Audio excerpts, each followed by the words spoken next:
Magic's Return. I Can See the Spirits Chapter 4180 Chapter 41 Thank you, Elara. Van's circle and Flamey's circle. Ha ha ha. Flamey. It is finally completed. Van laughed out loud. Cry. Flamey, who was flying beside Van's arm, helping him use the advanced magic circle, exclaimed in joy as well. The two of them had successfully formed the advanced magic circle that Flamey introduced, a magic circle that is 1.5 times larger than the normal circle and has 6 inner circles. If any mage saw this, he or she would freak out in an instant, just like Van. What is that? Just like Elara, who stood near the window of the library with a shocked look on her face.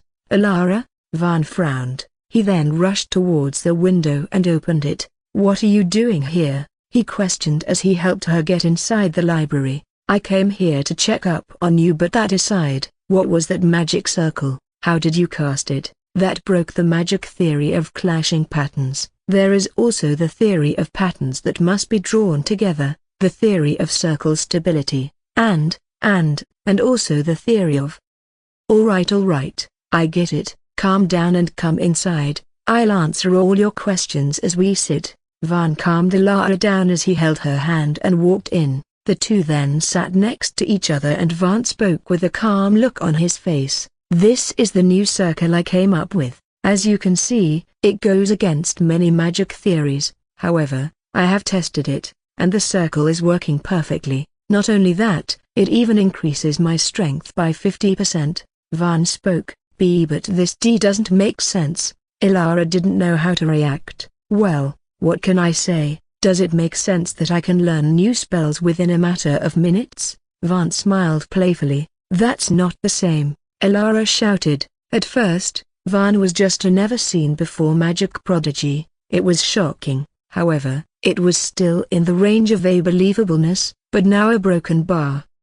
Now Van was directly twisting and challenging the theories of magic that have been passed down for thousands of years. That is on a completely different level than just being a prodigy. That ice a broken bar Elara didn't even know what to name it. If you want, I can give the circle for you to study. I am sure it will greatly improve your strength. Van spoke with a gentle smile on his face. This girl didn't give up on him even though the previous Van treated her so badly. Right now, in Van's eyes, Elara deserved everything. She was one of the few people his dark heart has already accepted as her own. No, this is something why you researched on you, Elara. Elara wanted to reject, however, Van suddenly called out as he looked into her eyes with a serious look on his face. You are my fiancé. Copyright. You have taken care of me for so long even though I treated you so roughly, so let me take care of you once. A broken bar. Elara's face turned red. Not being able to stare at Van like this, she just lowered her head in embarrassment. Seeing this, Van couldn't help but smile. Something inside him urged him to tease his fiancé. Copyright. Also, why did you sneak into the library even though you were told not to? Van questioned.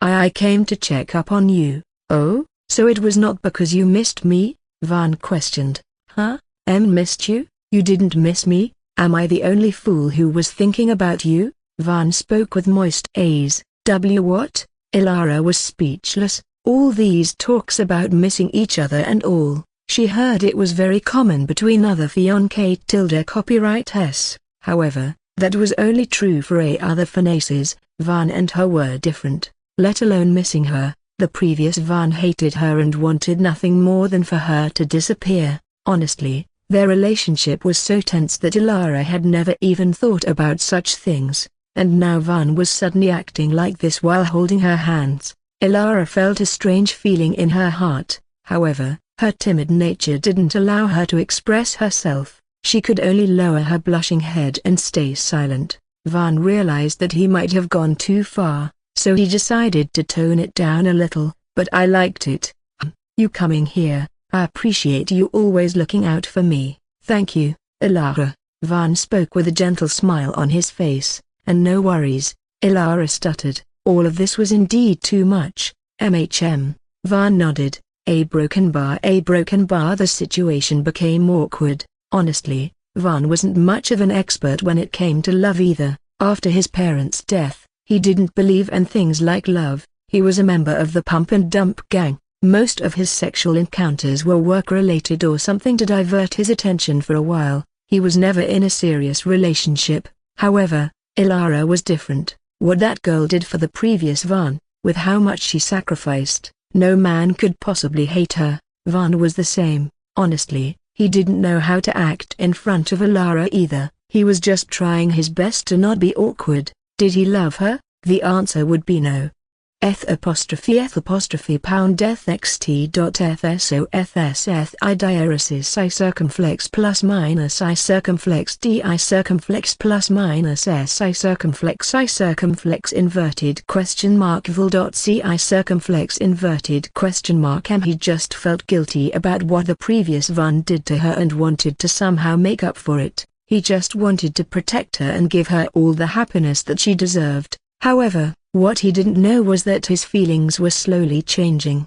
We need to talk to Lady Astra about this. Suddenly, Ilara spoke up. Maybe it was her way of dealing with the awkwardness, and Vaughn, who was desperately searching for a way out, quickly jumped in. About what? Your magic circle, huh? Vaughn frowned. Ilara started explaining. If it actually works as you said it does, then this circle does a lot more than just increase a mage's power by 50%. It may have this effect for now. However, what after you start getting stronger? You at second circle would have the same number of inner circles as a third circle mage. At third circle, you will have more inner circles than fourth circle mage. That is, the more you grow, the stronger your advantage gets. Your magic circle is so revolutionary that might change the way magic works. However, as amazing as it may be, it comes with its own risks. Ilara spoke with a slightly nervous look on her face. You should need to seriously discuss this matter with Lady Astra, Ilara suggested, and Vaughn, who understood the seriousness of the situation, nodded his head. I will talk to her as soon as I leave this place. Another day passed by. Vaughn's punishment period ended, and just as he had decided, he was currently standing in front of his mother's room. Knock knock. He knocked on the door. It is me, Mother. Come in, Astra ordered. Vaughn walked into the room. His eyes fell on Astra, who was looking at her with a solemn look on her face. You are getting bolder, Vaughn, Astra commented. I feel like I have heard this before. Vaughn smiled. Do I look like I am in the mood for jokes? Astra narrowed her. Is there an issue? Vaughn asked with a frown on his face. You went against Rillan, a top-level intermediate mage. You think that is not an issue? I had no other option, Mother. You should have just stayed silent. Why did you provoke him? Please don't act like that, Mother. Even you joined in later when you said you would like to spar. A broken bar. Astra turned silent. PFFT, did you see his face when you proposed a fight? Magic research, ha ha ha tilde. Vaughn laughed out loud. You are taking this a little too lightly, Vaughn. Astra, who barely kept a straight face, spoke. Isn't that expected from your child? Mother, I have Astra in my name. After all, your skills to butter me up have indeed gotten better. In the end, a smile broke out on Astra's face. She didn't know why, but this new Vaughn always had a way to calm her anger and make her smile. She honestly missed talking to him these past 2 days. However, she still needed to put out a strict front. If you are my son, then prove it with your magic accomplishments. She spoke. Right, I almost forgot. That was what I was here for. For what? My magic accomplishments, of course. It seems your son has discovered something that could be quite troublesome. Vaughn smiled. Troublesome? Astra frowned. However, rather than talking about it, Vaughn simply decided to show up. Cry tilde. Flamey roared in excitement as she appeared next to Vaughn, ready to help him summon the circle. Vaughn absorbed mana and soon, he formed the advanced magic circle. Astra's expression changed the moment her eyes fell on Vaughn's magic circle. That eyes a broken bar. An advanced magic circle. Iris searched, a circle with 6 inner circles and more space to draw magic patterns. Vaughn expressed. He took little Flamey's credit. However, he couldn't just say that it was created by a little spirit that no one else but him could see. Even his mother would call him crazy if he did that. He did try to talk about beings like Flamey, the spirits, or fairies. However, Astra simply told him not to read fantasy books and focus on magic. How did you create this circle? Astra questioned with a frown on her face. I don't know, a broken bar. It just came into my mind. A broken bar? Van gave a vague answer. Astra looked into Van's eyes and didn't say anything. Van felt a little uncomfortable, so he presented the problem Alara talked about. Other mages would definitely come after this magic circle, so I came to you to discuss about it. What should I do? Should I hide it from others and keep it as my trump card, or do I keep it as my main circle without caring about anything? Distribute the design of this magic circle, say you researched it, and then use it however you like. If other mages want, then they can research your magic circle and try to understand the principles behind it, Astra replied. Huh? Van, however, just frowned. Are you asking me to distribute it publicly? He questioned just to confirm that he wasn't hearing things. That is correct, Astra nodded. Mother, I am sorry to disappoint you, but I am not some holy saint who cares for humanity's growth or some other stupid thing like that. I am a selfish man who only cares about myself and people close to me. If you want, I can give the design to you. However, I do not wish to distribute it publicly. I diaresis I circumflex plus minus NDI circumflex plus minus SNI circumflex inverted question mark VI circumflex micro L dot CI circumflex inverted question mark M. Van opposed it. Even if he wasn't the one who created this circle on his own, he still didn't wish to share it with others. Why would he share his trump card with others? That was foolish. Even if it was his mother was the one telling him to do this, Van was still against it. Astra, however, do you think I am a saint? Suddenly, Astra questioned. You think I rose to my position just because I was good at magic? A small smile appeared on her face. What do you mean? Van frowned. If it was really something that amazing, I would never do something as foolish as distributing it publicly. Are you saying this circle is useless? Van couldn't understand. Even Alara said that this magic circle was impressive enough for high-leveled mages to drool over it. Then why was his mother acting like this? Was she really that good that she doesn't care about it? Does this magic circle mean nothing at her level? Even if it was true, was it really okay to distribute it just because it wasn't impressive in her eyes? It seems you have misunderstood me. Sensing what Van was thinking, Astra commented. Van glanced at her for answers. Astra raised her hand. Then, a similar circle with 6 inner circles was created. It was not exactly similar to Van's own circle. However, Van knew that the A principles behind it were still the same. Astra had already interpreted the circle from her own perspective and could now copy it. As expected of her broken bar, Van was impressed. But then suddenly, the magic circle that was shining brightly was broken into pieces. Van frowned. Astra finally explained, this magic circle is fundamentally wrong. Even if you give the design to others, they cannot use it even if they spend decades in trying to understand it. It is just a waste of effort. I do not know how you are casting it. I can only assume that there is another strange power inside you that is helping you use this magic circle. A strange, mysterious power. Astra spoke and Van's expression changed as he glanced at Flamey flying around the room with an unbothered look on her face. Cry, I can only assume that there is another strange power inside you that is helping you use this magic circle. A strange, mysterious power. Astra spoke and Van's expression changed as he glanced at Flamey flying around the room with an unbothered look on her face. Cry, the mysterious and strong power his mother was talking about. Cry. Flamey, who noticed Van's gaze, stopped and waved her little hands at him in excitement. Van chuckled. Anyways, since it increases your strength, it is a good thing. Just release your circle's design and everything will be alright. Astra didn't ask how Van did it. She decided to trust her child. Honestly, Astra found it strange how she was continuously trusting her child again and again. However, it wasn't a bad feeling. What if they come after me after they have failed to understand the principles behind the magic circle? I don't believe that mages would simply give in just because they cannot understand something. What if they take extreme steps to satiate their curiosity? Van questioned. Mages were said to be people who could go to any lengths to satiate themselves. There was even a case of a mage committing mass murder just to understand some stupid theories behind life and death. Van's question was logical, however. Astra simply laughed it off.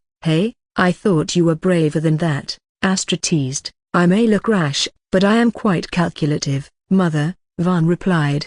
Calculative, huh? You sure don't like one. I have my mother protecting me, so I let loose sometimes. Van smiled. What a spoiled child, Astra commented. Not my fault that I have an amazing mother. Van shrugged. Look at you. Astra extended her hands and started pulling Van's cheek. It works, Van complained. That's your punishment. Astra laughed. The two then sat down on the sofa. Van placed his head on his mother's lap. Astra smiled. Then, you don't have to worry too much. No one would take extreme steps against someone from the Vesta family. How do you think we are still standing even though there are so many forces eyeing our Vesta family's treasures? Astra spoke with a confident look on her face. What about mages of the Vesta family then? Van questioned. I diaresis I circumflex plus minus ndi circumflex plus minus sni circumflex inverted question mark vi circumflex micro l dot ci circumflex inverted question mark He had been to the Vesta family meeting. There were some troubling individuals inside the family, individuals who shouldn't be there for the Vesta family to remain as strong as it does. As I said, do not worry, those people won't lower their pride to come to you. They might use underhanded tactics to target you, but it is not like you are scared of them, right? Astra smiled playfully. Why would I be scared? I have the strongest mage supporting me. I am not the strongest. You are strongest in my eyes, Mother. Van grinned. Astra, however, just started pulling his cheek again. You have broken bar. Van groaned. Bootlicking his mother was quite hard. Anyways, how did it go? Suddenly, Astra stopped pulling Van's cheek and with a curious look on her face, she questioned. Huh? How did what go? Huh? You dare act smart in front of your mother? Your little date with that foolish girl? Are you talking about Alara? Van questioned. Of course, who else would you go on a date with? I didn't go on a date with her either. The two of you locked yourself inside the room for 2 hours. It was a magic training room. We were studying magic, Van clarified. TSK. Astra shook her head in disappointment. A broken bar. Van didn't know what to say. A sense of nostalgia washed over him as he recalled his mother's relentless insistence on marrying his girlfriend in his previous life. Honestly, Van felt like there were a little too many similarities between Astra and his mother in his previous life. It was to the point where different theories started forming in his mind. After all, it was a fantasy world where magic existed and something similar had already happened to him. What is stopping him from believing that the same happened with his mother? However, he decided to stay silent for now. Rather than thinking about all this, he just wanted to enjoy this warm feeling in his heart. What do you think about Alara? Suddenly, Astra questioned. Mother seems to like her, Van replied. I am not asking about that, you fool. Of course, I like that girl. I am asking about you. Do you like her? Can someone even hate Alara? There was a certain someone who did, Astra replied as she looked into Van's eyes. A broken bar. Well, that certain someone was definitely a fool. What about you? Yeah, broken bar. Van turned silent. Then, with a strange look on his face, he replied, I don't think I deserve to be with someone like her. My past actions must have hurt her.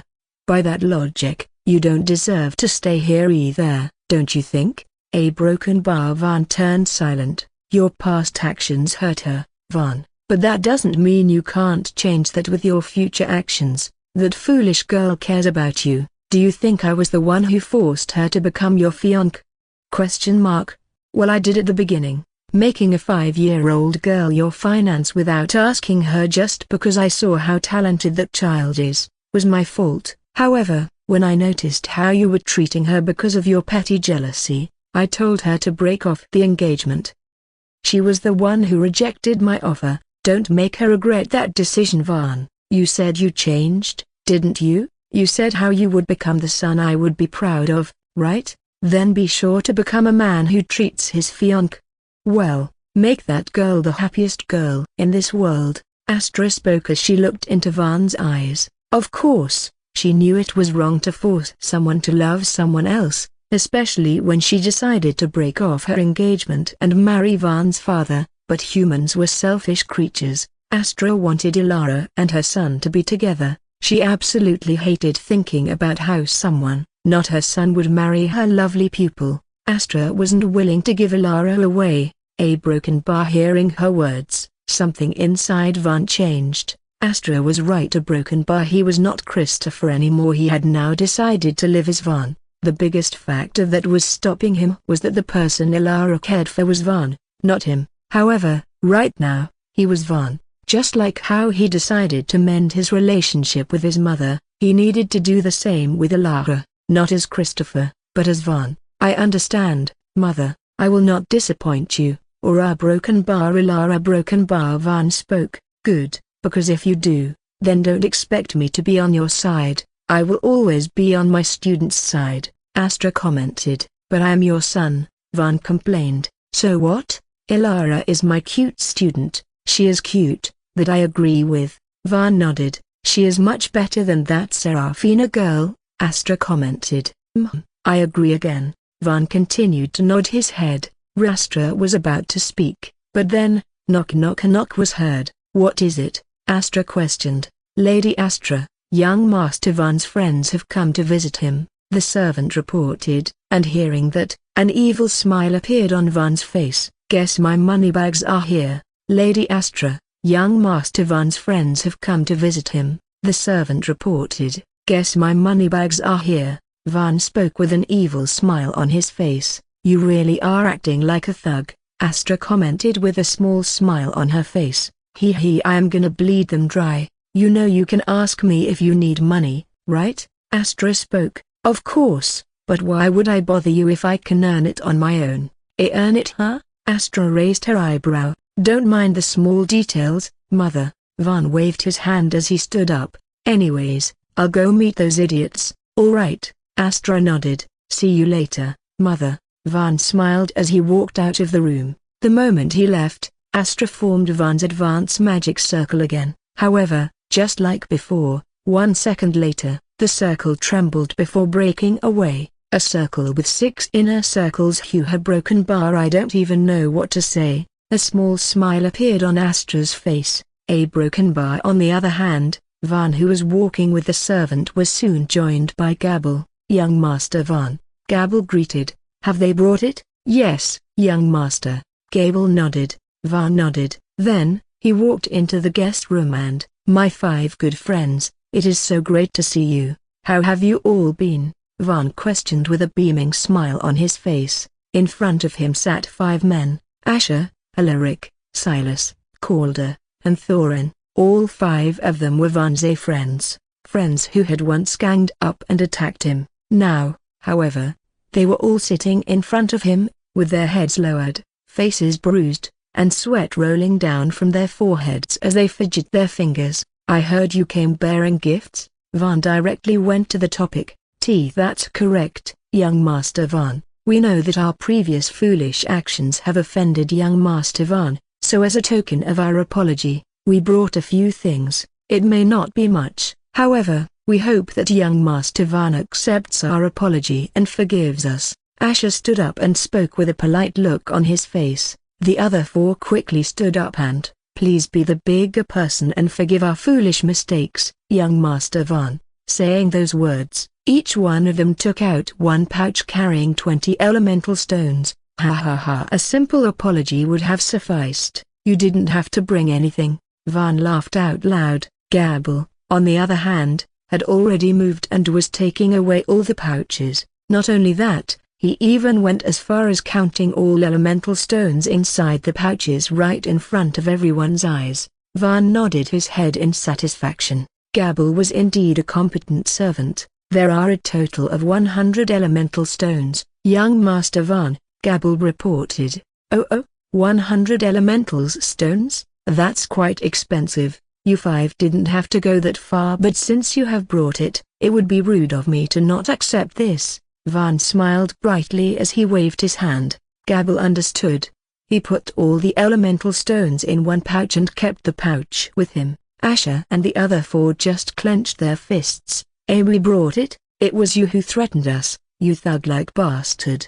Of course, they couldn't say that out loud. In front of Van, they could only smile politely and, "Of course not, young master. One must be sincere while apologizing, else there is no meaning to it, is there?" Silas smiled politely. "That is indeed correct. I like the way you think. That's why you five are my close friends." "We are honored, young Master Van." The two parties smiled at each other.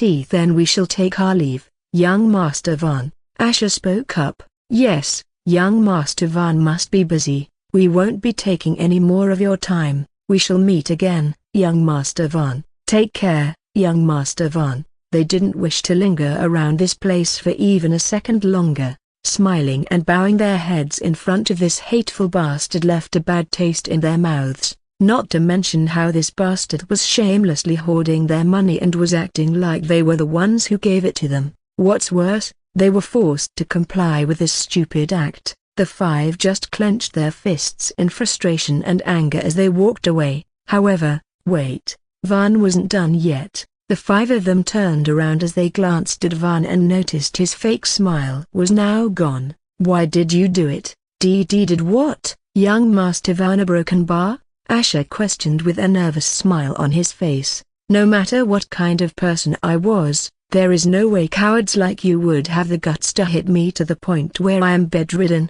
Why did you do it?" "We already apologized for our mister. I am not asking if you apologized or not. I am asking why you did it." Van then looked into his friend's eyes with a threatening look on his face. "Then, it would be better if you answer me yourself, because if I found out about it myself, it wouldn't just end with a few elemental stones. It was Lady Seraphina." Suddenly, Calder spoke up. The other four glanced at him with horrified looks on their faces. However, Calder didn't care. The current young Master Van was a lot more scarier than that bitch. Not to mention he never liked that bitch from the beginning. He hated how he was forced to steal from his family treasury while that bitch who was behind all this got out of it scot-free. Of course, his friends' worries weren't unfounded either. Van crazy was for Seraphina. Blaming Seraphina in front of Van was not a smart choice. However, for some reason,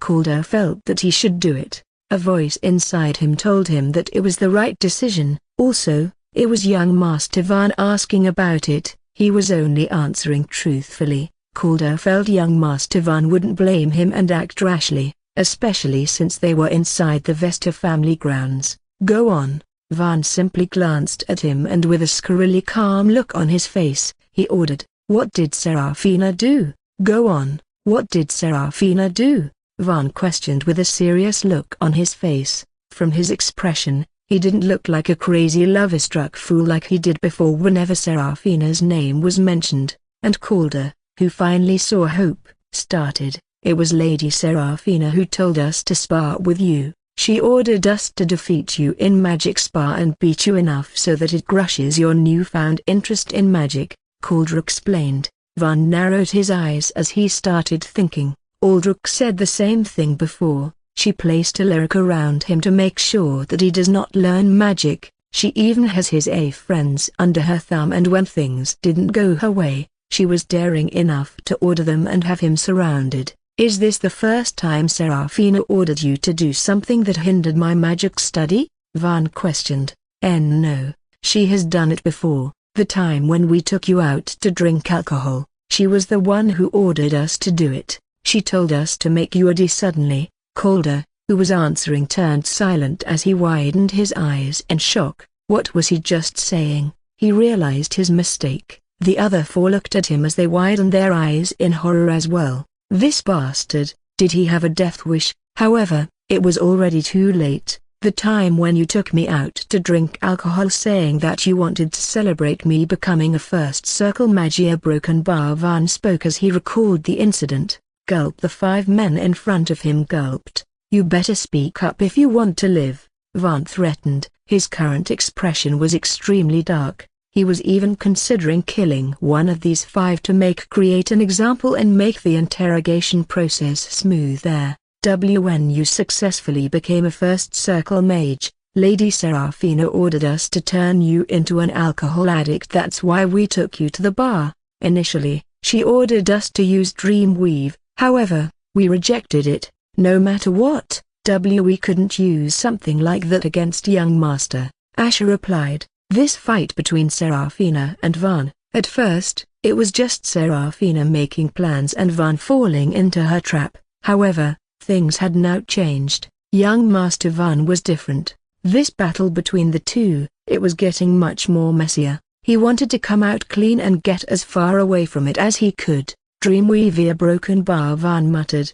Dreamweave was a drug that was banned all over Agresia. People who took it experienced powerful hallucinations, taking them to their dream world and elevating all their pains. It was highly addictive and people who couldn't get it showed strong withdrawal symptoms. The more a person takes it, the stronger the addiction gets, and it gets to the point where a person wastes his entire life on this drug and cannot live without it anymore. It was much more dangerous than all the drugs Van had dealt with on Earth. Van wasn't innocent. He had many people addicted to drugs he sold. Those people were his constant source of money, but to think a bitch would try to use the same trick on him. Hey, I will destroy a broken bar. Van clenched his fists as he laughed inwardly. A terrifying smile appeared on his face. It was not our fault, young master. We told her not to use Dreamweave because it was going too far. That was the reason she didn't use it. Asher, who was terrified by that smile, defended himself.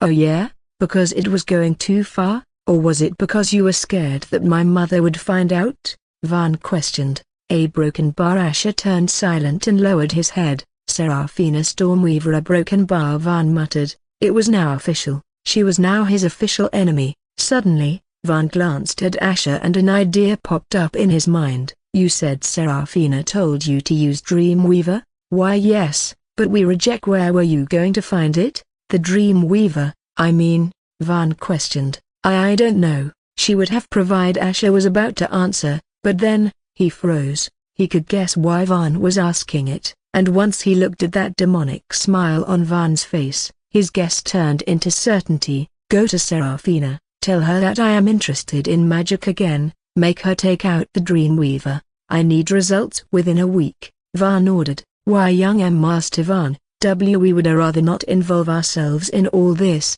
We have already compensated you for your mistakes. Please let us go, Asher requested. Seraphina was not a simple woman. Going to her with a plan to betray her later, the probability of him getting caught by her was extremely high. He didn't wish to take any risks. He just wanted to get out of this messy situation. However, she ordered us to defeat you in Magic Spa and beat you enough so that it crushes your newfound interest in magic. When you successfully became a first circle mage, Lady Seraphina ordered us to turn you into an alcohol addict. That's why we took you to the bar. Asher's eyes widened in horror when he heard the voice. He raised his head and saw Van carrying a crystal ball that showed them kneeling on the ground, admitting to their mistakes. Van, a broken bar. He had recorded everything they had said just now. I didn't have proof before, but I guess this would be enough. I wouldn't be able to do anything to Seraphina with this since she can simply reject all the allegations, but I am sure this much is enough to throw your families out of the Vesta City. Good luck surviving in the kingdoms, my dear friends. Why are you doing this? We already compensated you for our mistakes, didn't we? Why push us so far? Asher shouted in rage. Van, however, just smiled demonically and, the fuck are you acting like a victim for? Being ordered or not, the fact is, you were the ones who came after me first. Should have used that fucking brain of yours earlier. Also, when did I say I would let you go once you bring these elemental stones? Don't assume things on your own. Make no mistake, Van was never a good person before. He has exploited the weak and killed innocents to stand firmly in the underworld. Those habits won't just change. A broken bar. Asher and the others turned silent, their heads down as they trembled, thinking about their own and their family's future. Seeing this, Van laughed. How pitiful, isn't it? The dogs who did nothing but follow their master's order are being thrown out, forced to survive in the tough world alone, while the master who was behind everything would simply be finding new dogs. Van then placed his hand on Ash's shoulder and, you know what you have to do if you want to avoid this fate, right? Van then placed his hand on Ash's shoulder and, you know what you have to do if you want to avoid this fate, right? Get the Dreamweaver from Lady Seraphina Broken Bar. Asher spoke up as he gritted his teeth. See, this is why I like smart people. Van patted Ash's shoulder. Then, he walked forward and sat on his sofa, with his legs on the table in front of him. He glanced at the backs of his 5A friends again and, what are you standing there for? Leave, he ordered. The 5 men glanced at each other before quickly walking away. However, just as they were about to walk out of the door, remember, you only have a week, Van reminded. Why yes, young Master Van, Asher stuttered. The 5 then walked out of the room and left. Gabble. Inside the room, Van called out, young Master. Gabble quickly passed the pouch containing 100 elemental stones to Van. He glanced at the stones and smiled a little. Then, call Aldrich, he ordered. He is still being treated by the medic, young Master, Gabble replied. With how brutally Van had beaten him down, it would have been strange if Aldrich was fine within just 3 days. Call him. He will come. Van, however, didn't care. Gabble found it cruel. However, in the end, he just bowed his head. As you command, young Master. Saying those words, he turned around and left. Once Van was left alone in the room, Cryer Broken Bar Flamey finally showed herself. However, this time, she wasn't as cheerful as before. She had been seeing everything all this while, and Van's aura, she didn't like it. Broken Barb at the moment. Van's eyes fell on little Flamey. His strict look was replaced by a warm smile. Flamey, he called out, are you hungry? He questioned. Flamey, however, shook her head. Then, she flew towards Van and sat on his lap. Van simply patted her little head with his fingers. Tilda, Flamey exclaimed, her voice a little louder than before. Van didn't know why, but he had a soft corner for this little angel.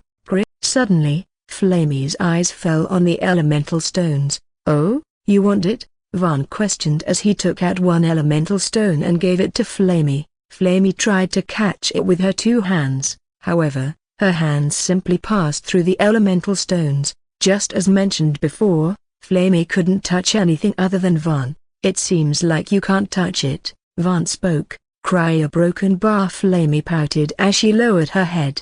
Van felt a little bad, but then, here, he placed the stone in his hand and placed it right in front of Flamey, allowing her to see it as much as she wanted. Cryer Broken Bar. The little Flamey seemed mesmerized as she continued to observe the elemental stone. Seeing her so focused on the stone, Van didn't have the heart to disturb her, so he allowed her to stare at it for as long as she wanted. Knock knock. Young Master Van, Aldrich is here, soon. Van heard Gabble's voice. Enter, he ordered. Gable and Aldrich walked into the room. Young Master, Aldrich bowed his head. His head was still bruised and there were bandages all over his face. However, he still didn't dare to complain and quickly came here as soon as he heard that Van had summoned him. Aldrich knew, if he didn't prove his loyalty here, he would die. What happened to your face, Aldrich? Suddenly, Van questioned. I was careless and fell from the stairs, young Master. Aldrich, who understood Van's intention, replied. Van smiled a little. Didn't you fall a few days ago as well? My mind is being preoccupied with some things, young Master. I apologize for being careless and not being able to serve you properly. Take care of yourself. Van nodded in satisfaction. Yes, young Master. Aldrich bowed. Do you know why I have called you here? Van questioned. I do not, young Master. Van shook his head. Write a letter to Seraphina, Van ordered. Aldrich's expression changed. What should I write in the letter, young Master? He questioned. Tell her how my interest in magic is raised again and how I have been spending hours in the library and even went to magic training room on my own accord. You said she calls me whenever you report something like this to her, correct? That is correct, young master. Aldrich nodded. Then make sure the letter you write leads to her sending me a letter of invitation, Van ordered. Young master. Broken bar Gabble couldn't believe what he just heard. What? I just want to meet my Sarah. What is wrong with that? Van spoke with a smile on his face, a smile that had no trace of love on it, a terrifying smile that sent shivers down to Gabble and Aldrich's spine. As you command, young master. I will make sure you receive a letter of invitation. Aldrich spoke with a determined look on his face. Good, Van smiled. Then, he stood up and, you can go back and take a rest. Aldrich, you too Gabble. I am going back to my room. You do not have to follow me. Van knew Gabble was going to report today's events to Astra. He didn't really mind, so he allowed him to arrest. Aldrich, on the other hand, actually needed some rest. With Flamey sitting on his shoulder, Van walked towards his room. He had finally gotten his hands on these elemental stones. Now, he could finally put them to good use and work to tackle his biggest weakness. Once he was done with this, he can finally go all out. Here it is, Van spoke as he took out a book from the stash of books he had brought into his room from the library. Easy but practical instant spell patterns. It was a book written by a 7th Circle advanced mage, Morgana's Idlewool, one of the few exceptional advanced mages who didn't belong to the Vesta family. It was a basic level book that helped mages tackle their biggest weakness. Mages are known to have strong firepower. In wars, mages are used as damage dealers that could deal with thousands of soldiers on their own. Even though the magic has fallen, none of the 4 kingdoms stopped cultivating mages because they simply cannot afford to. Mages are just that important, even if they have become weaker. I diaresis I circumflex plus minus I circumflex D I circumflex plus minus S I circumflex inverted question mark vol dot C I circumflex inverted question mark M. However, as important as they may be, mages have a big weakness, their weak defense. It is said that once an enemy gets close to a mage, the mage is as good as dead. It wasn't a big problem before since mages usually battled together with tanks protecting them while they cast magic. However, as the god of magic stopped answering his believers and all other forces turned against mages, the mages lost their layer of protection and had to fight others themselves. No matter how strong, a mage was bound to die once the enemy gets closer. Swordsmen and assassins became a mage's nightmare. That was when the archmage, Eleonora Vestu, invented instant spells. Elemental stones which were found in nature contained pure, raw mana. At first, mages used them to absorb mana. It was faster than simply absorbing the mana from the air. However, Archmage Eleonora invented a completely new method to use the elemental stones, an ingenious way that soon became the hope for the mages and a nightmare to their enemies, storing magic spells inside the elemental stones. Basic magic patterns were engraved in elemental stones, making it so that just with a little bit of mana, the magic spell engraved into the elemental stones is instantly activated using the mana stored inside the stone without any casting time. That meant, whenever a mage was in danger, he could simply activate an instant spell to defend himself. And it wasn't just stuck to simple spells like Fireball or Earth Shield. The more elemental stones were used, the stronger the spell would be. After more research, even spells like instant teleportation started being engraved into these elemental stones, but of course, they required a huge number of elemental stones that normal mages cannot even dream to have. Anyways, with the invention of instant spells, the mage's biggest weakness, the time they needed to cast a spell, was removed. The instant spells created by Eleonora Vestu were one of the biggest factors why leaders of other forces couldn't defeat her. Although they were fighting just her, she, who had already stored most of her spells in the elemental stones, could cast countless absurdly strong spells at the same time. It was as if the leaders of enemy forces were fighting against many Eleonora Vestas at the same time. That was just how strong the instant spells were. Of course, this method also had its downsides. The number of elemental stones was limited. Other than Eleonora and some other top mages, no other mages had enough elemental stones to store most of their spells. Also, The elemental stones weren't renewable either.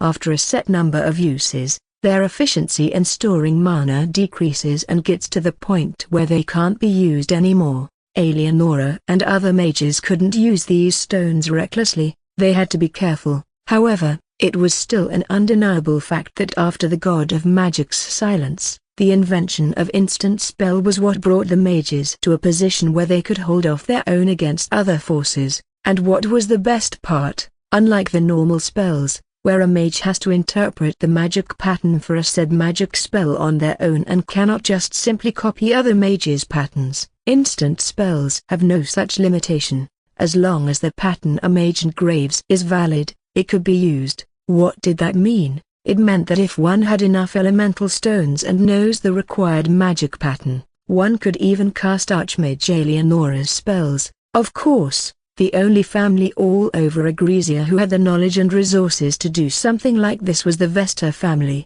This was why the Vesta family stood tall and strong even after 5,000 years had passed. This was also one of the reasons why other forces were eyeing the Vesta family's treasury. The spells left by Archmage Eleonora that were powerful enough to fight against all the forces in the world together. Who in the world would not want something like that? Anyways, all of this was still not something the current Van should be concerned with. He only wanted a few defense and attack instant spells that could help him whenever he is in trouble. And of course, he had already chosen the instant spells he wanted to engrave into the elemental stones. A. Instant Burn.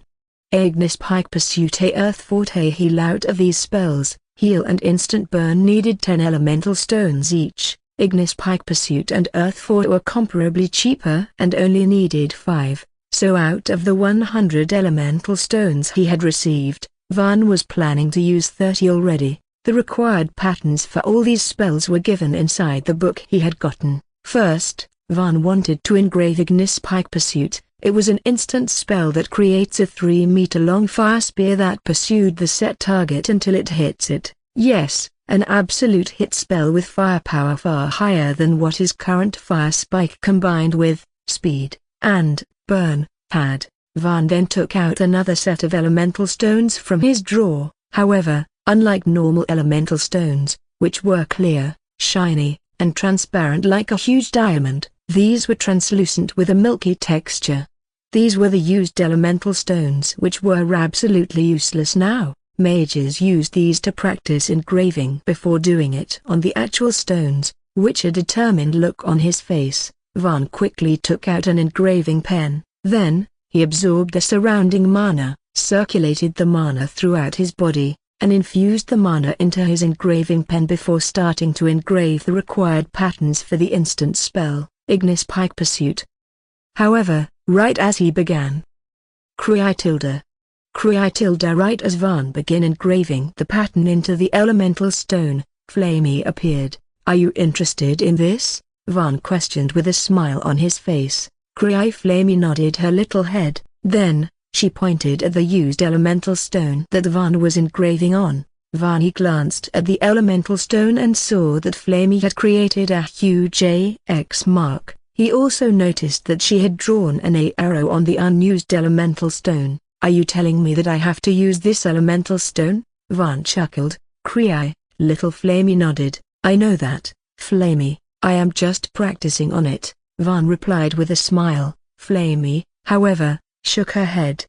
She exclaimed. Then, Van noticed flames forming patterns around the unused elemental stones. Just like Flamey, her flames didn't have any effect on any object, therefore, other than Van being able to see this pattern, there was no use to it. Van then noticed something: a broken bar. Flamey had not created patterns on a single elemental stone. A broken bar. She had drawn patterns on 2 elemental stones simultaneously. Van finally understood what the little fairy was trying to say. "Are you saying that I just need to trace this pattern?" Flamey nodded again. "On just 2 elemental stone as a broken bar? But the book says I need 5 elemental stones for Ignis Pike Pursuit. A broken bar." Van spoke with a frown.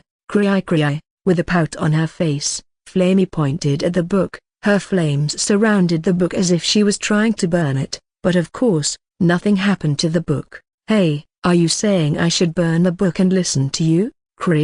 Flamey nodded. Idiaresis I circumflex plus minus NDI circumflex plus minus SNI circumflex inverted question mark VI circumflex micro L dot CI circumflex inverted question mark. And the little Flamey was completely looking down on the book written by a 7th circle mage. Ha ha ha, Van laughed out loud. Alright then, let's keep the book aside for now. I will draw your magic patterns on the stones. But can you draw these patterns on these used elemental stones first? I need to practice engraving on them because I am still not confident about it.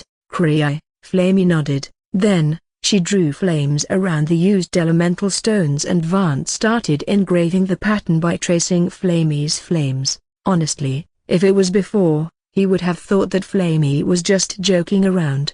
Even though he was from the Vesta family, he couldn't use 2 elemental stones just to test out a theory, especially when it was not his own theory. However, Flamey was someone who drew a revolutionary magic circle that increased a mage's strength by more than 50% like it was nothing. Van had already realized long ago that she wasn't just a normal cute little friend, she was insanely knowledgeable. Van knew that when it came to matters related to magic, he could trust this little fellow. With this thought in his mind, Van shifted his attention to engraving the magic pattern. It wasn't a difficult process. A mage only needed to infuse his mana into the engraving pen and use constant strength to engrave the pattern. After some practice, it wasn't much different than simply drawing on a pattern, and with Flamey's flames as a guide, the process was even simpler for Van. He simply needed to make sure he used constant strength. It was something that needed patience, which admittedly was Van's weak factor. However, after practicing it for around an hour, Van finally managed to engrave patterns onto the first elemental stone. Flamey, we did it, he exclaimed. Flamey flew in circles with an excited look on her face, celebrating together with Van. Then should we engrave the other pattern? He questioned. Flamey nodded as she drew the patterns using her flames. Van traced her patterns. This time, since he had finally learned how to keep applying constant force, the process was a lot simpler and he completed it in 10 minutes. He then drew the 2 patterns again just to gain confidence. This continued for another hour, and then Van finally decided to use the actual elemental stones. Flamey was with him with every step with a focused look on her cute face. Van then started engraving the patterns. 15 minutes later, he finally engraved the 2 patterns, and then, the 2 elemental stones turned red. Flamey jumped in excitement. A small smile appeared on Van's face as well. His effort bore fruit. However, it still wasn't over. He needed to test this out. Unable to contain his excitement, Van rushed towards his mother's room.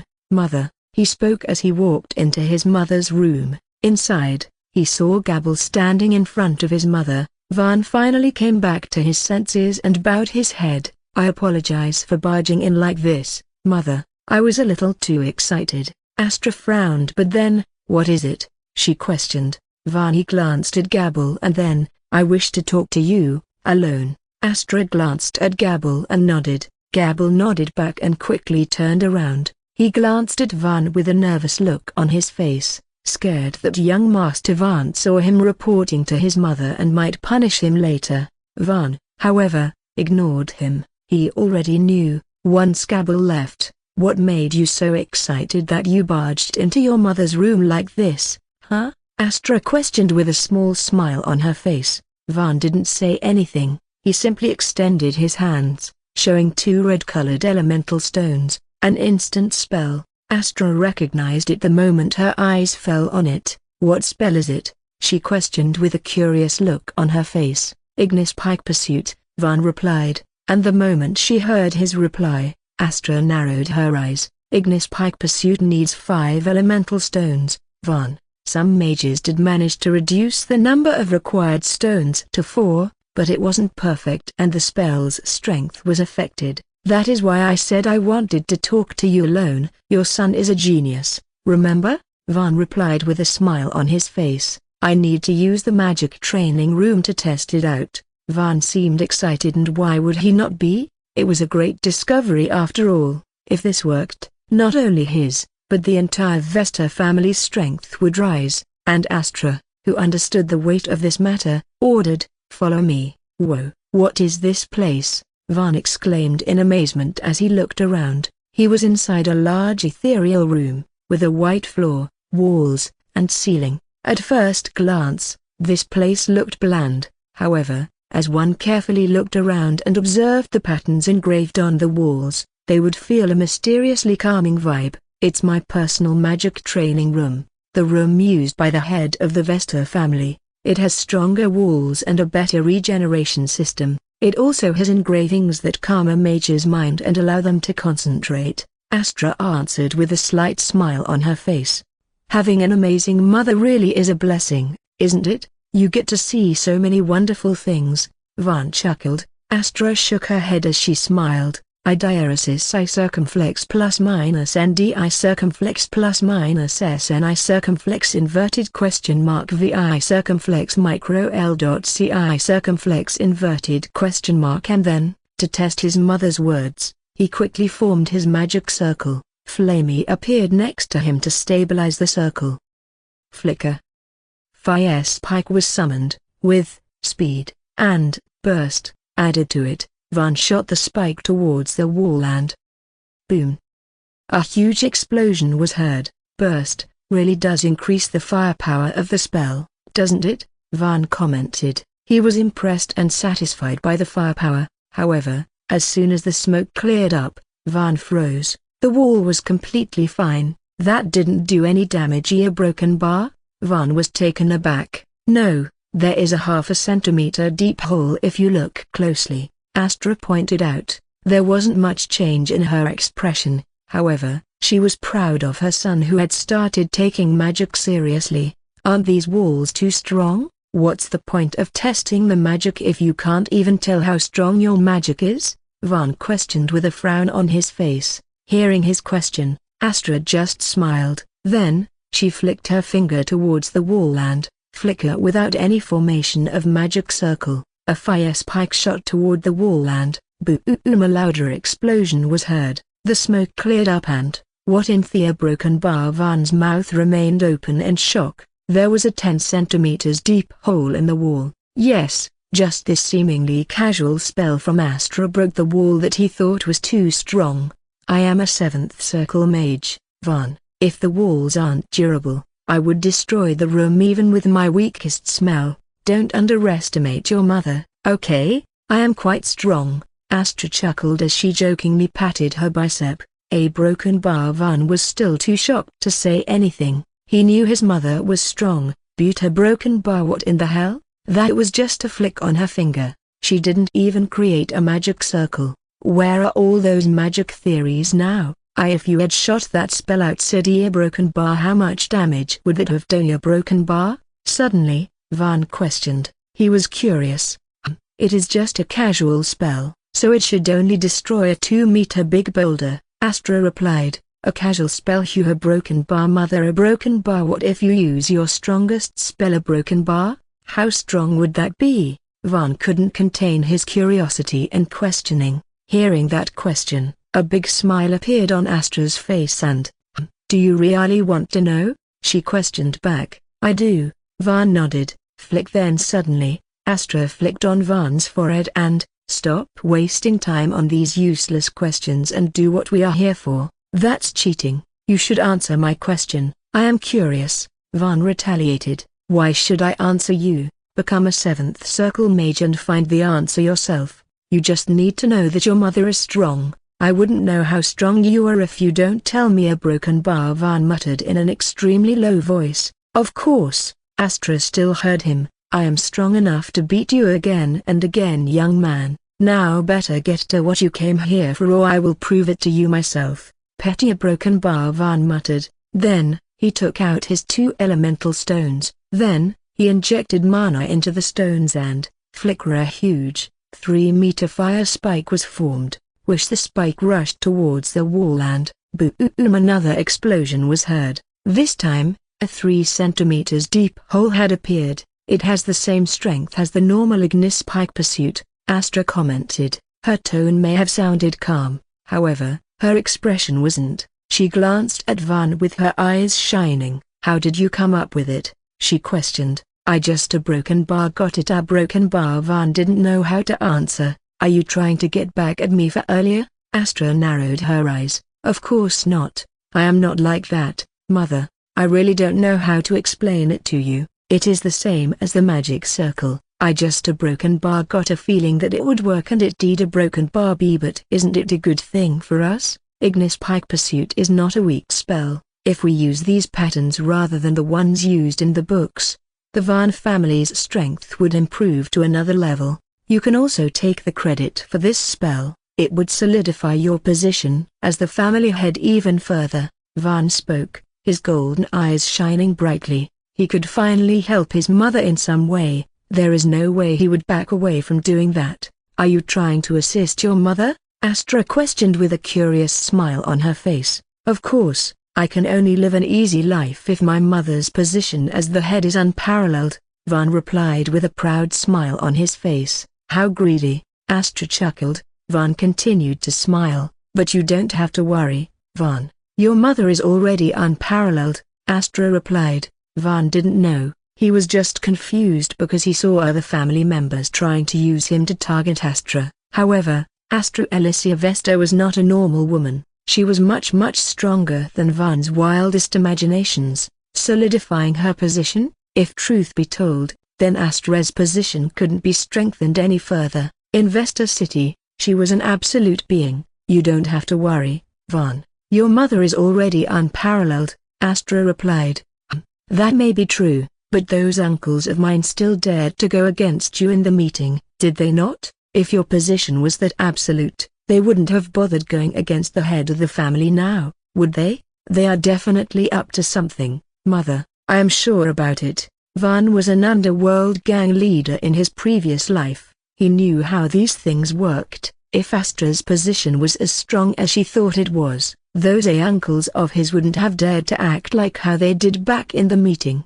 Van was sure those people were planning something his mother didn't do, so he needed to help her out. He needed to create a foundation so strong that no matter what those people were planning, none of the mages would dare to go against his mother. Seeing the serious look on Van's face, Astra chuckled again. "I am not the one they are targeting, Van," she spoke as she looked into her son's golden eyes. "What do you mean a broken bar?" Van frowned. "There are different factions that your uncles and aunts have formed. There are two formed by your uncle Draven Alicia Vesta, and aunt, Rizia Alicia Vesta. The rest of your uncles and aunts just support these two factions as they fight each other, or at least that is how others and even Draven and Rizia perceive it. However, in truth, there is a third faction as well. Thought I won't tell you the details about that faction since those people made it behind others' backs and it is supposed to be a secret." A small smile then appeared on Astra's face. "And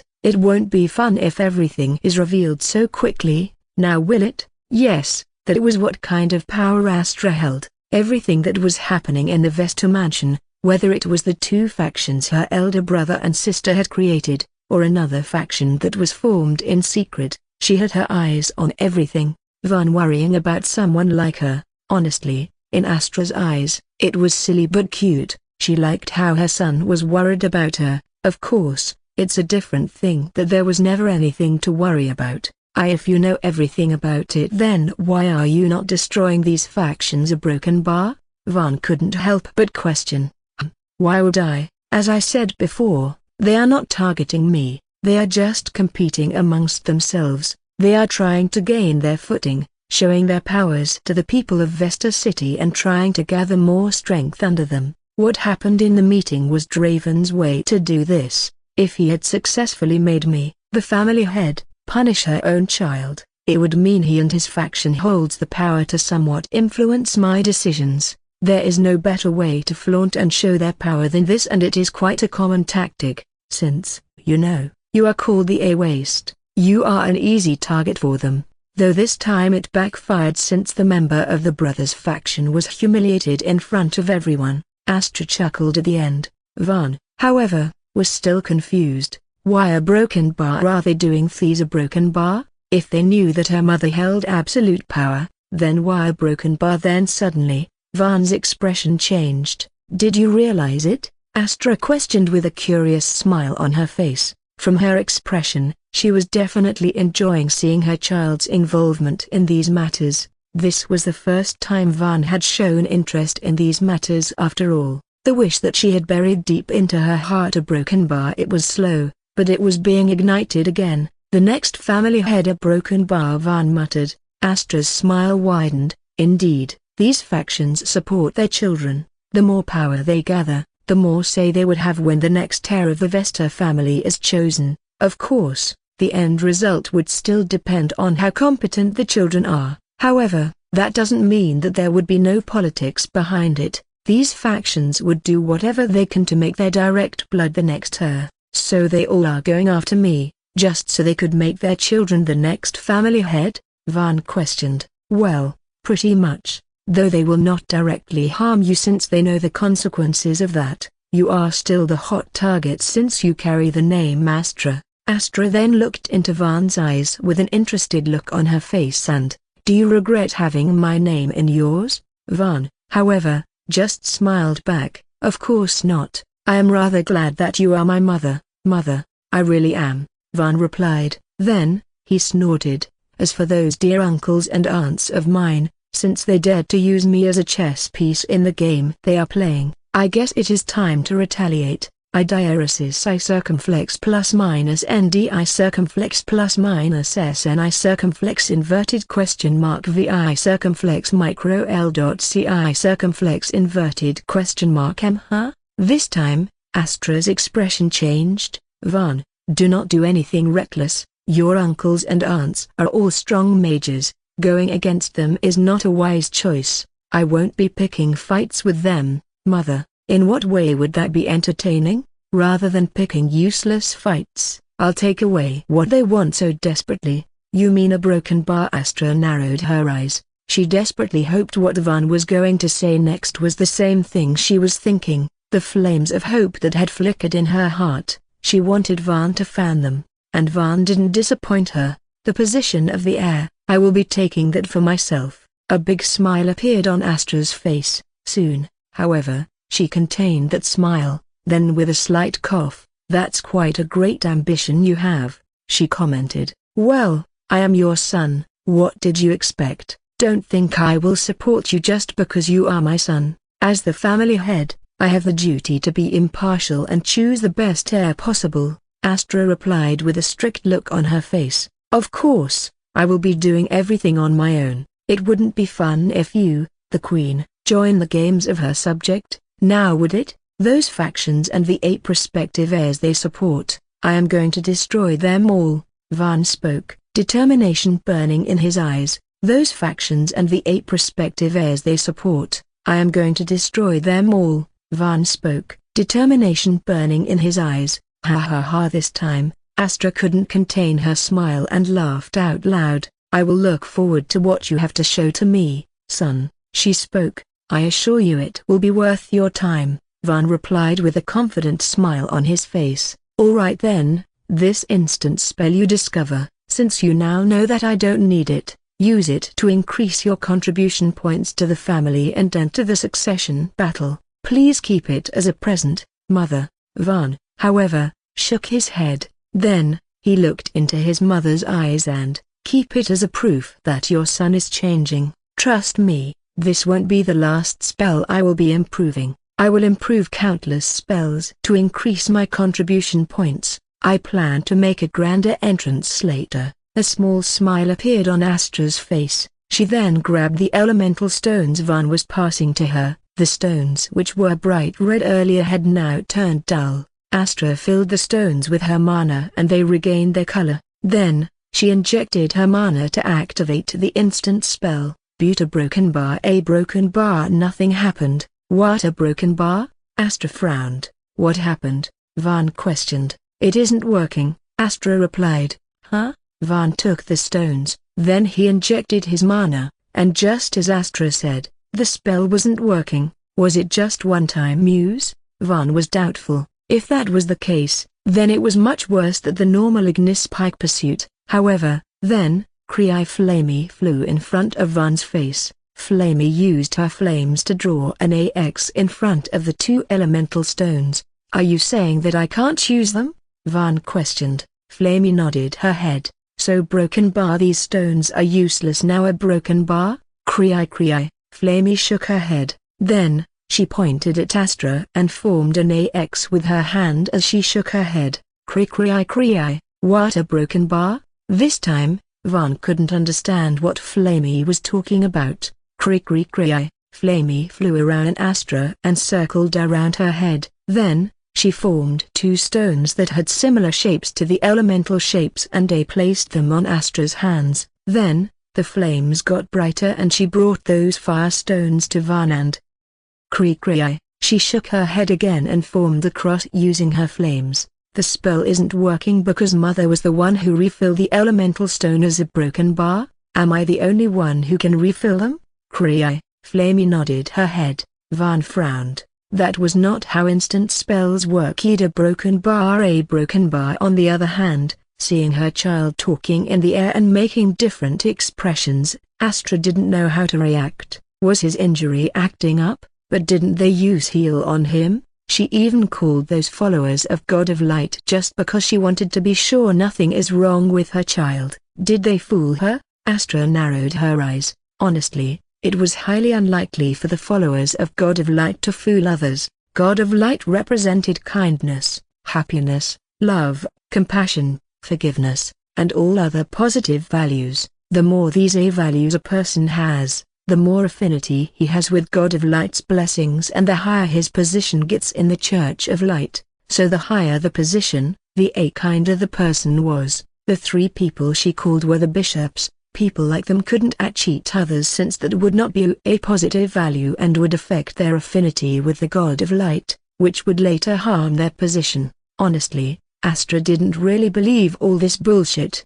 After all, when the Tower of Magic was being attacked by other forces 5,000 years ago, the Church of Light was one of those forces as well, let alone bishops. Even the Pope had come to attack them. Attacking someone who was already at their worst, was it not something that would have affected their affinity with the God of Light? Then why did they actively participate and even destroyed most of the Towers of Magic? Did the God of Light not stop them that time? Honestly, Astra and the Vesta family didn't really believe the Church of Light. In their eyes, they were just a bunch of hypocrites. However, aside from the Vesta city, every other place looked at the Church of Light differently. Their image was just too good. Never was a high-level member of the Church of Light caught doing something indecent. Rather, they always went out of their way to help others. Even hearing them curse was extremely rare. Some hadn't even cursed their entire life. People even believe that the God of Light is the only fair God in the world.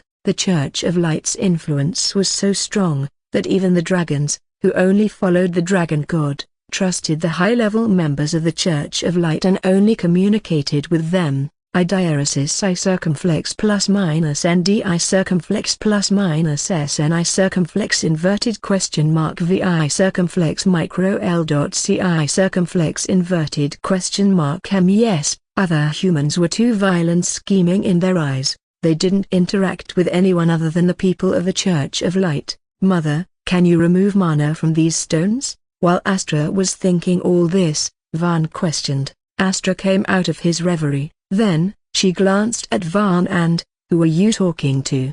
she questioned. "It's a secret," Van replied. He tried to flick her mother's forehead like he did to her. However, his body simply moved on its own and backed away. "Trying to be your mother's equal, huh? I wouldn't dare," Van laughed. Astra shook her head. "Anyways, you want me to remove mana from these stones?" "Yes." Astra then used mana drain, something a first circle mage like Van couldn't do. The elemental stones became dull, and Astra passed the stones to Van. Van then filled the stones with his own mana. The stones became bright again. Van passed the stones to Astra and, "Try again," he spoke. Astra frowned. However, she did as Van told. She injected her mana into the stones to activate it and, flicker, the fire spike was formed. "Just as I thought. It would only work if I am the one filling the elemental stone," Van muttered. Flamey was right. Cry. Flamey exclaimed with a proud look on her face. It was as if she was saying, how can I be wrong?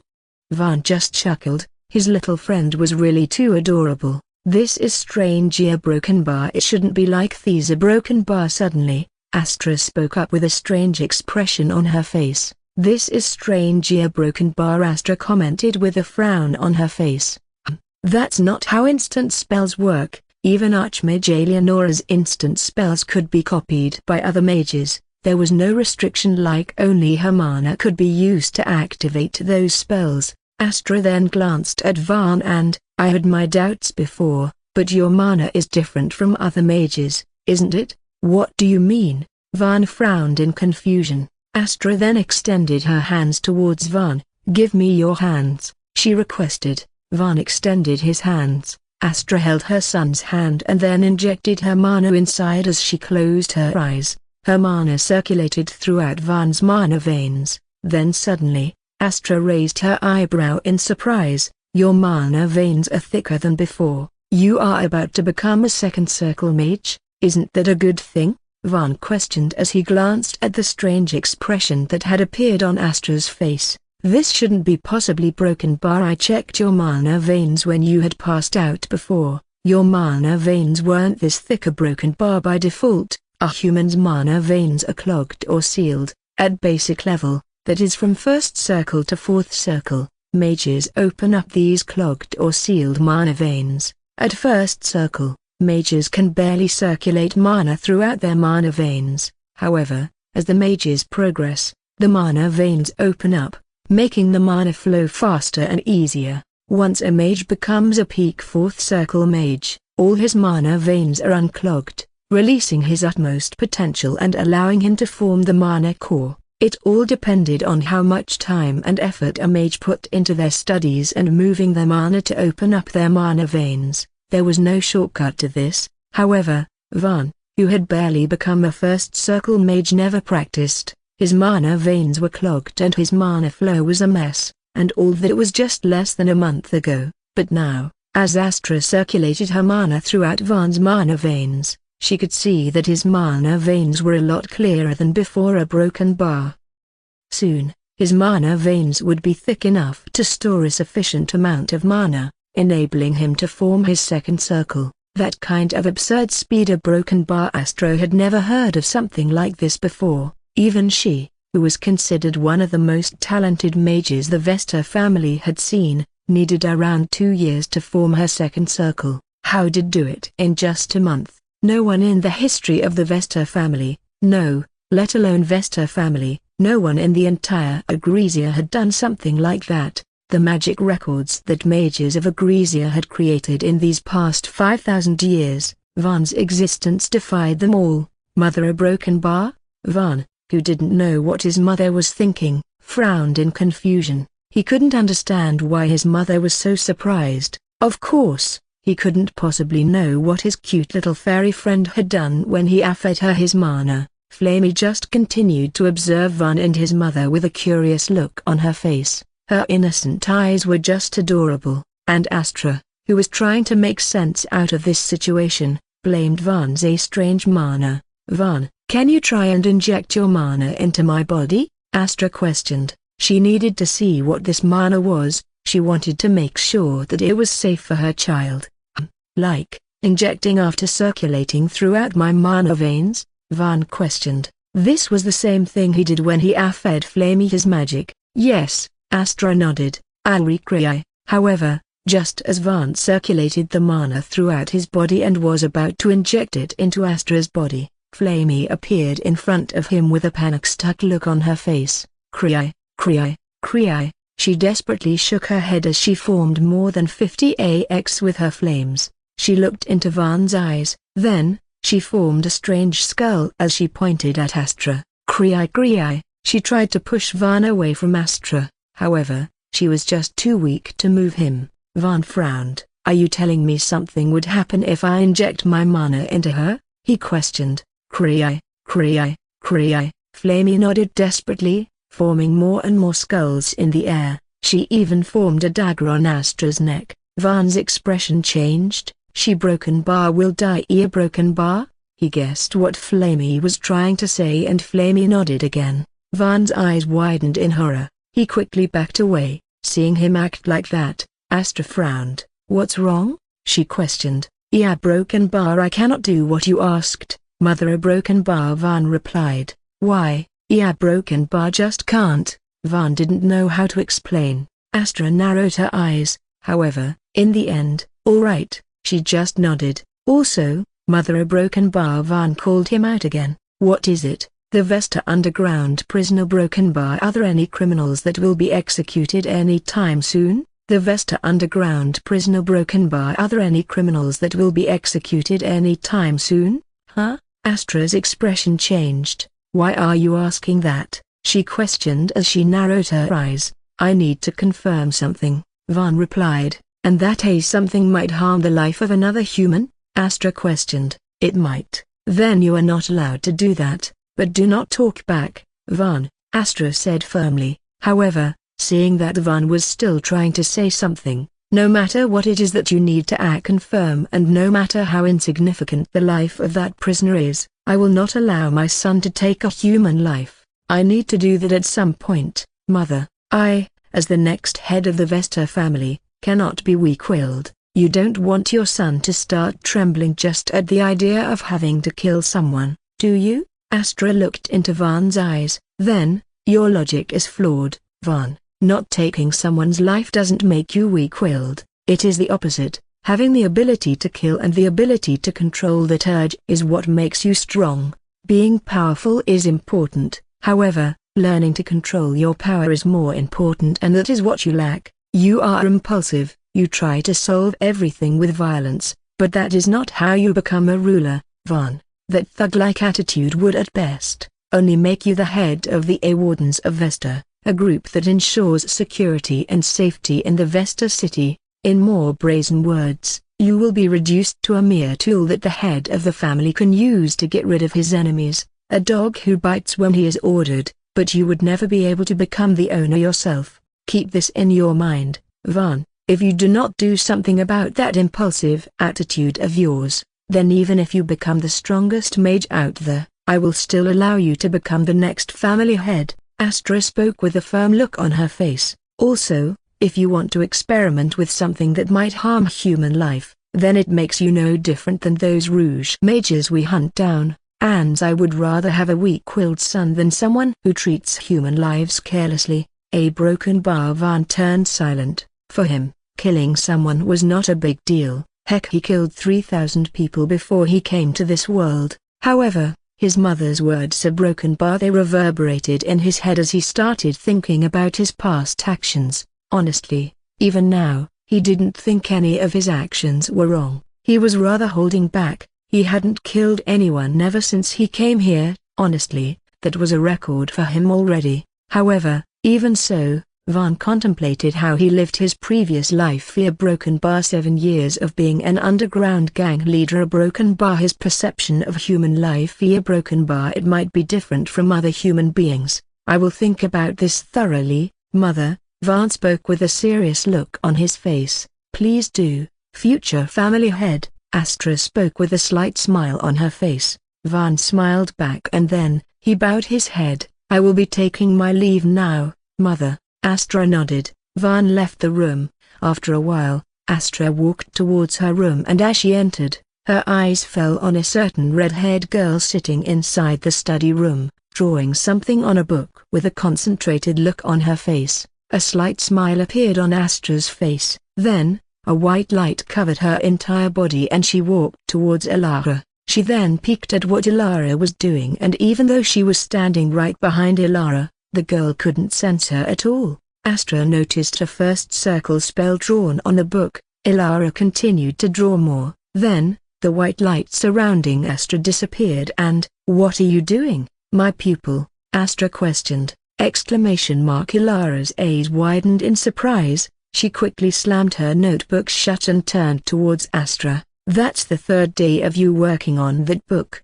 It was nothing, teacher. I was just trying to revise my old spells. Oh, one must not forget the basics as they grow, right? Astra nodded her head. The slight smile on her face was enough to tell that she knew what this girl was trying to do, but since she found it amusing, She feigned ignorance. Just make sure not to interrupt your own studies for revising the basics, alright? You are currently at one of the most important stages of a mage's life. Don't slack, is that clear? I will work extra hard, teacher. Elara continuously nodded her head. Astra chuckled. How can one not like this pupil of hers? She is such an adorable girl. Astra patted Elara's head. Then, she let her do what she wanted and just kept an eye on her pupil. On the other hand, Van, who had also returned to his room, started creating more instant spells. With Flamey's ability proven, he created Instant Burn, the spell that originally needed 10 elemental stones, but could now be formed with 5 with Flamey's help. Flamey couldn't help Earthfort and Heal, therefore, those 2 spells took 15 elemental stones in total. Van was satisfied. 3 days passed by, and Van, who was currently feeding Flamey in his room, heard a knock. Who is it? He questioned. It's me, he heard a cute response. With a smile on his face, he quickly opened the doors. Fiancé, please come in, Van spoke. Elara walked into the room. Van offered her a seat. How have you been? Van questioned. Good, Elara replied. A broken bar. An awkward silence fell in the room. Both of them didn't know what to say. How have you been? Elara questioned. She wanted to keep the conversation going. I am good as well. I was just studying magic theories, Van replied as he pointed at the books on his study table. You are working hard. A broken bar. A genuine smile appeared on Elara's face. Then, she took out a notebook and, this is for you. What is this? Van questioned as he accepted Elara's notebook. He opened the fire page, and there was a magic circle and a pattern Elara used to summon a fireball. This is my spell directory. A broken bar. It has all the first and second circle spells I know along with their inner circles. A broken bar. With your abilities, you will be able to learn all these spells within a few days. A broken bar. I hope you will find it useful. A broken bar. Elara spoke with a slight blush on her face. Van, on the other hand, was shocked. Elara sees a broken bar. He was out of words. No mage in this world would give their spell directory to someone else no matter how close they were. This was nothing short of revealing all their strengths and weakness and being completely vulnerable in front of that person. No mage takes this step. That was also the reason why it takes him so much time to learn a new spell by himself. Even though he just needed to look at some of the patterns used by the mage to cast a certain spell, he could never find those patterns in just one book. Sometimes he wouldn't even find those patterns even after he looks through hundreds of books. That is because no mage passes down everything they have learned. Spell directories like Thesi broken bar. For Elara to be giving something like this to Van, a broken bar.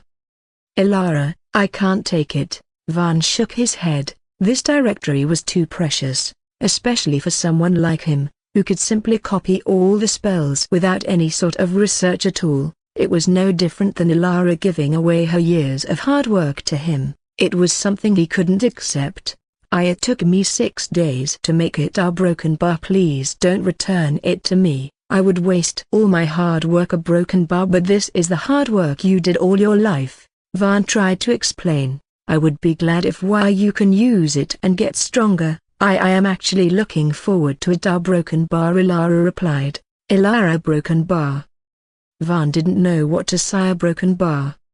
I won't be able to discuss magic with you if you are just first or second circle magia. A broken bar. I would like you to use this and quickly get stronger. So broken bar, so that we can sit together and explore magic theories together. A broken bar. Elara spoke. Then suddenly, Van hugged her. Elara widened her eyes in surprise. I will use it well, Elara. Thank you very much. Van was extremely grateful. This girl. A broken bar. He had no clue how the previous Van could possibly hate someone like her. A broken bar. Was he mentally ill? How could one not treat this angel like a queen and do what he could to keep her happy? What the hell? Van wanted to say something. Soon, however, he heard a knock. Who is it? He questioned with a frown on his face. He wasn't expecting anyone right now. Young Master Van, you have received a letter, Gabble reported from outside.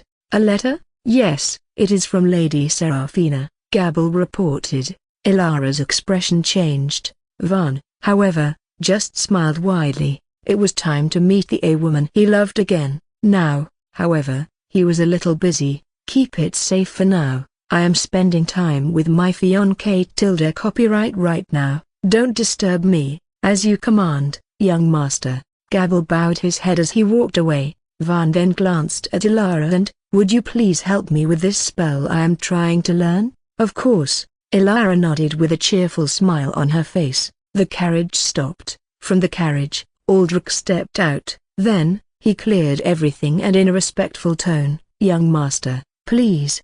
He requested. Van then stepped out of the carriage. Then, his eyes fell on the large mansion in front of him, the Stormweaver mansion. It was nowhere near as grand as the Vesta family mansion. However, it was still a majestic building. The garden at the entrance was well taken care of. Van then glanced at the guards standing at the gate. So this is my Sarah's mansion. Hugh had broken bar, Van muttered. Some of the memories rushed into his mind when he glanced at the mansion. However, he was now already used to this and didn't react to it. For him, it was just like recalling some distant memories. Without wasting any more time, Van walked towards the mansion. Young Master Van. The guards standing at the gates bowed their heads as they greeted. I diaresis I circumflex plus minus I circumflex D I circumflex plus minus S I circumflex inverted question mark vol dot C I circumflex inverted question mark. Van nodded at them, but just as he was about to walk in, one of the guards spoke up. Please give the invitation card that was sent to you, young Master Van. Van raised his eyebrow. Since when did the royalty have to prove that it was invited when entering its subject's mansion? Although the relationship between Vesta House and Stormweaver family wasn't like the one between the royalty and the subject, stopping him and asking for an invitation was no different than disrespecting the Vesta family. Van narrowed his eyes. He wanted nothing more than to punch this guard and show him his place. However, you are impulsive, you try to solve everything with violence, but that is not how you become a ruler, Van. Van quickly recalled his mother's words and decided to implement them. Not right now. A broken bar, he needed to act like a ruler. A broken bar, he needed to see just how far do these people dare to go. Van he glanced at Ulrich. Aldrich quickly understood what Van wanted and quickly passed the letter to the guard. Van walked inside. As he left, the guard who got the invitation letter smiled widely. Hey, what a pushover, to think I would get to order around someone from the Vesta family. The other guard standing beside him laughed as well. Look how happy you are just because you got to order him around. But think about Mr. Aldrich, he gets to do that every single day. Mr. Aldrich, how does it feel to have a Vesta attending you? The guard questioned with a big smile on his face. The two guards laughed out loud. Aldrich, on the other hand, panicked. He recalled how he was beaten ruthlessly and his face went pale. Shut your fucking mouth. If you have a death wish, don't fucking involve me in it. Foolish bastards, he swore as he rushed towards Van. He had no plans of offending young Master Van any further. As for these foolish guards, a broken bar, they could go fuck themselves. Aldrich didn't care. He quickly followed Van and appeared behind him. There is no one to show me the way, Van commented. You are usually expected to go to the guest room, young Master Van. A broken bar, Aldrich replied. I am expected to hew a broken bar, Van noted. Show me the way, he ordered. As you command. Aldrich bowed his head as he showed Van the way to the guest room. I apologize, but I cannot follow you in, young master. Aldrich spoke as the two of them appeared in front of the room. Van nodded. Then, he walked into the room, and just as he thought, there was no one inside. He was expected to wait for Serafina. Hey. A small smile appeared on Van's face. His eyes, however, weren't laughing at all. He sat on the sofa and he placed his legs on the table in front of him as he waited for Serafina. 15 minutes later, the doors of the room finally opened. A beautiful white-haired girl, along with two maids, walked in. Her serene expression changed a little when she saw Van's sitting posture. Soon, however, a gentle smile appeared on her face as she bowed elegantly.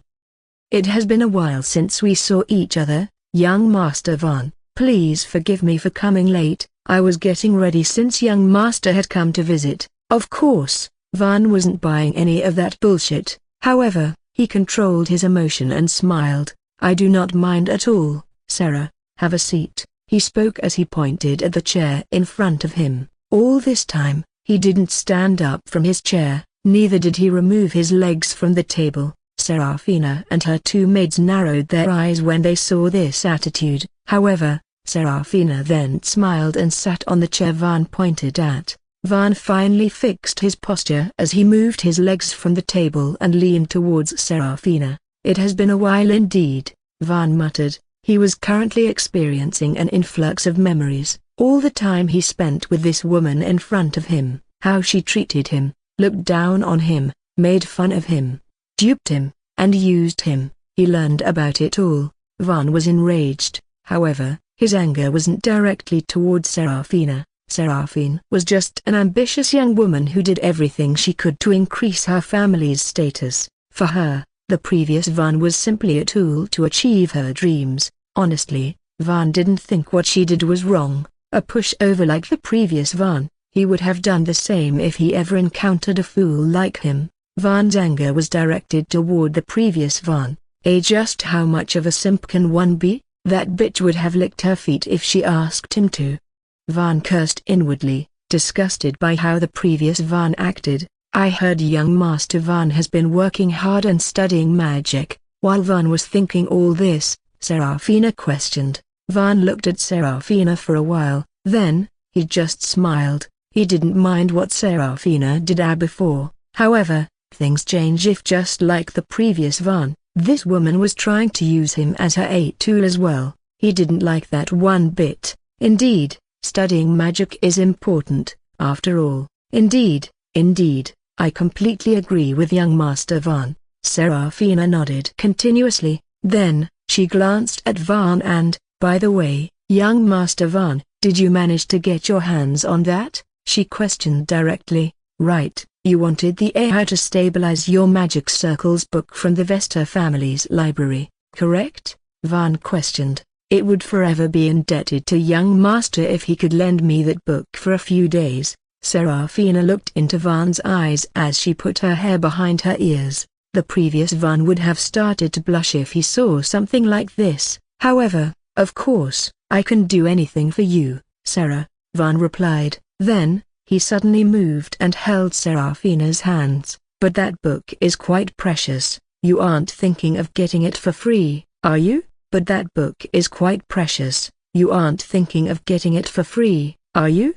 Van spoke as he suddenly held Serafina's hands. Serafina was taken aback by Van's sudden move. However, before she could react, one of the maids standing behind Serafina reacted and grabbed Van's hand as she shouted, "How dare you! Get your hands away from Lady Serafina." Van he glanced at the maid, then he tilted his head in confusion. I didn't know the servants of the Stormweaver house were bold enough to directly touch a member of the Vesta family. Sarah my love, should I take this as an offense against the Vesta family? Van questioned as he turned towards Serafina with a light smile on his face. All this while, he didn't leave Serafina's hands. Serafina's expression changed. She calmly moved her hands away from Van's grip. Then, she glanced at Van and, I apologize for my maid's action. She is a rash person. I will discipline her well. Serafina then glanced at her maid. She didn't say anything. However, the maid understood what she wanted. She recognized her mistake and quickly moved her hands away. I apologize, young Master Van. She bowed her head. Van, however, just smiled. I don't think a simple apology will work in this situation. Girl, the maid didn't know what to do. What do you want, young Master Van? Serafina questioned. You love your father, correct? Suddenly, Van questioned. Huh? Serafina was taken aback. Van continued to look at her. Yes, I do love and respect my father, young Master Van. Then let's say your father visits the Vesta mansion because he was invited. Then, the guards throw your father away and embarrass him in front of everyone. What would you want me to do to those guards? You wouldn't be able to do anything because you do not own any power in the Vesta family. Serafina wanted to say this, but obviously, She couldn't do it. She then looked at Van with a strange look on her face. She didn't know how to put it, but Van was acting differently than normal. She couldn't see that honey-dipping look in his eyes that he used to show before whenever he met her. His eyes seemed more a broken bar. Serafina was having a hard time adjusting to this sudden change. "Yeah, broken bar, I would want those guards to apologize." "Yeah, broken bar," Serafina answered. "Oh, so a simple apology would cut it, huh?" Van noted. Then, he stood up. "All right, I get it. The Vesta House would be arranging a welcoming ceremony soon for the children of Vesta who will be returning from the academy in the upcoming break. The Stormweaver House will be invited as well. I am looking forward to you people attending the party." Serafina. Van smiled mysteriously. It was as if he was planning something. "Anyways, I will be taking my leave now, since there are people who obviously don't want me here." As he said those words, Van momentarily glanced at the maid who had grabbed his hand. "Wait." Just as Van was about to leave the room, Serafina called out. She was clenching her fists to hold back her anger. The meaning behind Van's words couldn't be clearer, inviting them just to kick them out later and end it all with an apology. Even an idiot could tell what he was planning, but to think the situation made it so that other than silently listening to his words, there was nothing she could do. Serafina hated the fact that she had so little control over the overall situation. Van, who stood with his back facing Serafina, smiled widely as he heard her call him. Then, his smile faded away as he turned around with a tired sigh. "What is it now, Sarah?" he questioned. "Lily, apologize," Serafina ordered. "I diaresis I circumflex plus minus ndi circumflex plus minus sni circumflex inverted question mark vi circumflex micro l dot ci circumflex inverted question mark mi Apollo." Lily, the maid was about to bow her head. "However, not like this," Serafina interrupted. "Kneel down and rub your nose on the ground while you apologize," Serafina ordered with a cold look on her face. Lily's expression changed. Even Van was taken aback. He was impressed by how decisive this woman was. "Lady Serafina." Broken bar, Lily called out in surprise. She obviously didn't want to do it and couldn't believe that her lady who she had been loyal to for all her life ordered her to do something like this. Serafina, however, didn't care. "Kneel," she ordered. Lily's body trembled. She glanced at the other maid, asking for her help. However, the other maid simply glanced away. Lily's body trembled in embarrassment. Then, she glanced at Van, who was looking at her with an expressionless look on his face. Then, gritting her teeth, she knelt. She bowed her head, and as her nose touched the ground, she started rubbing it. "I apologize, I was disrespectful. I will reflect on my actions. Please forgive me, young Master Van." Van didn't say anything. He just let the maid continue to rub her nose on the ground in embarrassment and glanced at Serafina. "I also apologize for not disciplining my servants, young Master Van. I hope you won't take it to your heart." Serafina bowed her head as well. "Fire her." Suddenly, Van ordered. Serafina, Lily, and the other maid inside the room widened their eyes in surprise as they heard Van's words. "What a broken bar?" Serafina stuttered. "Fire this maid." "But it is either me or this maid, Serafina, choose well." Van wasn't willing to listen. Lily, who had her head on the ground, was surprised as well. "Young Master Van, you asked what I would want if your guards were disrespectful to someone from my family. I believe this sort of apology would suffice for me. I wouldn't want you to fire them since those guards must have a family to feed as well. So please. That is your choice. This is mine. Now choose. With how much I have done for you in all these years, if you still choose a mere maid over me, then I'd believe I was a fool before and would stop pursuing you entirely. So please give your answer, Serafina. It is something very important for me. With how much I have done for you in all these years, if you still choose a mere maid over me, then I'd believe I was a fool before and would stop pursuing you entirely. So please give your answer, Serafina. It is something very important for me." Van spoke with a cold look on his face. A broken bar. Serafina turned silent. She wasn't given much of a choice here. She glanced at Lily, who kept her pride away for her sake and was still kneeling on the ground. She didn't wish to do it, but in the end, Serafina clenched her fists.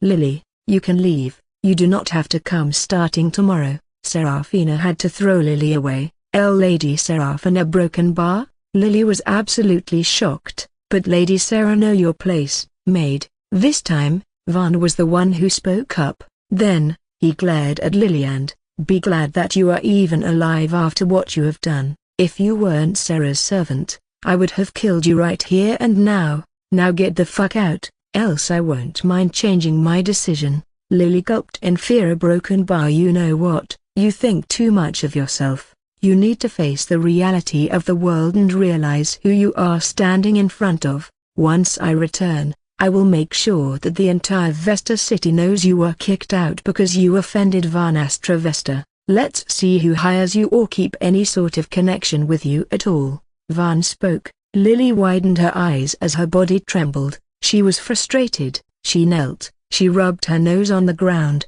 and begged for forgiveness, and even then, she was kicked out. Not only that, she could tell this man would make sure that she wouldn't be hired by anyone in the Vesta city. If she needed to survive, she would need to leave the Vesta city. However, the entire city was surrounded by water and she didn't have enough money to book a ship. Her future a broken bar. It was absolutely certain a broken bar, and there was nothing she could do about it. Now leave if you don't want me to make your life more miserable, Vaughn threatened. With a soulless look on her face, Lily walked away. Once she left the room, Vaughn's cold expression disappeared and was replaced by a warm smile. He glanced at Serafina and, thank you, Sarah. What are you thanking me for, young Master Vaughn? Serafina smiled. She had enough time to analyze the situation and react accordingly. What's lost was lost. There was no point in reacting to it right now. For now, she had to work on capitalizing on the decision she had made. Vaughn had changed, however. Serafina could tell that he still had feelings for her. He may be much more arrogant and direct than before, however, he still had a soft side for her. She needed to use that, just like she always has been. For choosing me over that maid, Vaughn replied. The smile on his face hadn't disappeared all this time. Young Master Vaughn, please don't act so distant. How could you even think that I would choose a mere maid over you? I was only hesitating because I was worried how she would fend off for herself in the future. However, if you put in a condition where I had to choose you over her, then I didn't even have to think. You mean much more to me than a mere maid. Serafina smiled. I appreciate that. It made me feel special. Vaughn spoke. You are special, young Master Vaughn. What? Vaughn was taken aback as Serafina smiled at her. I said you are special in my eyes, young Master Vaughn. Serafina repeated her words. This time, her tone sounded a bit flirty. Sarah, I think I forgot something back in my room, so I will be taking my leave now. Suddenly, Vaughn rushed out of Serafina's room. Young Master Vaughn. Serafina wanted to stop him, however, Vaughn didn't listen and just rushed out. Aldrich, who was patiently waiting for Vaughn's return, was surprised when he saw Vaughn acting like that. However, he didn't question anything and quickly followed Vaughn.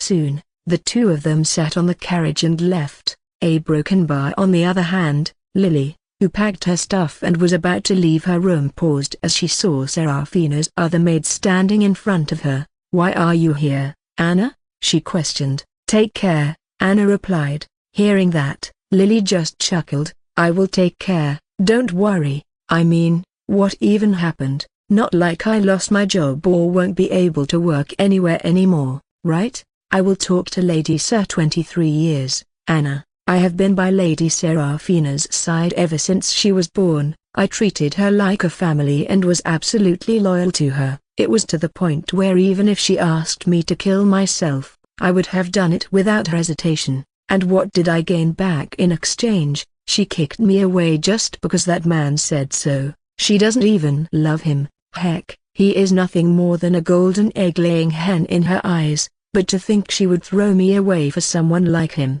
Maybe we aren't much different in her eyes as well. Rather than a family, maybe we are just some tools she needs to get her work done for her. That is no, I am thrown away, Anna. I hope doesn't happen to my sister.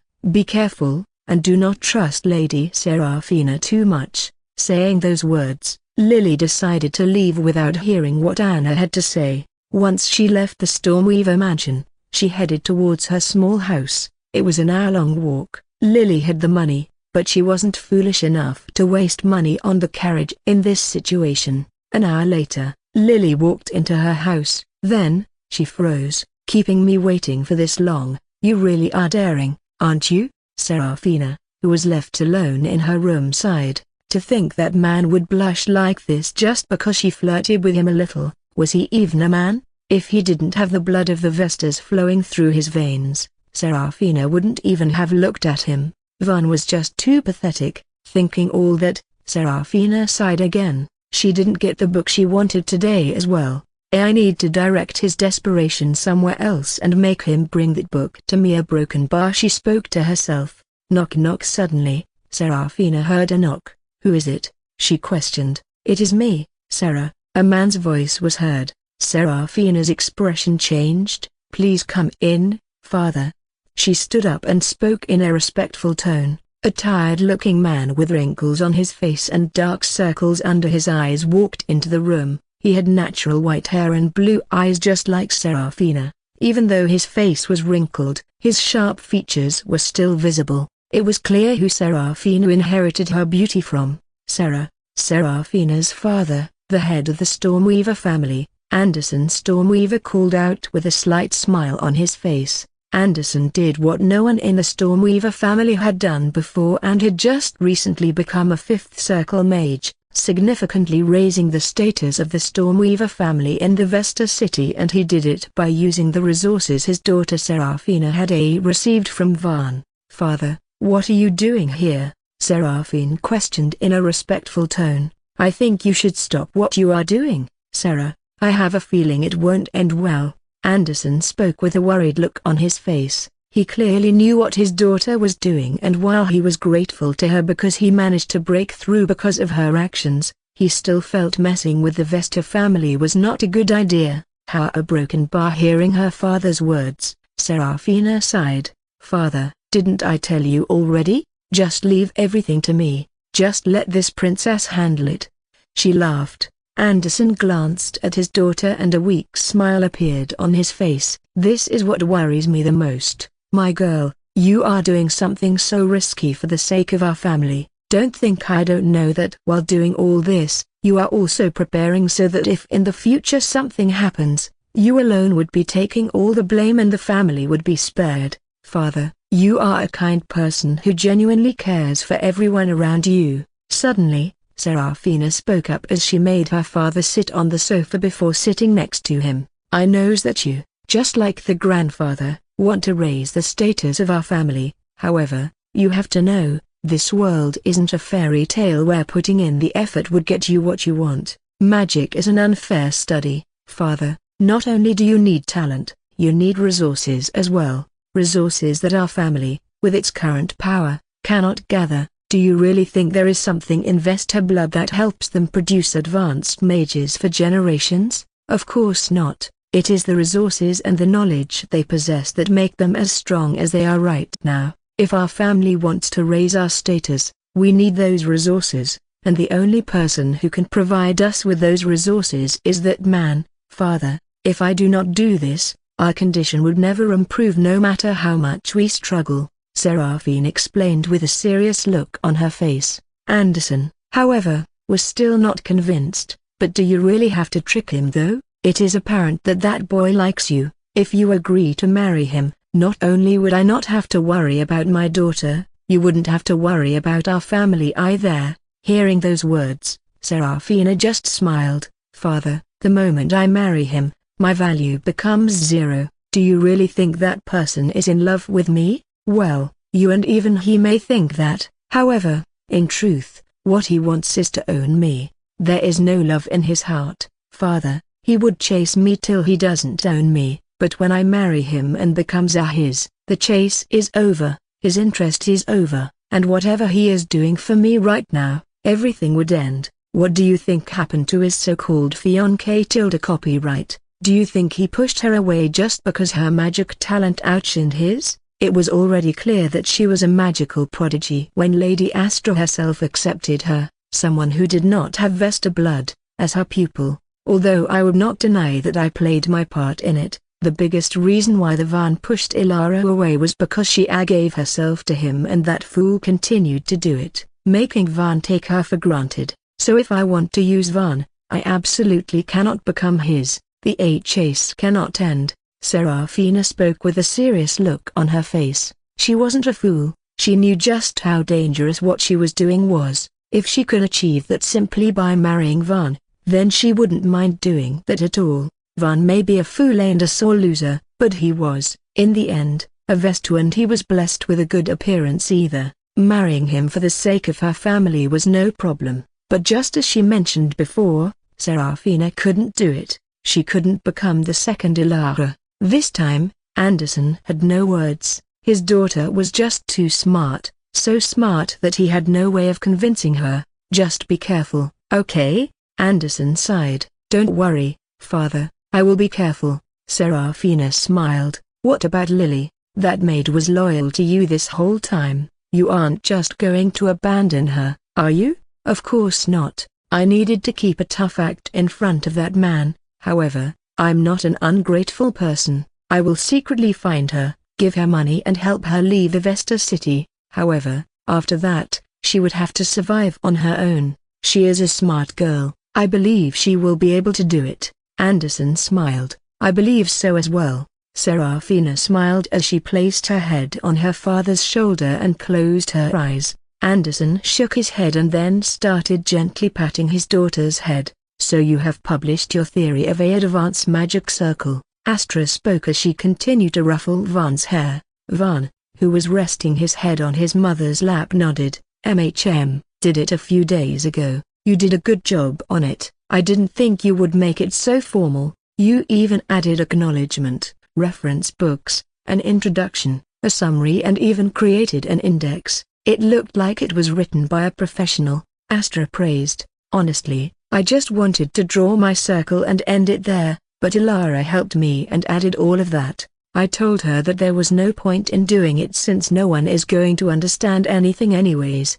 But she said that it was the first publication under my name, so she needed to do it properly. Aha, no wonder the language sounded so familiar. It was that girl who helped you. Did the two of you write it together? Astra questioned with a curious look on her face. More like she was the one who wrote the entire thing. I only drew the magic circle. That's not what I am asking you, fool. I am asking whether the two of you were together all that time. Hearing that, Van opened his eyes as he glanced at his mother. Then, with a playful smile on his face, he questioned back, Does my almighty mother not know about it? I thought you were an omniscient being. You think all I do is keep an eye on my son and my pupil all day? Astra questioned as she pulled Van's ears. Okay, I was just joking. Yes, I was with her the whole time. I told her about the theory was I going to publish because you ordered me to and she offered to help me. Van answered quickly. His mother was too ruthless. Oh ho, so the two of you are spending more time together, huh? Good, that is good. That girl was quite worried when she heard that you have gone to the Stormweaver house. Was she the only one who was worried? Van questioned with a playful smile on his face. Astra glanced at her child and raised her eyebrow again. Van quickly covered his ears with his two hands and, There is nothing to worry about, of course. Don't worry, everything is a part of my plan, and yes, I will not disappoint Ilara. Van spoke with a genuine look on his face. HMPH, try to do it and see how I hunt you down. Astra gave the ultimatum. Van sighed. His mother really was on her daughter-in-law's side rather than his. Well, not that it was her fault. In this world, if anyone had met Ilara and was not on her side, that being was simply a fool. Hating Ilara was simply impossible. Anyways, what are you planning to do with that Stormweaver? Suddenly, Astra questioned. Just leave it to me, mother, Van replied. He didn't want his mother's help. That would make things a little too easy. If he wanted to stand up on his own, he needed to deal with things on his own. Simply relying on his overpowered mother was not an option. Astra glanced at Van for a while and, that girl is not simple, Van. I am not simple either, Mother. Van laughed. Astra just shook her head as she sighed. She wanted to act disappointed, but the smile on her face betrayed her. Mother, I am curious, has anyone read the theory I published? Obviously, reading the theory published by other mages wasn't free.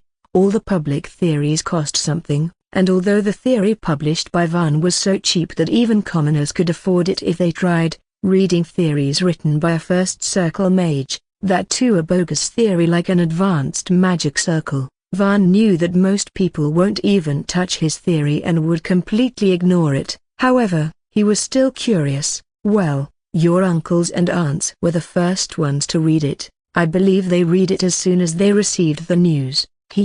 I guess I would need to thank them for supporting this struggling mage. Van chuckled. Whatever a theory earns is divided between the house that published the theory and the mage who wrote that theory. In Vesta City, most of the public magic theories were managed by the Vesta house. Of course, there were some managed by other houses. However, the difference between the reputation was apparent and not many read those theories published by other houses. Ha ha ha, make sure you do that. Astra laughed as well. So, what did they say? Van questioned. What is there to say? They all understood that the theory was bogus and the circle you propose was impractical. Your Uncle Draven even came to me to complain about it. What did he complain about? Wait, let me guess. It should be the same old. You shouldn't let him publish a bogus theory even if he is your son. It would ruin the reputation of our Vesta house. Right? You know your uncle quite well. Astra smiled. Well, of course, he is my dear uncle, after all. Van smiled. There were also other people who bought the theory you published out of curiosity, though most of those theories were later thrown away. That hurts. Van pouted. Astra completely ignored that. Knock knock. Then, the two of them heard a knock. He should be here. Van spoke up. I diaresis I circumflex plus minus I circumflex d I circumflex plus minus s I circumflex inverted question mark vol dot c I circumflex inverted question mark m. Who? Astra questioned. Right, I didn't tell you, did I? I recruited a new handyman. A handyman? Who? Asher. Asher? That Asher? MHM. The man is more useful than I thought. Saying those words, Van stood up. Anyways, I will see you later, Mother. Take care you yourself. All right, you too, Astra replied. Van then walked out of the room. The servant, who was expecting a reply and was about to inform them about Asher's visit, was surprised. Take me to him, Van ordered. As you command, young Master Van. Knock knock. Lady Seraphina, a servant called out as he knocked on Seraphina's room. Enter. Seraphina, who was currently sitting inside the room, drinking coffee, ordered. Lady Seraphina, young Master Asher is requesting to meet you. The servant walked in and reported. Asher? Seraphina frowned in confusion. She hadn't invited him for Broken Bar. Why was he here? Broken Bar? Should I send him away, my lady? Anna? Seraphina's maid questioned. She knew Seraphina didn't like meeting people whom she hadn't invited. Seraphina was the type of person who planned everything beforehand and rarely anything went against her plans. Although she is confident in her ability to handle things when they didn't go in the direction she wanted to, she still preferred planned meetings rather than unplanned ones. This time, however, tell him to wait in the guest room. I will be there in 10 minutes, Seraphina ordered. The servant bowed his head and walked away. Then, Seraphina casually sipped on her coffee. A Broken Bar. Anna wanted to ask why she was meeting him when she usually just sends people away if they come like this, but then, I hope you are not thrown away. I was. She recalled Lily's words and turned silent.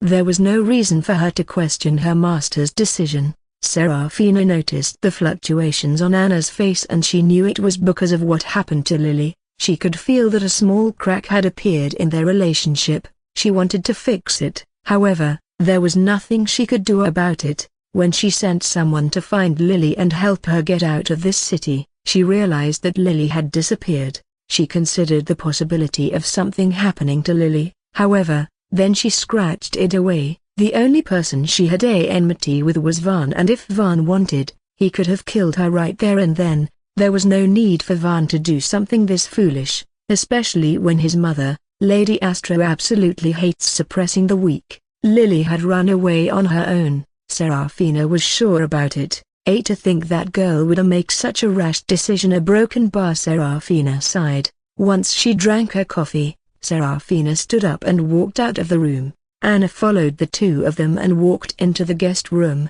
There, they found Asha sitting on the sofa, waiting for them.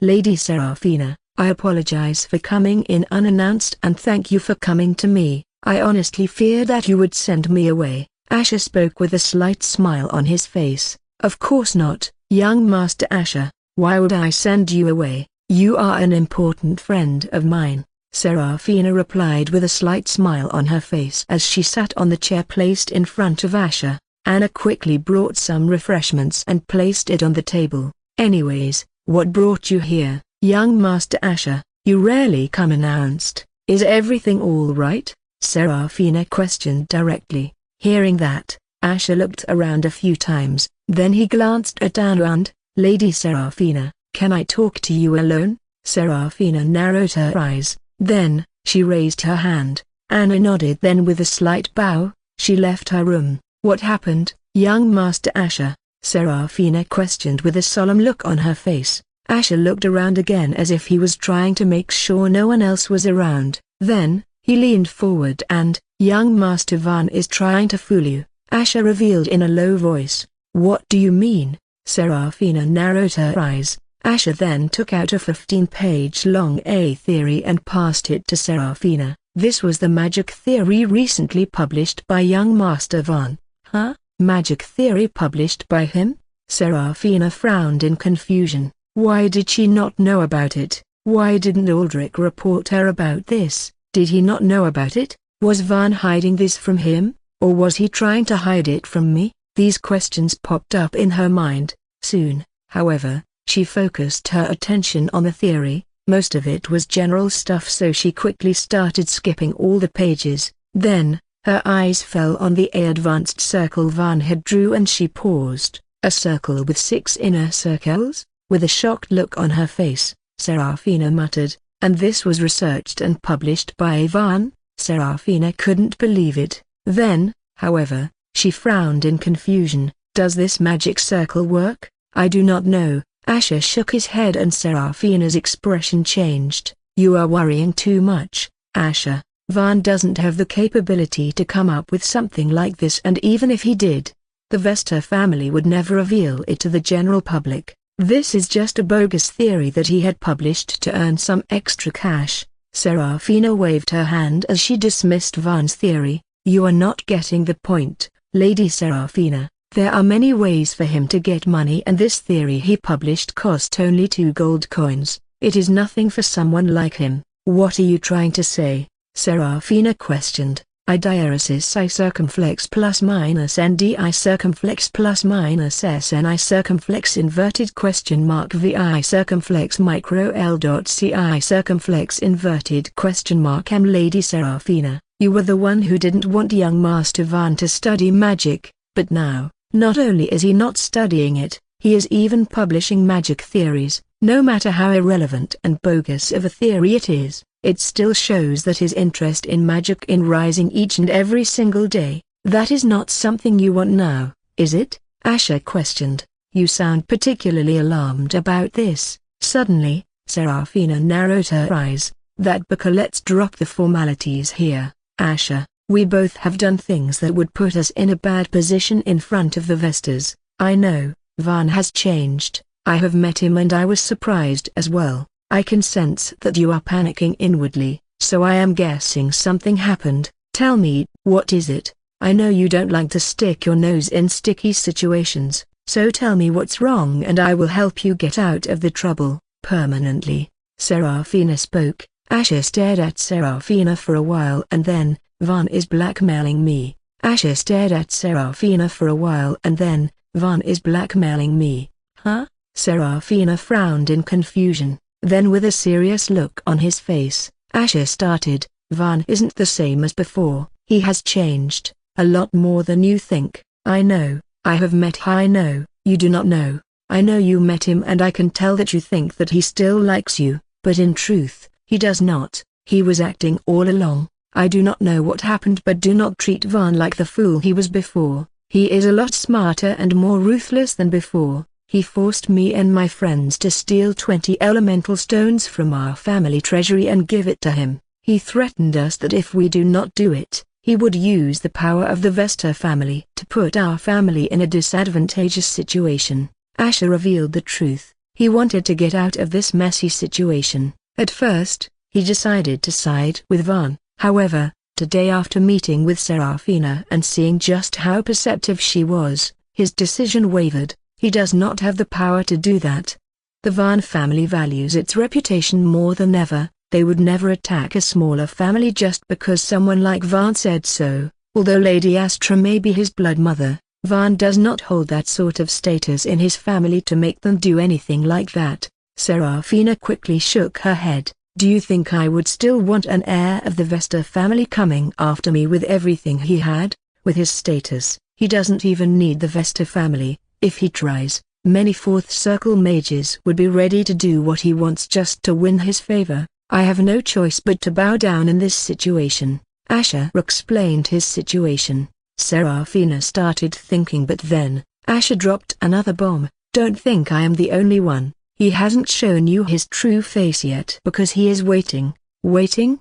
Waiting for what? Serafina frowned in confusion. Asher then placed a crystal ball on the table, and seeing the ball, Serafina narrowed her eyes. A recording crystal, a broken bar. She recognized this thing as soon as her eyes fell on it. He is waiting to get his hands on a proof. Everything we did to him, it was ordered by you. However, there is no evidence to support that statement, and that is what Vaughn is looking for. He is blackmailing not only me, but the four of them as well. He wanted us to come here, fool you into confessing your crimes, and recording the entire thing. Once he has enough proof, he would let all of us go and would target you instead. Asher revealed Vaughn's plan, and hearing his words, Serafina's expression changed. She did think Vaughn was acting differently, but a broken bar. This was much more concerning than she thought. A broken bar, however, now that she thought about it, it did make a little sense. She has mentioned the book she wanted more than 3 times already.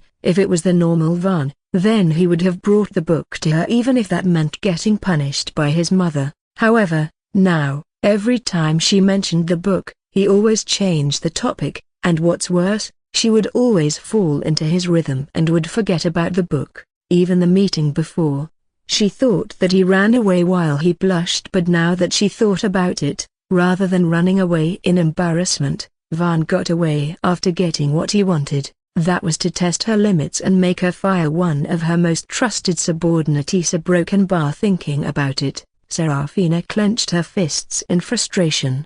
Vaughn Vesta broken bar. Her icy blue eyes turned cold. Then, she glanced at Asher and, "Why are you telling me all this?" she questioned. Vaughn is clearly the stronger leg to grab here. Then why come to me and reveal all his plans? Aren't you scared that he would realize that you have betrayed him and would harm you? I am playing the safe game here, Lady Serafina. You are the last person who would rat me out, because that will just be dumb, and if you don't say it, then there is no way he would know that I am not on his side. I highly doubt that he would let me go once you are down, so I am putting my trust in you and have decided to hop on the same boat you are on. No matter what, Vaughn would still be Vaughn. He might have changed, but that doesn't mean that he turned into a different person. Deep down, he is the same fool he was before. I am sure if you and I work together, then handling someone like him won't be difficult. Asher explained the reasons behind his actions. Hey, aren't you just saying that you know you would not end up well if you choose his, so you are betting on me instead? Serafina questioned as she laughed. I will not deny that. I diaresis I circumflex plus minus ndi circumflex plus minus sni circumflex inverted question mark vi circumflex micro l dot ci circumflex inverted question mark. And then why would I want you on my side? You are completely useless to me. Why should I be your shield? Serafina questioned. This time, Asher was the one who laughed. Not like you have any other choice. What are you going to do? Tell on me? What would you even say to him? Asher, the man you sent to gather evidence against me is trying to betray you and join me? What do you think would happen after that? Vaughn would praise you for your honesty and give you what you want? A broken bar. Serafina turned silent. Asher was right. Other than destroying all these strategic barriers they have set and completely falling out with each other, there was nothing she would achieve by telling on Asher. No matter what, she had to become his shield, because if Asher goes down, the chances of her going down together with him were extremely high. Thinking all that, Serafina sighed. Then, she glanced at Asher and, I take it that you came here with a plan? I take it that you came here with a plan? Serafina questioned as she glanced at Asher. Asher turned silent for a while and then, a broken bar. That is correct. What is the plan? Dreamweave, huh? Serafina frowned in confusion. Vaughn won't act against you unless he has the evidence. He wants revenge, and honestly, with how he is changing, soon, the people in the Vesta family would accept him, and once that happens, he won't need any proof anymore. Surviving in the Vesta city while a direct descendant of the Vesta family sees you in a negative light, it is almost impossible. He might not do anything to harm you directly, but it will definitely cripple any potential for future growth. If we want to avoid that fate, then we need to act as soon and effectively as possible. So Asher, don't twist your words trying to convince me, just say what you want to say. Serafina interrupted as she looked into Asher's eyes. She didn't have time for these little mind games. This was a serious issue. Get Vaughn addicted to Dreamweave and control him through it. Asher summarized. Are you kidding me? Serafina narrowed her eyes. Using Dreamweave against a member of the Vesta family? Just what sort of fool would try such a thing? Lady Astra would find out about it the moment her eyes fell on Vaughn, and once that happens, everything is over. Unlike Vaughn, Astra wouldn't need any evidence, reasons, or something like that. If you get on her bad side, it was over. That is the only option we have. That option is going to get us killed, mercilessly. That's only when Lady Astra finds out about this, and you think she won't? Serafina retorted. Asher, however, just looked into Serafina's eyes and, she won't if we do it correctly, and you know it as well, don't you? A broken bar. Hearing Asher's words, Serafina turned silent. This time, her face looked more solemn than the time when Asher was talking about Vaughn and his change. How do you know? She questioned. You are not the only one who knows how they work, Lady Serafina. A broken bar. Silence fell over the room. You can leave now, I need to think about this. Suddenly, Serafina spoke up. Asher glanced at her expression and then, he stood up. Then I hope to see you soon. Saying those words, Asher turned around. However, just as he was about to leave, wait, Serafina stopped. You won't mind if I do a thorough search on you, right? I am a bit on edge after seeing the recording crystal you showed me. Asher glanced at Serafina. Then, he raised both his hands and, of course, I don't mind. I rather like that you are being careful. It reassures me that the decision I made was correct. Serafina nodded. Then, she walked toward Asher and searched his body, looking for any other artifacts he might be hiding. 5 minutes later, when she couldn't find anything, she nodded at Asher again, signaling him that he was clear and can now leave. Asher understood and turned around again. All right, I will be coming to see you again. This time, it would be with those 5 friends of mine. We people would try to get something that could incriminate you out of your mouth, and will be carrying these recording stones, so be careful. Don't worry. Serafina nodded. Where will you be going now? To the Vesta mansion. Of course, I need to report how our conversation went, Asher replied with a slight smile on his face as he walked away. Serafina's expression didn't change. After he left, she seemed to have been lost in his thoughts. A broken bar. On the other side, Asher, who had returned to the Vesta mansion after talking with Serafina, was patiently waiting for Vaughn in the guest room. Yo, Punchbag, how have ya been? 5 minutes later, Vaughn kicks the door and walks in. Again, Asher wondered just how can one person change so much. He couldn't believe the man who was currently patting his shoulder while picking his ear with his pinky finger with another hand was the same Van who used to start stuttering in fear whenever he walked close to him. "I have been well, young Master Van. A broken bar. So, you went to that woman?" Van questioned as he offered a seat. "I did," Asher nodded. "Did you get anything?" Suddenly, the jolly carefree aura around Van disappeared.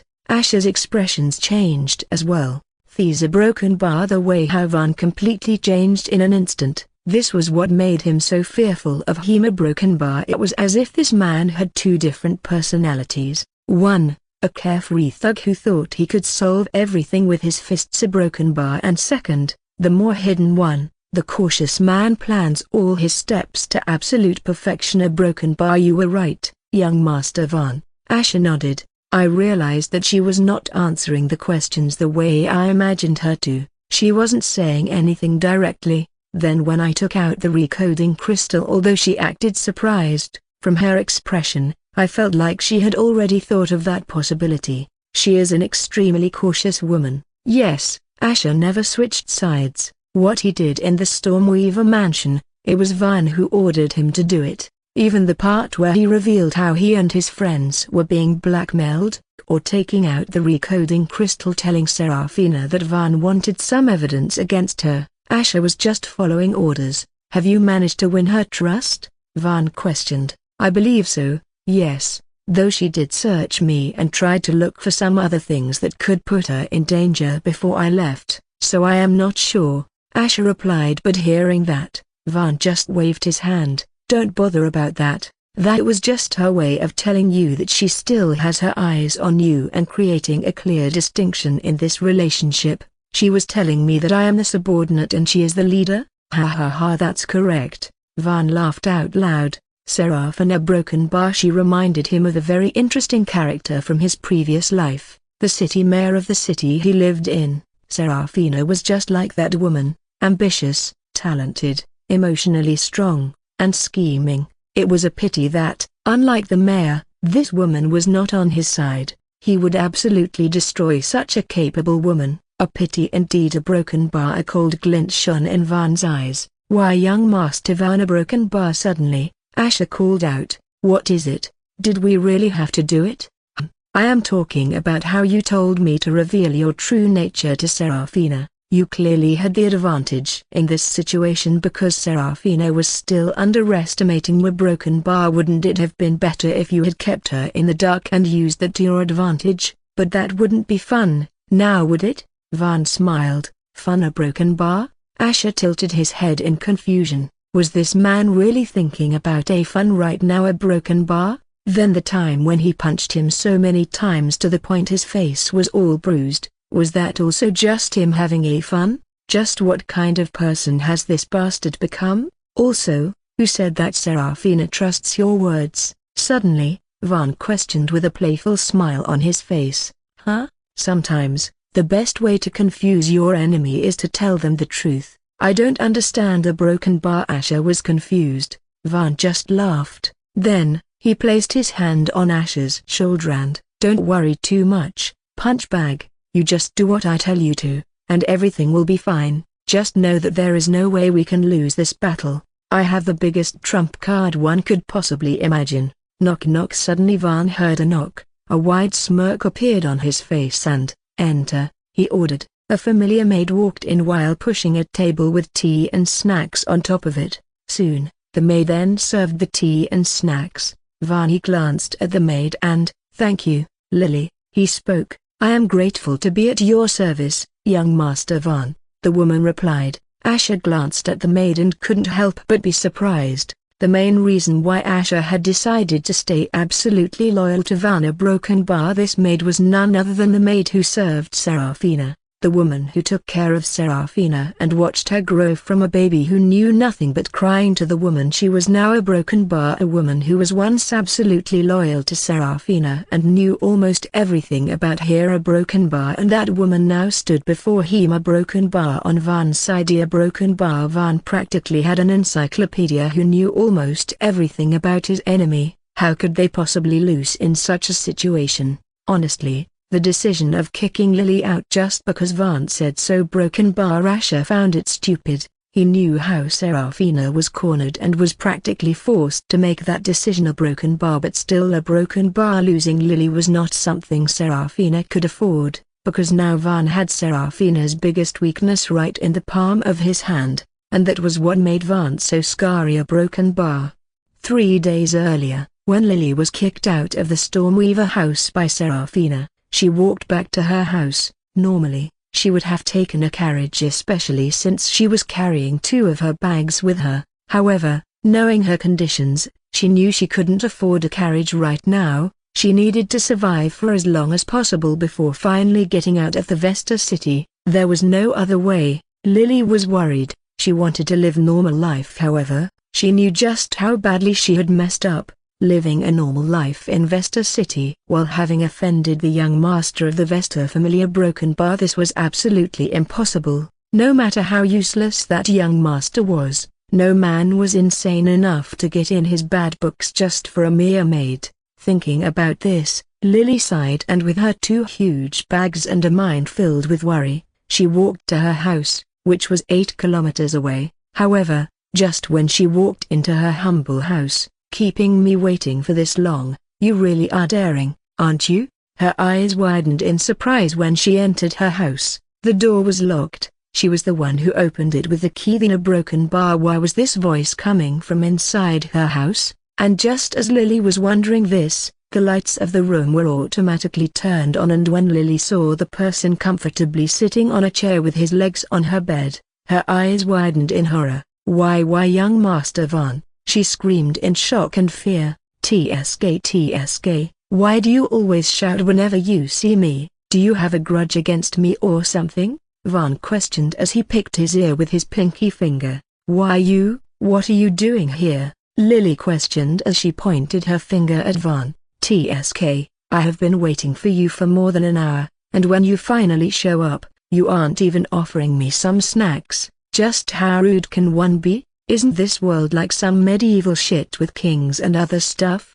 I thought people of this era were more polite, but people are an ass pretty much everywhere." "You broken bar," Van groaned as he started talking to himself. Lily, on the other hand, had no clue what this man was talking about. Her broken bar. Was this man always this brash? A broken bar? No, she had heard that he was brash and was always rude to the people who he thought were beneath him, but these a broken bar. This was just too much. Does he have some kind of mental condition? Lily started wondering. Van, however, continued with his monologue. "Well, I guess it is not your fault either. I'm the one who got you kicked out of your job. It would be stranger if you forgot about it and served snacks to me. If you did, I would have doubted that you have poisoned it." Lily, who heard those words, narrowed her eyes. She recalled how this man was responsible for all her miseries. So rather than trying to make sense of this situation, she glanced at Van and with a face full of hatred and loathing. "What are you doing?" But anyways, however, before she could say anything, Van interrupted her again. "Who would want that shitty job anyways? Honestly, if my boss kicked me out just because someone said so, especially when I was the one who stood up for her, I wouldn't want that shitty job either. If you look at it that way, then I did you a favor, didn't I? I diaresis I circumflex plus minus ndi circumflex plus minus sni circumflex inverted question mark vi circumflex micro l dot ci circumflex inverted question mark M. Van questioned as he glanced at Lily. "Why are you here?" This time, Lily dropped all the formalities and questioned directly. "I am here to check up on you. Of course, if things stay the same as they are right now, then surviving in the Vesta City would be difficult, so I was wondering what your plans are. You are the last person who I want to check up on. If you forgot, then let me remind you, that you are the reason for everything that happened to me." Lily spoke as she narrowed her eyes. "You really think it is wise to talk to me like this? I came here to get you out of this situation, you know?" Van questioned with a playful smile on his face. "A broken bar? What do you mean?" "Work for me." Van spoke directly. "Come to the Vesta mansion with me. You will be new there, so there will be some restrictions imposed upon you. but I can assure you it would definitely be better than whatever you are planning to do. The salary would be decent, a decent room and food will be provided. You will be safe, in case you get hurt on accident. The treatment cost would be covered by the family and there are many more advantages. Lily, who was listening to all this, suddenly realized, you want me to betray Lady Seraphina Broken Bar? Is it really betraying when she already kicked you out? Van chuckled as he questioned back, why would you even think about her right now? Don't you want to bite that bitch back? What you did back then, a Broken Bar, you didn't do it in a fit of anger, a Broken Bar. You were planning for this since the start, a Broken Bar, making Lady Seraphina choose between you and me, a Broken Bar. It was all just a trip, a Broken Bar, Lily muttered with a strange look on her face. She couldn't believe it, a Broken Bar, this man, a Broken Bar. Wasn't he a well-known fool and a pushover, a Broken Bar? Then why a Broken Bar? What, you want me to clap for you or something? You think I will betray Lady Seraphina after knowing you were aiming for this from the beginning? What made you think I would let you win? Lily spoke in a tough tone. She was not going to give in. All right then, good luck living. Van shrugged as he stood up. I will live. Sure you will. Van smiled. Aldrich, he shouted, at your service, young Master Van. Destroy this house, spread her postures all over the Vesta city. Say she assaulted the young master of the Vesta family and was disrespectful to him. I want this done by tonight. Is that clear? Destroy this house, spread her postures all over the Vesta city. Say she assaulted the young master of the Vesta family and was disrespectful to him. I want this done by tonight. Is that clear? Van ordered as he started walking towards the exit. As you command, young Master Van. Aldrich bowed his head. Lily, on the other hand, widened her eyes in horror. What are you trying to do, huh? What do you mean? You are the one who wants to be a bitch and take the hard part, isn't it? Well then walk on this path till you are sick of it. Why you are threatening me? Lily shouted. What? Are people of this world dumb or something? Was it not clear from the start? Of course, I am threatening you, bitch. All right, fuck it. I'll just be clear then. If you want to live, join me. I can't kill you because my family values its reputation, and the young master of the family killing someone out of pettiness would harm the Vesta family's reputation, or at least that's the crap Sarah must have fed you. But you have to know, maid, life isn't black and white. Yes, I can't kill you, officially that is. Lily's expression changed as she glanced at Van. But what if you die in an accident? A thief was stealing your stuff. You tried to defend and the thief killed you in desperation. You witnessed a crime and the criminal silenced you to remove evidence. There are countless ways you can die, maid, ways that would never incriminate young Master Van of the Vesta family. YUW would never be able to escape if they decide to investigate her Broken Bar, that is if they decide to investigate. You think people would care about a mere maid, not to mention a dead one? Van's smile widened. A Broken Bar. Lily turned silent as her body trembled. Even a fool could understand what Van was talking about, a Broken Bar. She wasn't just going to have a difficult time surviving. If she went against Van's words, she would be killed. So if you don't want all that to happen, then take those 2 bags of yours and come with me. Is that clear? Van questioned in a rough tone and the trembling Lily nodded. Good. Van smiled. Aldrich, bring her to the Vesta family. As you command, young master. Aldrich bowed. Van nodded, and just as he was about to leave Lily's house, he paused and turned back again. Right, I forgot to mention. He looked into Lily's eyes. And I forgave you for disrespecting me today, but it won't happen in the future. Is that clear? You should treat me better than how you treated that bitch. Be loyal to me, be of use to me, and I will provide you the safest and the most comfortable life possible. You might hate me right now, but it won't be long before you would realize how lucky you are. Why yes, Lily nodded. Van nodded back and left the house. He wasn't planning to stay in this place for long. It was too hot. He would rather sit in the carriage that had a cooling system that was no different from AC's in his previous life. Honestly, this world may look like it is in the medieval era, but when it came to comfort, some things were better than what he had back on Earth. A Broken Bar. Once he left, Aldrich and Lily were the only ones left in the room. Lily's body was still trembling, and she was in no condition to talk. Therefore, Aldrich didn't say anything and just started picking her bags. "You are not on Lady Seraphina's side," Animera broken bar suddenly, Lily muttered. Aldrich paused for a while, then, however, continued to do what he was doing and, only a fool would choose Lady Seraphina over young Master Van. Lady Seraphina is not simple and you think young Master Van is? Aldrich then glanced at Lily and, who do you think is more fearsome, a woman whom everyone knew was smart, intelligent, and shouldn't be messed with, or a man who everyone thought was a fool but he had hidden his true face for more than 20 years? Aldrich replied and Lily turned silent. Seeing that she was willing to think it through, Aldrich decided to help his future subordinate. Switch sides. Lily, you were already kicked away by Lady Seraphina. That was because she had no choice.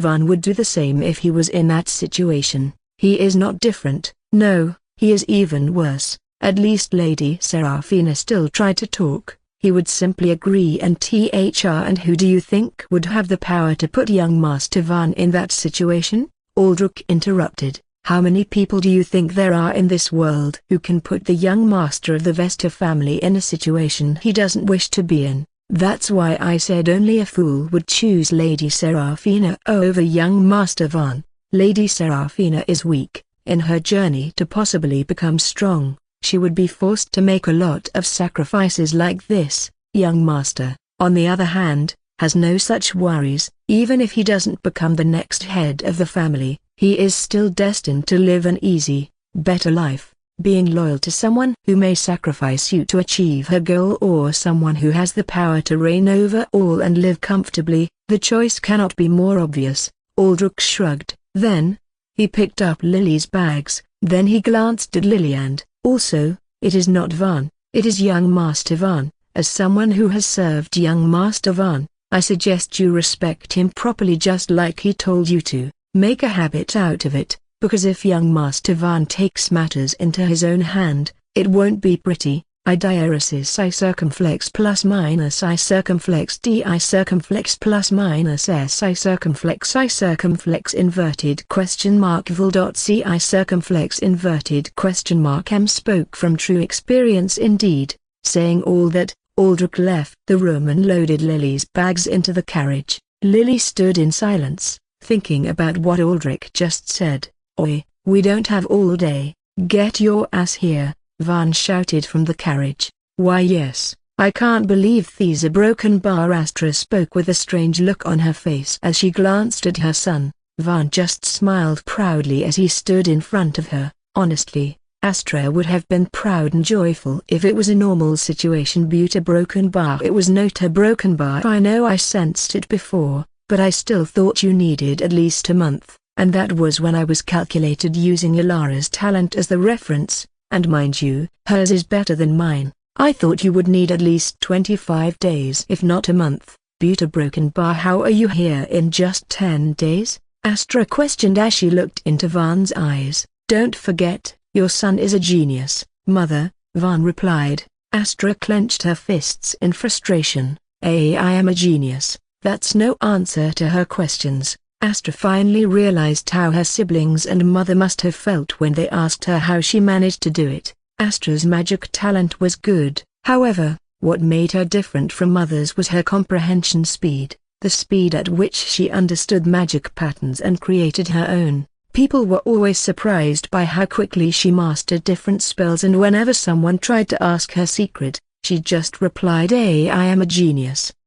To think she would end up on the other side of the conversation like these a broken bar. Thinking about this, Astra just sighed, but then, a smile appeared on her face. She then placed her hand on Van's cheek, then with a gentle smile on her face, it feels great to be a mother of a genius. With a talent like yours, catching up with others is only a matter of time. Van held his mother's hand. Who cares about catching up? I'll be so fast that they won't even know when I surpassed them. The future head can't have a competition, now can he? I must overpower everyone so badly that their faction members would be too embarrassed to recommend their own children for the heir's position. That is the dominance I expect from my son. Astra smiled. Van nodded. Anyways, how is your magic study going? I saw that girl writing down all first circle fire spells she knew along with the magic circles, magic patterns, and the inner circle, TSK. I was so jealous when I saw her working so hard for you. To think that fool would give you something so valuable when you treat her so poorly. TSK. Astra shook her head. What do you mean? I treat her well. Huh? Do you think not abusing her like your past self is treating her well? Even a random stranger treats her well by that logic. How are you any different? That girl does so much for you. Can't you show your appreciation at least once? I thanked her properly, Mother, Van replied, and as soon as she heard that, Astra facepalmed. Thanked her? You thanked her? Would you like if you spend days doing something for me and I just thank you in return? You are my mother, I don't expect take her out. Take her to some popular restaurant and buy her good food. Mother, all the best chefs in the Vesta City work in our mansion. She can simply tell what she wants to eat to the cook and he will make it for her. Astra's mouth twitched. Van, are you really my son? She questioned as she looked into her son's eyes. What? You think she was helping you because she wanted something to eat? When I said take her out, I meant spending some time with her and making her feel special. The food or the restaurant is not the issue here. Take her anywhere else, I don't care, but do something for her. Oh, you want me to ask her out on a date? Yes, exactly, and you better treat her like she is your queen. Is that clear? Why yes, I will do as you say, Mother. Van nodded as he started thinking about his future date. It was not a bad idea. He was thinking of doing something for Alara as well. A date with his fiancée Tilda copyright didn't sound bad at all. A small smile appeared on Van's face when he imagined the flustered face that Alara would make when he asks her out. Anyways, as I was saying, how is your magic study going? I am sure Alara's notebook is helping you a lot, and I also noticed that you have shut yourself in your room for this past week. Have you made any progress? How many spells have you learned? Astra questioned. Unlike Alara, who had witnessed Van's monstrous talent and how he created his own patterns just after seeing hers, Astra was still in the dark about this matter. Van asked Alara to stay silent because he wanted to surprise his mother later. To Astra, Van was someone who only knew the fire spike spell. However, a broken bar Van had already learned all 17 first circle spells that Alara had written down in her notebook. I have made some progress, yes. Van nodded with a slight smile on his face. That is good, though it is strange for a first circle mage to advance to the next level when he barely knows one spell. More options open up when you advance, so now that you are capable of doing so, there is no reason for you to hold back. Astra spoke. Does that mean I can form my second circle? Van questioned. Well, of course, as I said, there is no reason for you to hold back. As surprising as it may be, your mana veins are thick enough to form your second circle. Astra nodded and a smile appeared on Van's face. Suddenly, the little flamey flew above Astra's head, and with her hands on her waist, she called out, Cry. Van, who understood what she was trying to say and couldn't help but shake his head. Yes, I know I shouldn't have doubted you, it was my fault. Yes, I know I shouldn't have doubted you, it was my fault. Van shook his head as he recalled what happened 30 minutes ago. A week had passed by after his meeting with Serafina, and just like every other day, Van, after practicing the spell he learned, was dutifully feeding his Flamey. Today, however, Flamey seemed hungrier since even after 5 fills, Flamey wasn't satisfied. Van was surprised, however, he decided to think about it later and continued to feed Flamey 3 more times. It was only after that did Flamey's eyes starting shining in excitement. Are you satisfied now? Van questioned. However, instead of answering, Flamey simply flew right in front of his face. Then, she pointed her little hands at him with 2 fingers out. 2? Van guessed. Cry. Flamey nodded. 2 what? Flamey then created 2 magic circles with fire. Then, she created an arrow pointing at one magic circle.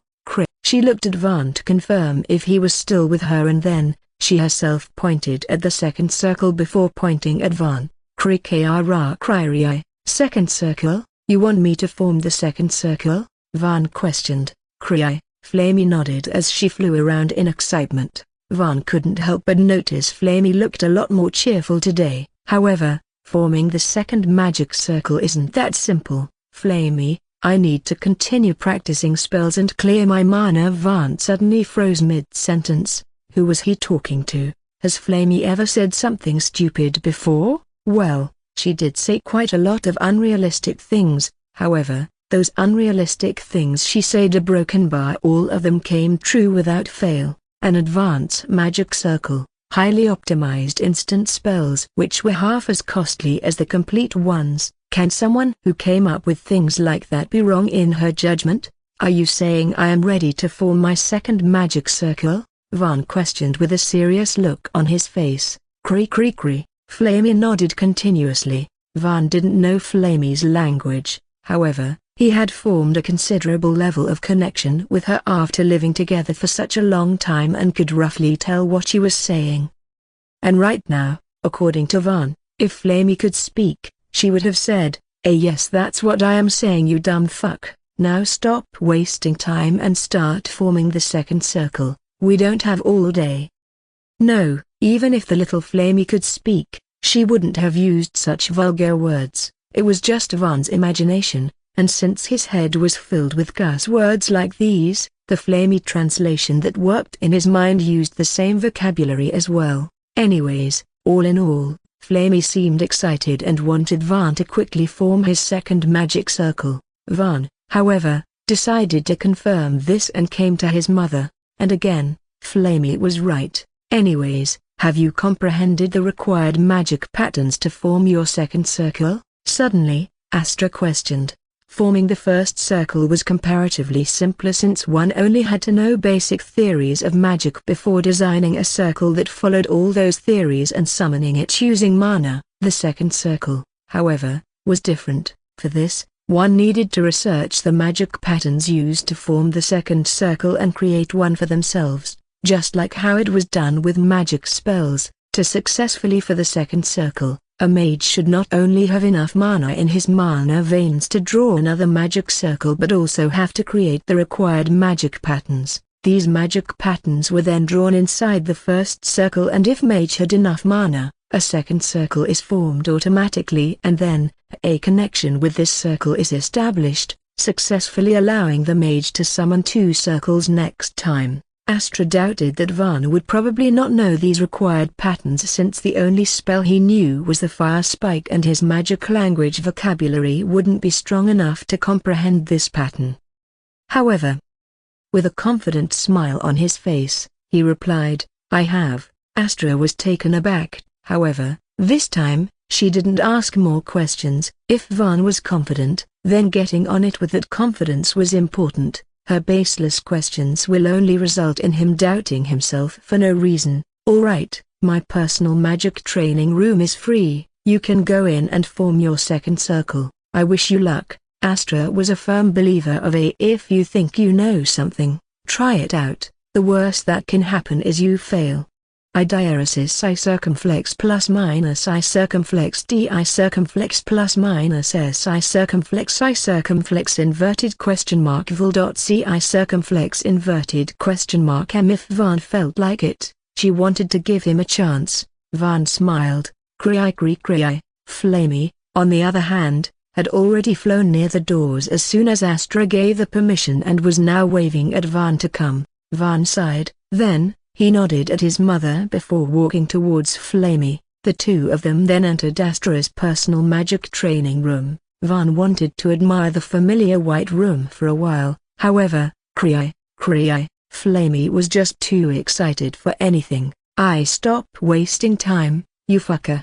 Van translated what she wanted to say. Alright, I will stop slacking. He then scratched his head and started absorbing the surrounding mana. Then, he turned towards Flamey and, come, he spoke, wanting Flamey's help to form the advanced magic circle because he couldn't form it on his own. However, Flamey shook her head. What? Van frowned in confusion. Flamey replied as she formed Van's previous magic circle using her flames. Are you saying that I have to use my own magic circle for this to work? Flamey nodded her head. Van frowned in confusion. He has been using Flamey's advanced magic circle just fine this whole time, then why was this a problem now? Anyways, Van just shook his head and didn't think much about it. He summoned his own circle. His circle only had 4 inner spells, however, since this pattern didn't require any inner circles, it didn't matter. Once the circle was formed, Van quickly drew the magic patterns, and then his magic circle shined brightly and another similar magic circle formed in the air right next to the first one. However, that wasn't the only thing that happened. A broken bar? Van drew the magic patterns inside his circle. The magic circle shone brightly, it was almost blinding. Then, another similar magic circle formed right next to the first circle. The 2 magic circles shone with different intensities. The first one was brighter than the new one. However, Van could feel his mana being sucked in and could see the second circle getting brighter and brighter. This continued till the 2 magic circles shone with similar intensities. Then, Van saw a pure white chain coming out from the center of the first circle. The chain shot toward the second circle. The 2 circles started rotating and continued to suck Van's mana. I diaresis I circumflex plus minus I circumflex D I circumflex plus minus S I circumflex inverted question mark vol.c I circumflex inverted question mark M. Van panicked a little. He could feel that his mana was about to run out, and if that happened,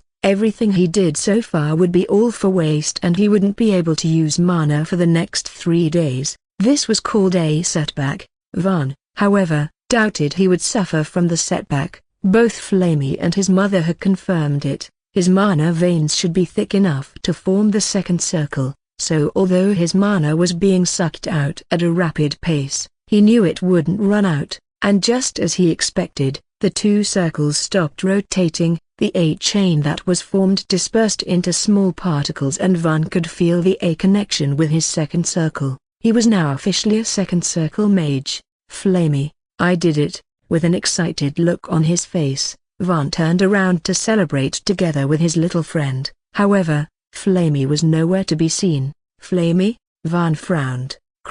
Then, he heard Flamey's voice. He turned to her direction and grew a broken bar. His expression changed as his eyes fell on Flamey, who held hands with another similarly adorable creature and was trying to bring her together. The creature had blue hair, and adorable blue eyes that showed her nervousness, a chubby face, and beautiful butterfly-like blue wings behind her back. With the water that was flowing around her, Van didn't have to think. Like Flamey, who was a fire spirit, this little creature was a water spirit. When the water spirit's eyes fell on Van, who still had his 2 circles shining brightly, her expression changed. She then turned towards Flamey and, she tilted her big head in confusion.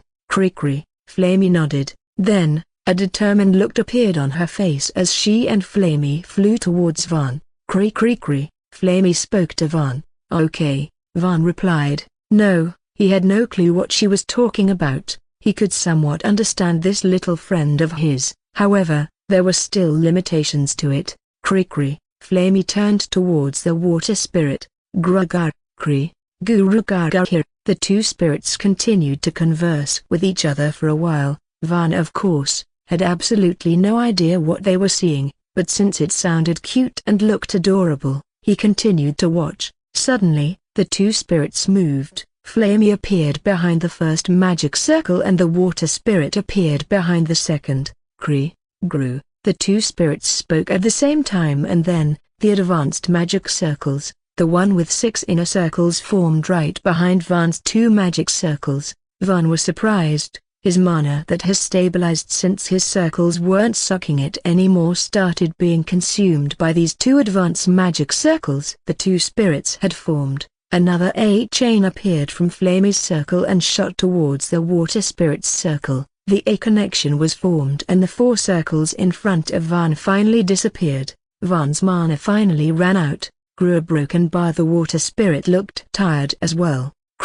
Flamey turned toward Van as she pointed at her mouth and stomach before pointing at the water spirit. "You want me to feed here a broken bar?" Van questioned. "Cry." Flamey nodded. From her expression, it looked like it was urgent. All right." Seeing the water spirit's tired expression, Van was surprised as well. He quickly absorbed the surrounding mana, moved it through his mana veins. Then, he gently moved his finger towards the water spirit. "Grew a broken bar?" The water spirit tilted her head in confusion. "Cree cree." Flamey, who appeared behind her, spoke. "Grew a broken bar?" The water spirit then glanced at Van, as if she was asking for his permission, and Van nodded. She then grabbed Van's finger with her two hands. Then, she placed her forehead on the finger and Van could feel his mana being sucked out. "You want more?" Once the water spirit was done, Van questioned. She nodded with an embarrassed expression on her face. Van chuckled and then, he absorbed mana and fed her again. The cycle continued 8 times. This told Van how hungry little Splashy was. Yes, Splashy, this was the name he came up for the water spirit. Again, gangsters weren't meant to be creative. "I will call you Splashy from now on." Van spoke with a small smile on his face as he gently rubbed Splashy's chin with his finger. "Grew." Splashy nodded with a bright smile on her face. At the very least, the little water spirit liked her name. Cry. Flamey, of course, wasn't going to stay back. Now that Van had fed Splashy, he had to feed her as well, even though he already did it an hour ago. Of course, Van didn't complain. He simply fed his little friend till she was satisfied. The two spirits stood in front of him as they smile. Then, "Cry cry cry," Flamey spoke as she formed 2 magic circles around her. "You want me to summon my circles?" Van questioned. Flamey nodded. Splashy nodded as well. Van was obviously excited for it as well. He absorbed the mana again, then he summoned his circles. The process was similar to how he summoned his first circle, and this time, instead of 1 circle, whoosh whoosh, 2 circles were automatically summoned.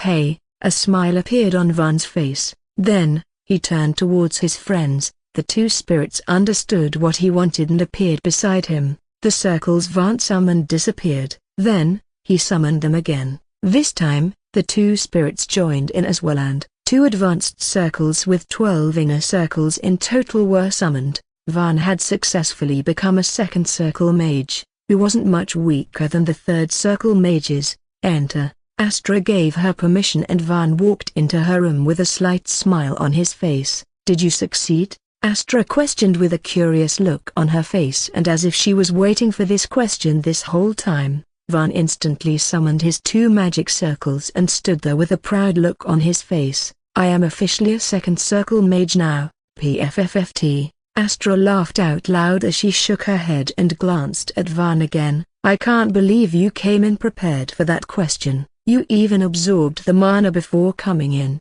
"I practiced around 20 to 30 times before coming in," Van replied. "I can't be disgraceful in front of the best mage in the world. Now can I? Still buttering me up, huh?" "Of course, one must constantly butter his benefactors in order to continue receiving the benefits." Van nodded shamelessly and Astra laughed out loud again. Van then sat next to Astra, with a genuine smile on her face. Astra cupped Van's cheek and, "Congratulations on becoming a 2nd circle mage, son. I am proud of you." A genuine smile appeared on Van's face as well. This was the moments he missed in his past life, spending time with his parents, a broken bar, a time where his heart actually felt at ease. Broken bar, it felt much better than winning a territory war or destroying the enemy gangs. Thinking about all that, Van chuckled as he shook his head. Then just as he was about to place his head on Astra's lap and close his eyes, knock knock. A knock was heard. Van frowned, but then, he heard a sweet voice. "Teacher, it is me." I forgot, I called her earlier since I will be a bit busy later." Astra spoke with a playful smile on her face. "Then should I leave?" Van questioned. "Why would you do that?" "Stay," Astra replied. Then, she raised her voice and, "Come in, Ilara." Ilara opened the door and, "Good afternoon, Van a broken bar. Her expression changed as her eyes fell on Van sitting next to his mother. "Hello, fiancé," Van replied with a smile on his face, and hearing him call her fiancé copyright in front of her teacher, Ilara blushed and just lowered her head. "Are you not going to greet him back?" Astra questioned. The smile on her face was enough to tell how much she was enjoying this situation. "Hello, Van a broken bar," Ilara replied. "Oh come on, don't be so low, Van has something interesting to show you, you know," Astra spoke up. Then, she turned towards Van and signaled him to take over. Van understood what his mother wanted. He absorbed mana, and this time, the two spirits appeared next to him and two advanced magic circles formed around him. To think he showed those advanced circles to his fiancée copyright before his mother. Guess I would need to have a talk with him later. Astra thought inwardly as she glanced at his dear child. Van, of course, had no clue what was coming for him in the future. Right now, he was looking at Ilara, who was rushing towards him with an excited look on her face. Then, she held his hands and... "You became a second circle mage," she exclaimed. "I did," Van smiled, "and with your circles, you aren't much weaker than third circle mages either. This is amazing." "Well, it is not that easy." Suddenly, Astra spoke up. "He has 12 inner circles." "Yes, but that doesn't mean he is equally strong as a third circle mage. The biggest difference would be the amount of mana the two can store inside their mana veins. Right now, Van cannot use the peak third circle spells. In my eyes, rather than trying to act like a third circle mage, you should focus more on the path of an advanced second circle mage. Use your inner circles to optimize your second circle spells to a level where, let alone a third circle, even a fourth circle mage would have trouble against you. Don't just copy other mages, Van. Create your own path. Don't just mindlessly copy others. You will never achieve greatness if you walk on that path, even though you have such an apparent advantage. I diaresis I circumflex plus minus I circumflex D I circumflex plus minus S I circumflex inverted question mark vol.C I circumflex inverted question mark M. Astra spoke as she looked into Van's eyes. Looking into her clear eyes, Van frowned. It was as if Astra was trying to tell him something. A broken bar. Van then narrowed his eyes and then started thinking about it. An advanced second circle magia. Broken bar. Ilara spoke as she started thinking about it. "Mother," suddenly, Van called out, "what is it? Can I test my affinity again?" "Huh?" Hearing Van's question, both Astra and Ilara frowned in confusion. Every mage had affinity with certain elements. Serafina, for example, has affinity with wind element, and similarly, most people have affinity with any one element out of the main four. Ilara was a prodigy who had affinity with two elements, fire and earth, and just like her, Astra had affinity with two elements as well, wind and earth. That was one of the reasons the two of them were hailed as the magical prodigies, and their talent overpowered all their peers. Van, however, only had affinity with the fire element. Astra was disappointed when she found that out. However, beings having affinity with more than one element were extremely rare. Just the fact that Ilara and she were the two such mages and were both living together was surprising. So wanting Van to have affinity with more than one element was selfish. Honestly, it was too far-fetched, and Astra knew it.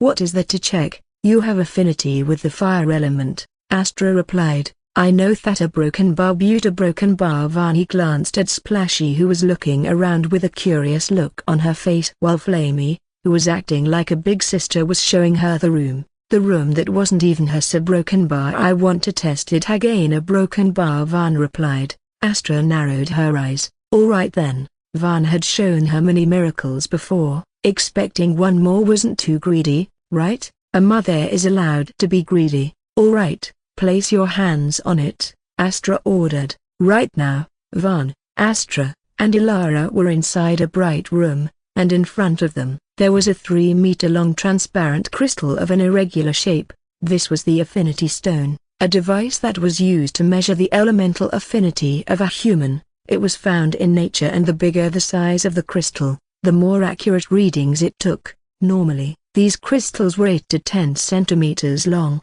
Of course, there are some lucky ones who have found some bigger ones as well. However, the Vesta family was the only family who had access to such a huge crystal.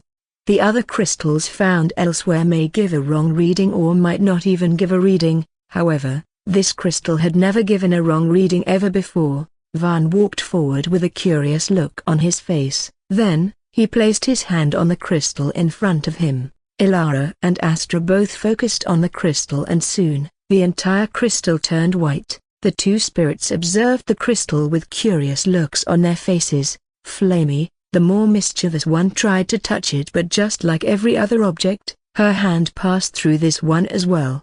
Grew a broken bar. Splashy then pulled her away so as to not disturb the process. The little water spirit was very thoughtful. 5 seconds later, the crystal's color started changing. The right side of the crystal had a reddish glow while the left side had a bluish glow. A smile appeared on Van's face. He knew what this meant. Guess I will be joining the two of you as a mage with affinity with 2 elements. Please take care of me, seniors. He glanced at Elara and Astra and chuckled. Fire and water, a broken bar, Astra muttered with a strange look on her face. The crystal was still changing its color. However, just the colors that appeared on the crystal were enough to surprise both Astra and Elara. They all clearly remembered Van only having an affinity with a single element, a broken bar, and since affinity was someone one was born with, there was nothing Van could have done about it. Or that a broken bar was that they thought a broken bar, but here he was a broken bar standing in front of the affinity stone, a broken bar that clearly showed that he now had an affinity with 2 elements. A broken bar is affinity related to personality.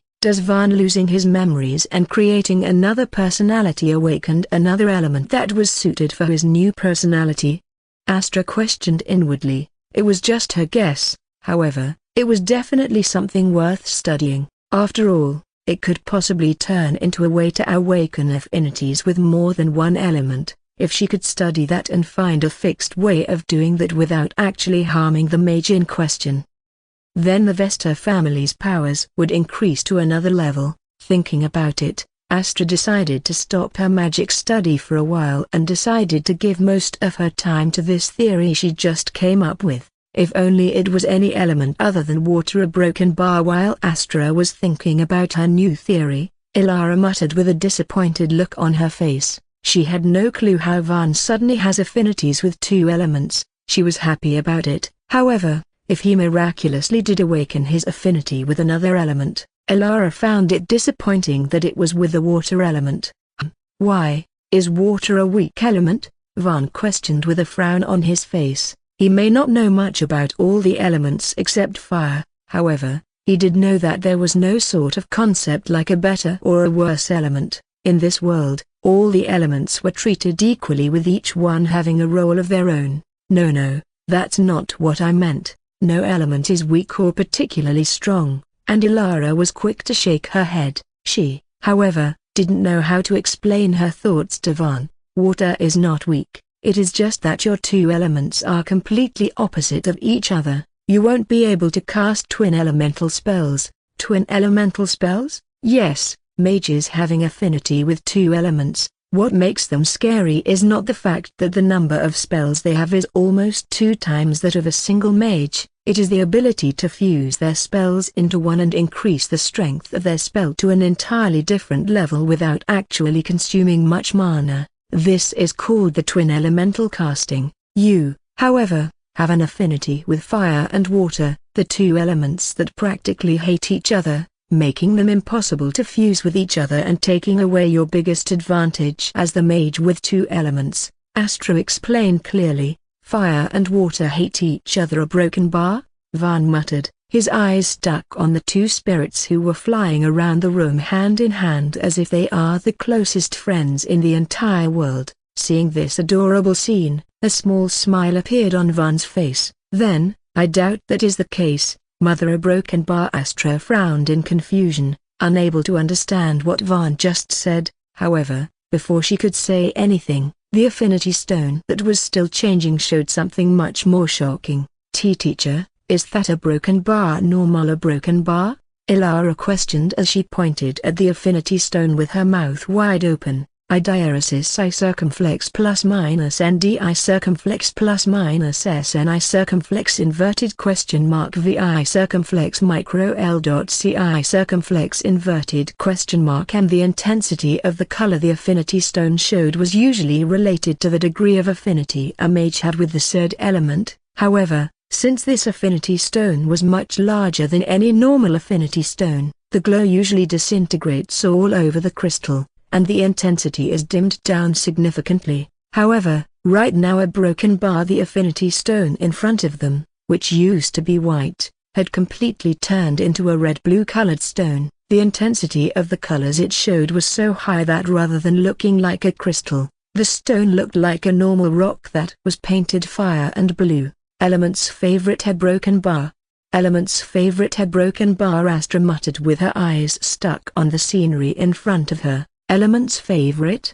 Vaughn frowned in confusion. Even he was taken aback by the scenery he saw in front of him. It wasn't clear, but he still recalled Vaughn's memory of the first time he checked his elemental affinity. His affinity stone had a red shade, signifying that he had an affinity with fire element. However, the intensity of that red color was just slightly higher than average. It wasn't even to the point of being called a genius. That was also one of the reasons why Vaughn turned out to be the way he turned out, as Astra's son, and Astra's theory about him being an extremely talented mage with huge potential, combined with Ilara's performance, who tested her affinity 1 year before him. All of this resulted in him attracting lots of eyes. People were looking forward to what the Vesta family head's only son had to offer, and once the results were revealed and it didn't turn out the way Vaughn and the others wanted it to be, Vaughn was subjected to ridicule and mockery, making him hate magic and everything related to it. Of course, it was still Vaughn's fault for letting something like this get to him, but what could have been expected from a 5-year-old child? Although Astra did try to help comfort her child, people's reaction was etched into Vaughn's mind, and that was when Serafina made her entrance, someone who accepted Vaughn as he was. Honestly, it started out with Vaughn feeling better about himself. Serafina's magic talent was worse than his. Unlike Ilara, whose magic talent intimidated him, Serafina was easier to be around with. Soon, Vaughn got attached to her and things got to where they did. Anyways, the point was, the previous Vaughn's affinity wasn't very high, and it definitely wasn't this high. Not only had he awakened another element, but his affinity with the two elements had also increased. There is a magic theory which states that the magic elements have a will of their own. The affinity we have with these elements is decided by the elements themselves and depended on whether these elements like the said being or not. Although this theory was not proven, when the fifth family head, Aron Lucian Vesta, took the affinity test, many started believing this theory. Family head Aron was one of the mages who had the highest level of affinity with the earth element, and although he was not a mage with affinity with two elements, just his earth element was enough to make him strong enough to inherit the family head's position. His earth spells were so strong that it was said that he was guided by the earth elements themselves. This was later connected to his high affinity with the element, and he was given the title A Element's Favorite. He was later known as one of the strongest family heads of the Vesta house, a name that came right after the Archmage Eleonora Vesta. Astra explained, helped by the earth elements themselves. Hugh had broken bar, Vaughn muttered as his eyes again fell on the two spirits who had returned to him and were now sitting on each of his shoulders. Elements having the will of their own. Hugh had broken bar. He chuckled inwardly. This theory, he didn't know if it was true or not, but he definitely knew one thing: these two little friends of his, they were definitely not normal, and this ancestor Arona broken bar. Vaughn guessed that he might have been someone who could see these spirits as well. So my affinity is similar to Ancestor Aron? Vaughn questioned with an excited smile on his face. It was a good thing. If his talent was revealed to be similar to one of the greatest family heads the Vesta house has ever seen, then his chances of becoming the next head would shoot up to a considerable level. Astra, however, shook her head. Your affinity is higher than Ancestor Aron's, Astra revealed, and both Vaughn and Ilara widened their eyes in surprise. Why, young Master V, Vaughn's talent is better than Ancestor Aron's? Ilara questioned with a shocked look on her face. I cannot say anything about the talent since it consists of many factors, but his affinity with both water and fire elements is definitely higher than Ancestor Aaron's affinity with the earth element, Astra replied, and Ilara blinked a few times, trying to digest what she just heard. Van, on the other hand, just snorted. Is that even surprising? I am mother's son, of course, I'll be better than everyone. I inherited my mother's blood, after all. If it was the usual time, Astra would have chuckled, but right now a broken bar, she couldn't say anything. A broken bar comparing her to Ancestor Aaron. A broken bar. Astra was embarrassed. She knew perfectly well that she was not Ancestor Aaron's match, at least not right now. He was a peak 8th circle mage, after all. Alright, now get off your high horses, don't let this thing get over your head, be humble, be diligent, and continue to work hard. I have high expectations from you, okay? Of course, I am the most humble and diligent person you will find. Van nodded continuously. A broken bar this time. Both Ilara and Astra turned silent. Let's leave the diligent part alone, but humbly broken bar? This mana broken bar? The one who goes around beating people up like a thuga broken bar? That was him being humbly broken bar? Both Ilara and Astra decided not to comment on it. The tropic then changed. The three of them came out of the testing room once the affinity stone returned to normal. The three of them had decided to keep today's event a secret. They decided to reveal it when everyone is back and the time is right. After spending some more time with them, Van left. He wanted to go to the library and learn a few water-related spells. However, suddenly, young Master Van, Gabble rushed towards him with a panicked look on his face. What happened? Van frowned. Someone spread false rumors about you. They are saying that you sexually harassed Lady Seraphina. Someone spread false rumors about you. Idiaresis I circumflex plus minus NDI circumflex plus minus SNI circumflex inverted question mark VI circumflex micro L dot CI circumflex inverted question mark, and they are saying that you sexually harassed Lady Seraphina. Gabble reported with a panicked look on his face. He knew perfectly well that it was just a false rumor. However, due to Van's reputation, this rumor was spreading like wildfire. If Van didn't address this situation and things escalate, the Vesta family members would use this chance to attack Van again. Of course, they wouldn't be able to do anything major since there is no proof. However, they would definitely blame Van for having a bad reputation and harming the family's reputation. This was a serious matter. Huh? Sexually harassed? Couldn't they come up with something better? What does asexually harassed even mean? At least clarify the obligations you are putting on me. How pathetic. Van simply shook his head. This is just a false rumor. It will die down soon. No need to panic like that. It is most probably Bitch's stupid way of showing her influence to me. That's not it, young master. You need to come out and address this issue. Visit Lady Seraphina and make a public announcement together with her. You should clear your name as soon as possible. Gabble still couldn't calm down. Van sighed, then with a deadpan look on his face, Van looked at him and, "Look, Gabble, I do not have time for this bullshit. There is only a month left before those my dear cousins return from the Agrizio Academy and Elemental Clash starts. I have limited time and lots of stuff to do, so don't bother me with these useless things. Is that clear?" Why young Master V Van is participating in the Elemental Clash a broken bar? Gabble was taken aback. Elemental Clash was the magic tournament in which the basic mages showed off their strength to the rest of the world. This tournament was divided into 4 tiers, each tier representing a mage's level. Tier 1 for first circle mages, Tier 2 for second circles all the way to Tier 4 for the fourth circle mages. The winners of the tournament have a sure-shot chance of being recruited by the Vesta family. However, most of the time, the top positions were dominated by the members of the Vesta family. Even still, participating in this competition was a good way for the young mages to get recognized by the Vesta family, and since the rewards were ample if you get a decent position, almost all the mages tried to participate in the event. The previous Van, of course, didn't bother trying. His talent was better than average, but as someone who rarely practiced or learned magic, his first tournament was a nightmare with him losing 7 out of 8 matches. It was even said that the single match he won was arranged by the Vesta family to preserve what was left of their reputation. Of course, these rumors were later proven false. Anyways, that was the first and last magic tournament Van participated in.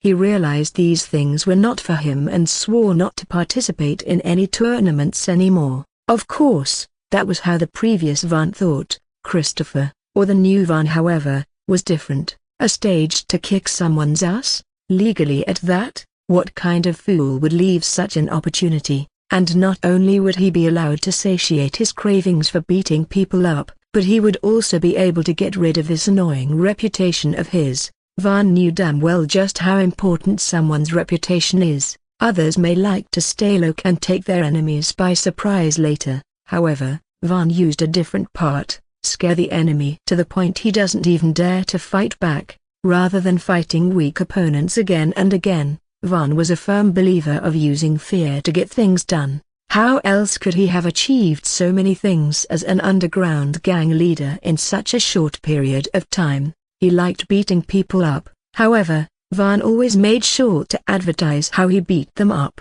He had a reputation to maintain after all, the reputation of the underworld demon. It was because of this nefarious reputation of his that he was able to get most of the things done without even moving an arm. Van wanted to achieve the same in this world as well. Also, he was missing having his own people do stuff for him. He wanted his own set of lackeys, the ones who were loyal to him, not the Vesta family, and for that, he needed to get rid of his bad reputation. The elemental clash was a perfect stage for him to do that. He was sure that he could win his tier even if he fought the way he is right now. However, he wanted a dominant, one-sided battle that would be etched into the audience's minds. Only something like that would change people's outlook on him and would help him get back into the succession battles. Of course, there is no way I am going to miss something fun like that, Van replied. Then about the rumors of broken bar? I told you, did I not? Let them be.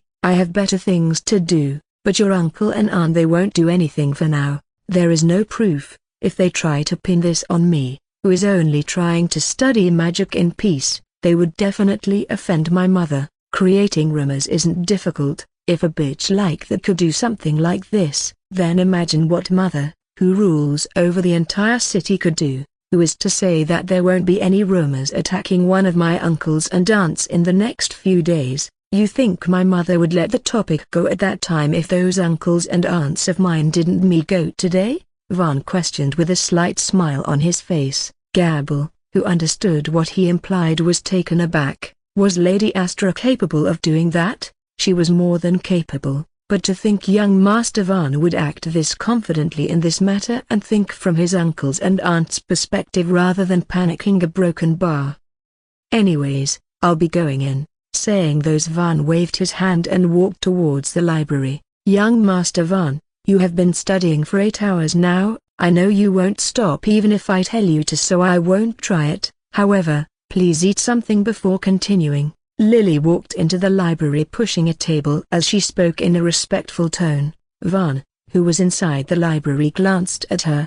Dark circles were forming under his eyes and he looked tired. There were around 15-16 books lying on his table. All these books were related to the water element and its spells. However, none of these books were as good as the precise notebook Alara prepared for him. The problem was the same. Not a single mage had created a spell directory like Alara had, and even if they did create them for their own reference, they made sure to destroy it and not allowed a single person to read it. Van had to look through different books to find different spells and search around for magic patterns required for them, which was, of course, much more inefficient. Even now, after looking around for 8 hours, he hadn't completely mastered even a single spell, which annoyed him to the core. Van really was an impatient man. A broken bar. Anyways, as his eyes fell on Lily, who stood next to him in an appropriate and respectful posture and was already pouring the tea into the cup for him, a small smile appeared on his face. You seem to have gotten used to this place, he commented. Young Master Van has treated me better than I expected. I am just playing my role as his maid, Lily replied with a calm look on her face. Oh ho, I actually thought you would show more resistance. There is no reason for me to do that. I have already decided to submit to young Master Van. Again, there was no change in Lily's expression. Seeing this, Van's interest died. He wanted to use this chance to get a little break and get some sort of reaction out of this new maid of his. Yes, he was a sadistic bastard who was trying to rub his victory on a maid. However, Lily was like a robot who didn't show any reaction despite knowing exactly what he was trying to do. ATSK, emotionally calm people are annoying. Van snorted in his head. Lily, on the other hand, placed the cup of tea on his table along with some snacks. Then, she looked into Van's eyes and, young Master Van, she called out, was it really alright to leave those rumors alone? I know you want to save your time, but wouldn't it be faster to address the issue rather than deal with the complications one by one? It is not like young Master Van does not know the truth. Lily questioned. Are you worried about me? Van questioned with a smile. If young Master Van is annoyed, he might take his anger out on me. I am worried about it. Lily nodded. Are you saying I am someone who takes his anger out on others? Anger is a volatile emotion. Young Master is a just and capable man, but anger can get the best of anyone since it can also be used as a driving force to motivate oneself. Although the young Master has strong self-control, there is no harm in taking preventive measures if they are available. Saying all that bullshit with a straight face. A broken bar. Lily was quite a character as well. A cheerful name like Lily doesn't suit you at all. Van snorted. Lily was no fun. I heard 3 of them have already been sent back. Lily completely ignored Van's words and reported. Oh, they came already? Van was surprised. The 8 complications she was talking about were not Van's uncles or aunts. She was still new here and didn't exactly know the structure of the Vesta family. However, she did know about Serafina. Serafina's family, the Stormweaver family, wasn't strong. However, in the Vesta city, Serafina had a decent level of influence. Why? Because she was beautiful. Van wasn't the only one. There were many young males who were head over heels for her and were willing to do anything for her. Van named them the Simp Army. Of course, he knew that the previous Van was part of the same army. However, since it was embarrassing to think about, Van decided to ignore it. Anyways, this Simp Army was the 8 complications Lily was talking about. Hearing what Van had done with Serafina, the Simp Army was furious. They wanted justice for their goddess, and some of them were foolish enough to come to the Vesta family and challenge him to a magic duel in the name of a revenge. Deciding to go against the young master of the Vesta family, no matter how pathetic his reputation was, Van was actually impressed. Even the simps can be brave. I thought they were all losers with no bitches. Impressive via broken bar. Could this be the reason Sarah spread these rumors? Van questioned with a curious look on his face. Lily, who knew the most about Sarah, had a strange expression. This is not Lady Serafina. Before Lily could continue, Van interrupted. His expression seemed like he wanted something from Lily. Lily understood. Then, she sighed and started again. This is not that bitch's usual style. It seems like a rash move with no clear motives or profits, but if we do think about it, then this might be her way of what you did to her a few days ago. She might be trying to indirectly warn you, showing you that something worse than this could happen if you repeat what you did that day. That bitch must be thinking that young Master Van would be scared of so many people challenging him to a magic duel and would act carefully when he is around her the next time. Lily replied. Van was satisfied. He didn't like how his servant was addressing his enemy so respectfully, so he made her change the way she addressed Sarah, though hearing it from Lily's monotonous tone wasn't very fun. Anyways, suddenly, a curious smile appeared on Van's face. And, do you think he would come? He questioned. I diaresis I circumflex plus minus ndi circumflex plus minus sni circumflex inverted question mark vi circumflex micro l dot ci circumflex inverted question mark m knock knock. Before Lily could answer, Van heard a knock and, young Master Van, Sir Roland Frostmoon is requesting to meet you, Gabble reported, and a wide smile appeared on Van's face.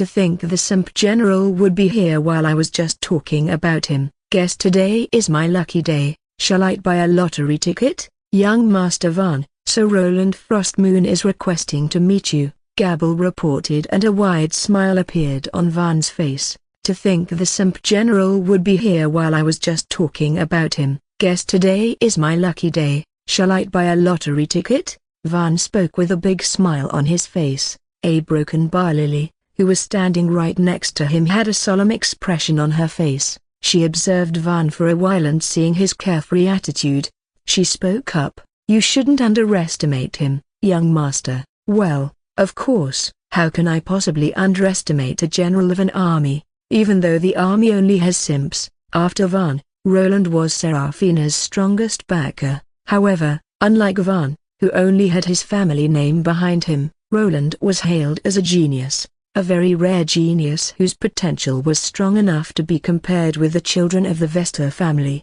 It was said that if Roland continued to put in the effort like he has been doing, then in the future, he was sure to become a sixth circle mage and might even have a chance to become an advanced mage if he gets lucky, a big achievement for someone who was not from the Vesta family. Currently, Roland was seen as the face of the Frostmoon noble family and had a great reputation across Vesta City. Seraphina was a beautiful woman. There were many men who were after her beauty, part reason for that she knew exactly what to do to impress which man. Roland was one of the many men who were enchanted by her, and because of his excellent reputation, the attention he received from Seraphina was more than others. Seraphina wanted to know more about Roland and then use him to get to the Frostmoon family's treasury, the same trick she always used with other men. Seraphina gave the attention Roland wanted. She became a woman Roland dreamed of and day ruled over his heart. In just 8 months,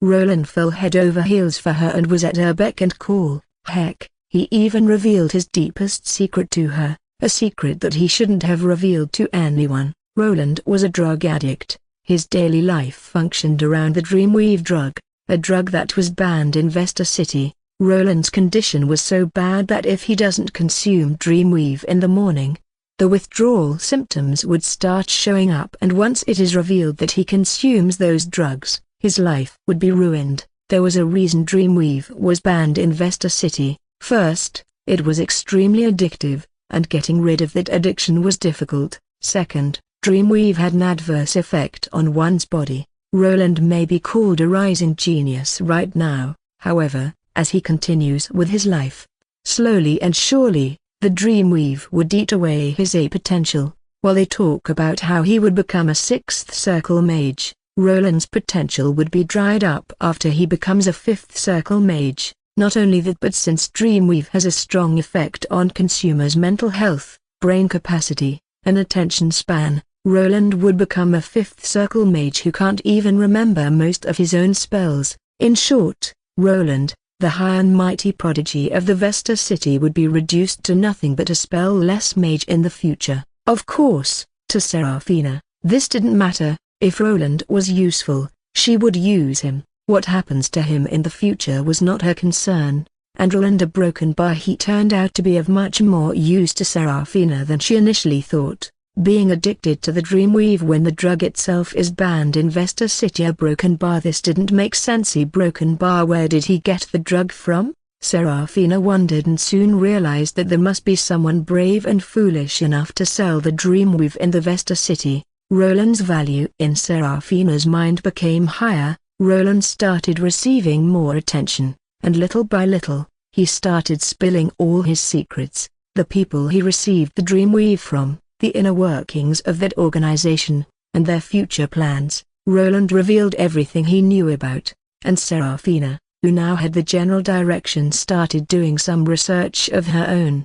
In a year, she found out everything there was to be found out about this organization. It was a fairly new organization with a fresh approach. Idiaresis I circumflex plus minus I circumflex D I circumflex plus minus S I circumflex inverted question mark vol. C I circumflex inverted question mark. And the main target of these people was the common people living on the outskirts of Vesta City, places where the influence of the Vesta family was weaker than normal. The common people were the organization's source of money. However, the organization knew that if they continued to target them, not only would they constantly be at risk of being discovered, they would never be able to grow more than a certain limit. They needed to do something, and knowing that, they started playing the long game. The nobles of the Vesta city were strong. Targeting them with the strength the organization had was foolish, especially when the Vesta family could move anytime possible.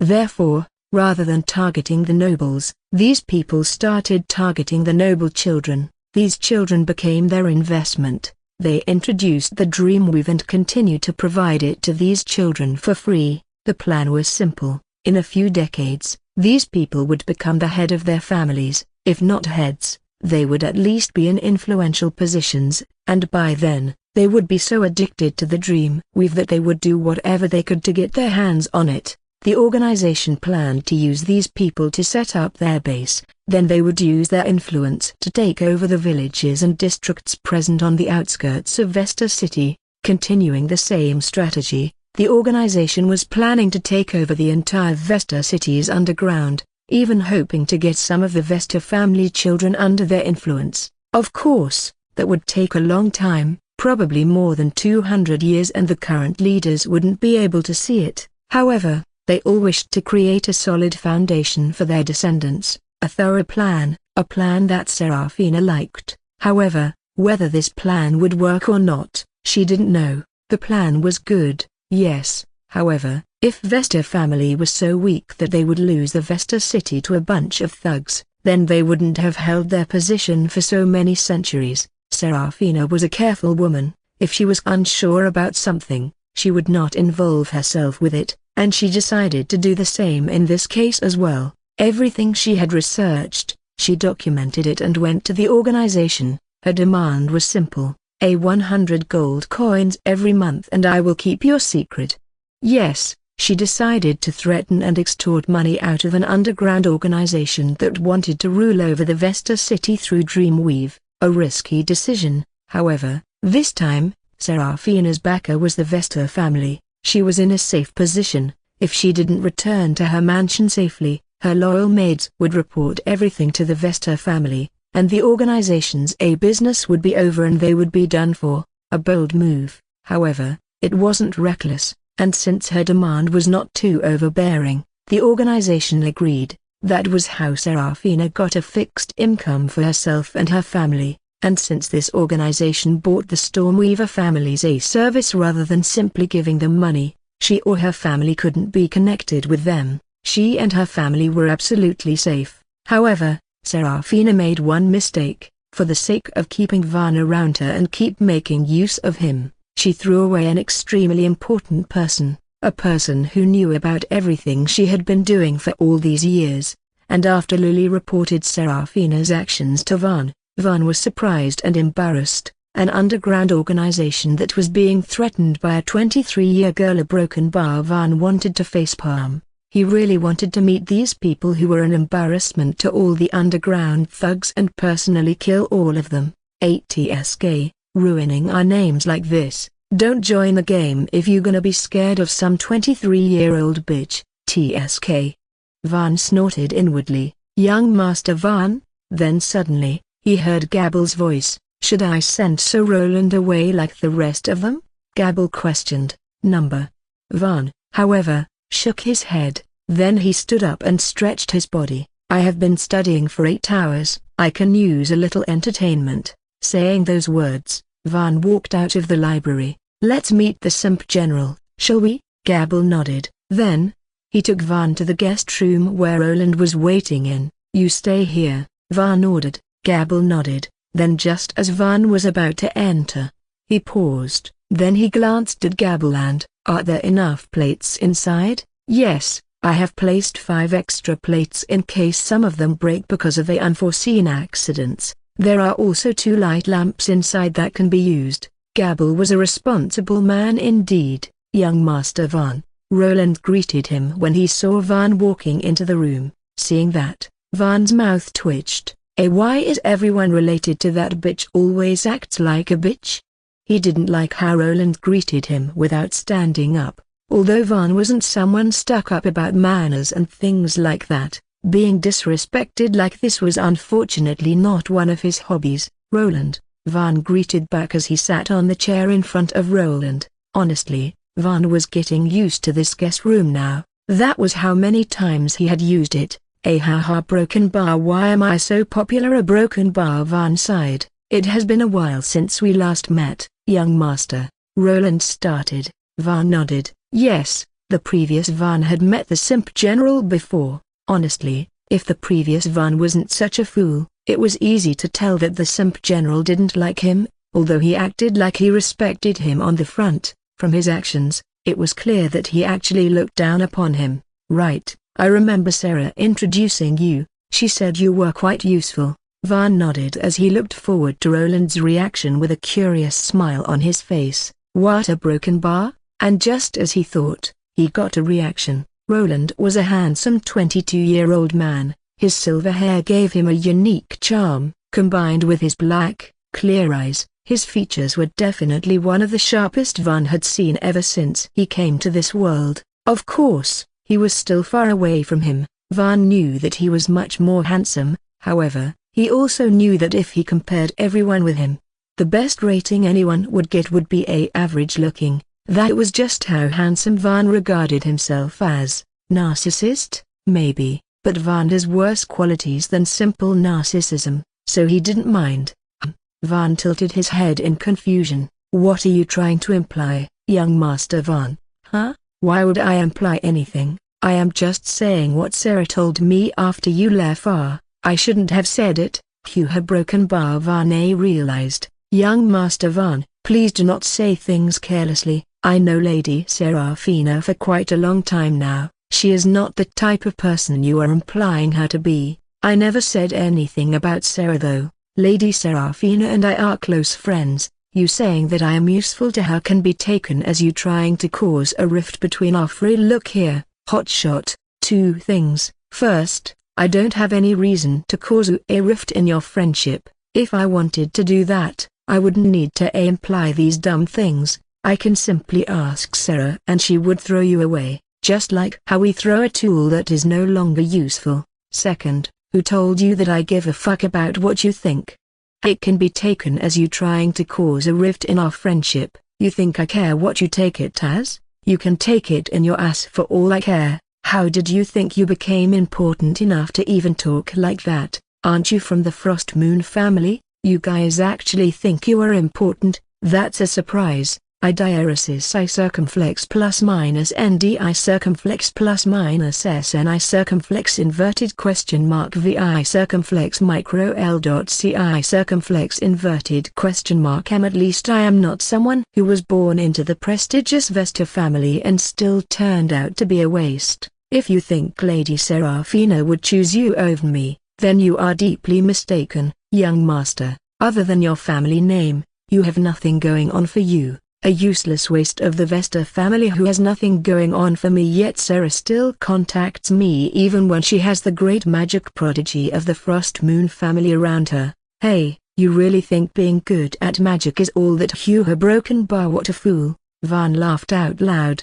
A broken bar. Roland turned silent. What? Why are you silent now? Did you seriously never think about this? Lady Serafina this, Lady Serafina that. Hey. Aren't you just a dog who craves Sarah's attention while she still only has me, her childhood friend, in her eyes? Honestly, if I were in your position, I would have been so embarrassed that I would have run away. She only keeps you around because you come from the Vesta family. Suddenly, Roland spoke up. You can give her the things she wants and your family is rich. That is the only reason why she keeps you around. The fact that you can't see this even after so many years had passed tells how foolish you are. So you are saying that even I am just a tool in her eyes? That is correct. You are not any specie. Then who do you think is a more important tool between the two of us? A big smile appeared on Van's face. Roland's expression changed. You, who is a so-called magic prodigy who might become a great mage in the future,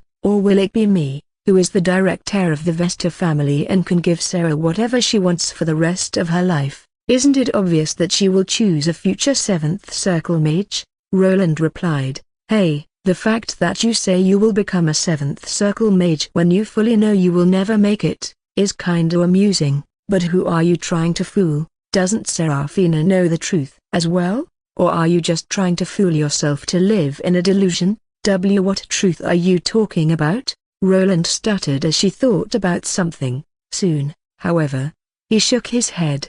Van shouldn't know this. This was most like a fluke. Van was just calling him out to feel better. It was all a bluff and Roland had no reason to act out right now. Hey, I wouldn't want to hear this from someone who sexually harassed Lady Serafina. If you were so confident that she was going to choose you, then why would you do something like that? Or was it because you were scared that someone like me would take Lady Serafina away from you and acted in urgency?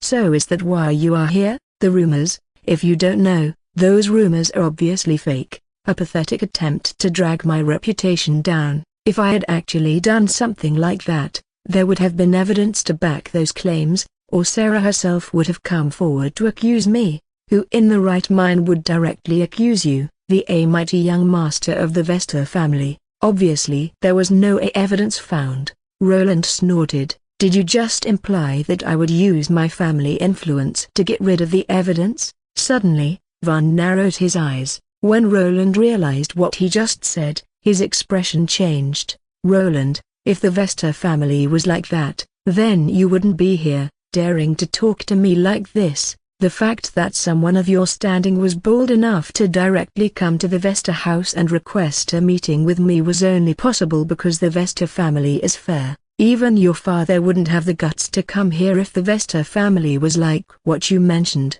We have our differences, I agree, but you better be careful of the shit that comes out of your mouth. Vesta family is fair, but by no means are we kind. Don't give me a reason to destroy you before you yourself get the chance to do it. Van looked into Roland's eyes and threatened with a cold look on his face. A broken bar this time. Roland had no answer. He might have the guts to antagonize Van. However, the Vesta family was different. He couldn't offend the Vestas, especially when he holds a deep secret of his own. Roland clenched his fists in frustration. He couldn't believe that this pushover dared to humiliate him like this. You bastard, a broken bar. So what if you are from the Vesta family? Aren't you still just trash? How dare to talk like this in front of someone like me?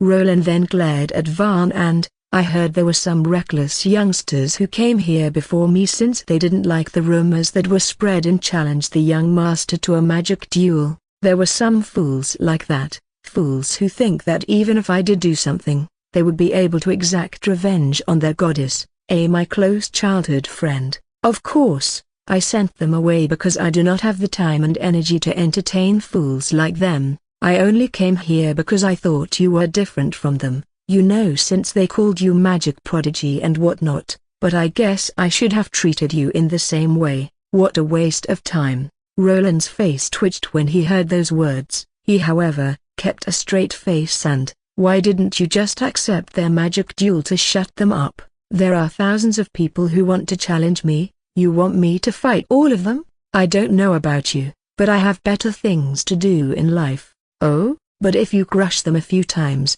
I don't think they would ever come at you like the way they are doing right now. Just like me, no 3rd circle mage or weaker dares to challenge me to a magic duel. I wonder why young master hasn't done it yet. It is such an efficient solution. Wait, a broken bar. Young master isn't scared, is he? Young master isn't scared, is he? Roland questioned with a slight smile on his face. For a moment, Van glanced at the plate that was placed on the table. Then, he shook his head and sighed. Not now.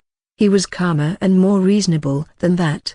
Wasn't he? I mean, I do understand your situation. Not being born with magic talent must be bad, especially when your mother is someone like Lady Astra. How a broken bar. I feel so bad for he. Crack. Nope. Fuck it. Van realized it just now. He was not calm and reasonable at all. His mother told him to do something about his impulsive attitude. A broken bar. Beauty, broken bar. How in the hell is he supposed to let this silver-haired brat talk to him like that? Van liked to talk down to others, however, others weren't allowed to do that in front of him. Therefore, Before Roland could even complete his sentence, Van had already grabbed a plate and smashed it onto Roland's head. A broken bar? Roland's eyes remained open as he felt a heavy impact on his head. He couldn't process what had happened, however, he could feel a liquid substance on his head and knew what it was. The red color on the broken pieces of the plate that had fallen on his lap only confirmed his suspicions even further. Of course, Van wasn't done yet. He grabbed another plate, wanting to smash it on Ronald's head again. Roland, however, was different from all the opponents Van had faced before. He was the face of the Frost Moon family, a noble family with a decent standing. He wasn't defenseless like other mages. Just as Van was about to smash Roland's head again, his eyes fell on a shiny object in Roland's hand. Van's eyes widened in horror. He reacted quickly and kicked Roland's hand. However, it was already too late. The instant spell was already activated. Flicker whoosh, a 30 centimeters big fireball was formed. Van's kick did manage to change its direction. However, his right leg that he kicked Roland with was caught up. Boom! A huge explosion was heard. Ag! Van screamed in agony. His skin under his right knee was completely burned away. Most of the blood had evaporated and his bones were barely hanging and were all visible. Not only that, the explosion was so strong that Van's entire body was thrown away and he clashed with a wall. Ag! You fucking bastard, you are dead, Van screamed again. This time, not out of pain but out of sheer anger. His eyes were bloodshot. Roland, who finally realized what he had done, widened his eyes in fear. He just attacked the young master of the Vesta familiar broken bar. Even though Van was the one who attacked him first, to use an instant spell against a physical assault a broken bar. Not to mention using the spell he used a broken bar. Although it didn't connect properly because of quick Van's reaction at the last second, Ronald was sure that Van was in a critical condition right now. A broken bar. The Vesta family wasn't going to let it go a broken bar. What Ronald didn't know, however, was that the Vesta family letting it go or coming after him was the last of his worries right now. A heal. Van used the instant spell he prepared to alleviate the pain. Then, with bloodshot eyes, he activated another spell. Ignis Pike Pursuit. The room was still covered in smoke, so Ronald had no clue what Van was doing. His mind was busy thinking about how to deal with this situation, but then, he felt the temperature in the room rising. Roland's eyes were on the huge flame spike that had formed in front of him and his eyes widened in horror. Van was counterattacking. He finally realized it, however, it was already too late. The spike moved at unreal speed and shot toward Ronald. Boom! Another explosion was heard. This time, the spell was connected well. Ronald's agonizing scream could be heard. Just like Van's, his body clashed with a nearby wall as well. To Van, however, that scream was like a melody. Of course, he wasn't planning to end this so quickly either. By now, he had already circulated surrounding mana throughout his body. Flamey, he ordered. Flamey looked a little nervous, however, seeing Van's bloodshot eyes, she moved and appeared next to Van. Splashy did the same. 2 advanced circles were activated. Fire Spike. Van cast his spell. This time, it wasn't just a simple first circle spell. This was his all-out first circle spell. Burst, burn, speed, heat, amplify, enlarge, along with the basic inner circle spells. Van used all the spells he had to increase the strength of his Fire Spike. His Fire Spike wasn't much weaker than the Ignis Pike Pursuit. The spell was fired and, boom! Another explosion was heard. Van then barely stood up. His right leg was a mess, although he did use a heal, but in the end, it was only an instant spell. It wasn't strong enough to cure a half-destroyed leg. Van's bones were still visible and he was in terrible agony. His face, however, was red in rage. You bitch, don't even think about getting out of here alive, Van threatened, his voice almost sounding like a demon. Seeing his expression, Flamey and Splashy were trembling in fear. Van, however, didn't care. He just activated his spell again. He didn't know whether Roland was alive or not. He could only see his silhouette through the smoke, and he was planning to empty all his bullets to make sure that man is dead, or in this world. He wanted to fire as many spells as required to ensure Roland's death, and he wanted to do it before he is interrupted by someone. Flicked, another fire spike was formed. The spell was the same, the destructive power was the same. No, why, young Master Van, please spare me. Van then heard Ronald's scream. Ronald was in a completely helpless state. He tried to block the Ignis Pike pursuit with his 2 arms. It was an involuntary reaction, common for people who had never been in a serious battle before. The spell, of course, obliterated his 2 arms, leaving him in a state that, let alone trying to get back into the battle with stronger spells, Ronald couldn't even cast a spell anymore. And seeing Van mercilessly following through with another spell that very well mean the end of him, Ronald had no choice but to beg for mercy. Van, however, didn't care. If he hadn't reacted in time, the one in Roland's condition would have been him. There is no way he was going to let it go. If you dared to use a life-threatening attack, then you should be prepared to lose your life as well. Wish the fire spike he formed moved. Roland, feeling the heat from the spell, widened his eyes in horror. Young Master Van, please have mercy, he screamed again as he closed his eyes, preparing for impact and imminent death. However, a broken bar? That never happened. Roland was confused. He slowly opened his right eye, fearing that the spell would attack him any moment now. However, his expression changed when he noticed Van's fire spike that was stopped midair and was slowly getting smaller and smaller before finally disappearing. What is happening here? A strict voice was heard. Van narrowed his eyes. He didn't like that someone had interrupted his battle. He wanted to argue. However, now that his adrenaline rush had finally calmed down, his brain finally registered the loss of blood that was all burned due to Ronald's attack, and thud. Without even seeing who stopped his battle, Van passed out. The smoke in the room was cleared up using magic, and both Van and Roland were now visible to the guards who had just entered the room. Just like Van, Roland had passed out as well. However, none of the people here cared about him. Young Master Van, Gable shouted in horror as he saw Van's condition and rushed towards him. Medics!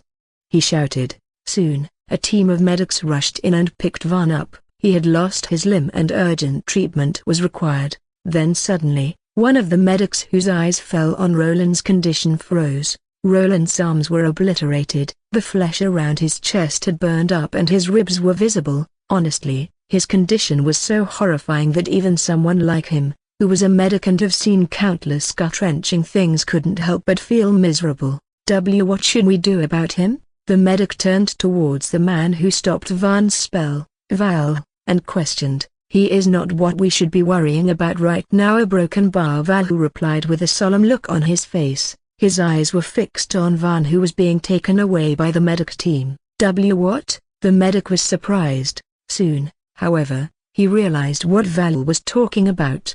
Family head, please see, calm down. A broken bar, a servant's weak voice was heard. The medic turned around and his body trembled in fear when he saw who was standing at the door. Astra Alicia Vesta was here, and she broken bar. She was extremely pissed. She glanced at Val and with a cold look on her face. How did this happen? She questioned, her tone so cold that people in the room could feel their hearts being frozen by some outer force. Instant spells were used at a broken bar, Val replied. And you think I can't tell that? Astra raised her eyebrow as she looked into Val's eyes. Val gulped in fear. Then, however, his entire body shuddered when he glanced at the person standing behind the family head. This was not good. A broken bar. This could very well lead to a catastrophe. A broken bar. I diaresis I circumflex plus minus ndi circumflex plus minus sni circumflex inverted question mark vi circumflex micro l dot ci circumflex inverted question mark. M. Draven Alicia Vesta was here as well. A broken bar, and from his expression a broken bar, he didn't look like he came here with good intentions. A broken bar. What in the hell happened here? Draven questioned as he glanced at his little sister. A broken bar. Astra stayed silent. Seeing this, a scheming smile appeared on Draven's face. And I was informed that Van was using this room to meet his guest. Then, Draven's eyes fell on Ronald's body that was being taken away by the medic team, and although he was slightly taken aback and repulsed by its appearance, he quickly recognized the face and... Isn't he the child of the Frost Moon family? He was the guest Van should be meeting today. Why is he in this state? What happened? Also, why are there the signs of instant spells being used here? Draven shot a series of questions as he glanced at Val. Yeah, broken bar. Val tried to answer. Draven, however, didn't seem too interested in the situation. He seemed to have a plan of his own. Where is Van? He questioned. Has he caused some trouble again? What? Another fight? What number was it? 5th, 6th, or maybe the 10th? After beating that mage with a fluke, he has been getting more and more reckless, isn't he? Trying to fight every time someone disagrees with him. It wouldn't have been that bad if he actually used magic to do it, but to use disgraceful ways like sneak attacks to do it. Now he is even using instant spells? Isn't he taking everything around him too lightly? I also wanted to ask him about those rumors going around the city. No matter how baseless it may be, there is no smoke without fire. Sister Astra, I think we need to have a talk with Draven. Suddenly, Astra broke her silence. Then, she turned around and looked into Draven's eyes. We both know what you are trying to do here. It is no secret. However, let me warn you right now. Do not overstep your limits, Draven. It will backfire, I assure you. I am not an enemy you would want coming after you. Or have you forgotten what happened the last time the two of us went after each other? Don't make me go back to how I previously was, because I am warning you. If you annoy me any further than this, I will be a lot worse than I was in the past. Astra threatened. Her tone was emotionless, but the weight in her voice, a broken bar, the words that made one tremble in horror, a broken bar. It was almost as if a god was speaking, taking a piece of your soul with every word. A broken bar. Are you trying to threaten me using your position as the family head? Draven questioned as he narrowed his eyes. Do you really think I need to use the family's power to do what I just said? Astra questioned back. This time, Draven turned absolutely silent. He may be a 7th circle mage just like his sister, however, in truth, the difference between the two of them was vast. The sheer number of spells, their variations, and their advanced versions Astra knew. While broken bar, it was overwhelming. Draven had fought Astra before when they were both 6th circle mages. He knew perfectly well how overwhelming it is to stand against someone like Astra. Even their mother, the previous family head, was often shocked and was in awe by her actions. You can continue to play your little games with Sister Rizia and the others. I have never taken any actions before because you knew and were always within your limits. I hope the same will continue in the future. Is that clear? Astra's voice was cold. Draven simply nodded, showing no signs of his previous arrogance. Now leave, Astra ordered. As you command, family head. Draven turned around as he left. This time, he addressed Astra not as a sister, but as a family head. This was his way of showing a little resistance and saving his face. I am only leaving because I respect you as the family head.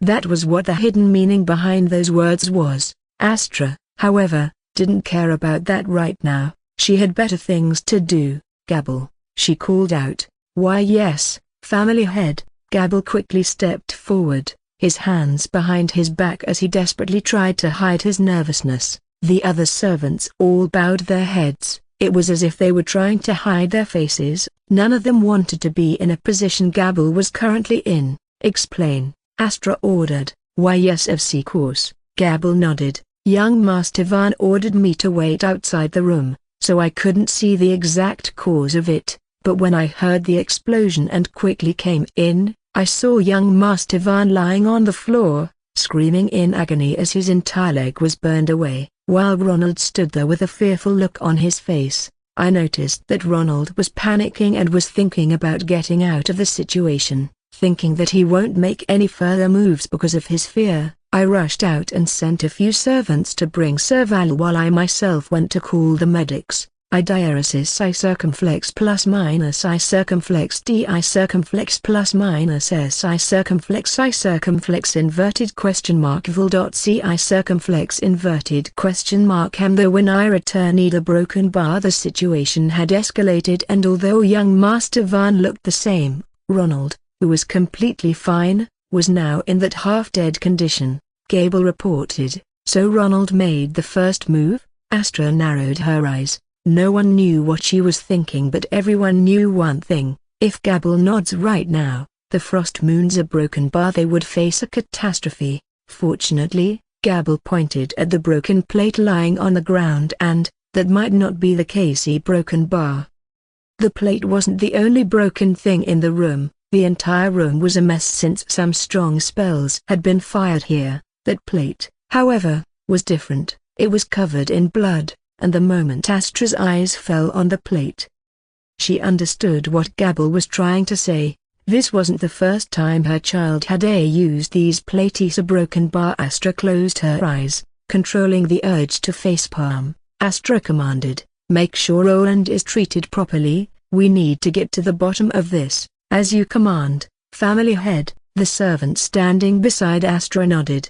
Then suddenly, a servant walked into the room and, "Family head, what is it?" "We received a reply," the servant reported as he passed a thick scroll to Astra. Astra opened the scroll, and reading the single line written on it, her expression changed. "I will be back in 3 days. Van, you are awake." Ilara's face brightened up as she saw Van opening her eyes. Van, who heard her loud voice, was annoyed. However, when he noticed Ilara's reddened eyes and faint traces of her dried tears on her cheeks, his irritation washed away. Ilara was crying. She was worried about him. "Are you okay? Are you hurt? Do you feel any sort of discomfort anywhere?" Suddenly, Ilara asked a series of questions. Van just smiled. Then, he moved his hand and grabbed hers. "I am perfectly fine, Ilara." Ilara blushed. She wanted to move her hand away because she was flustered, but in the end,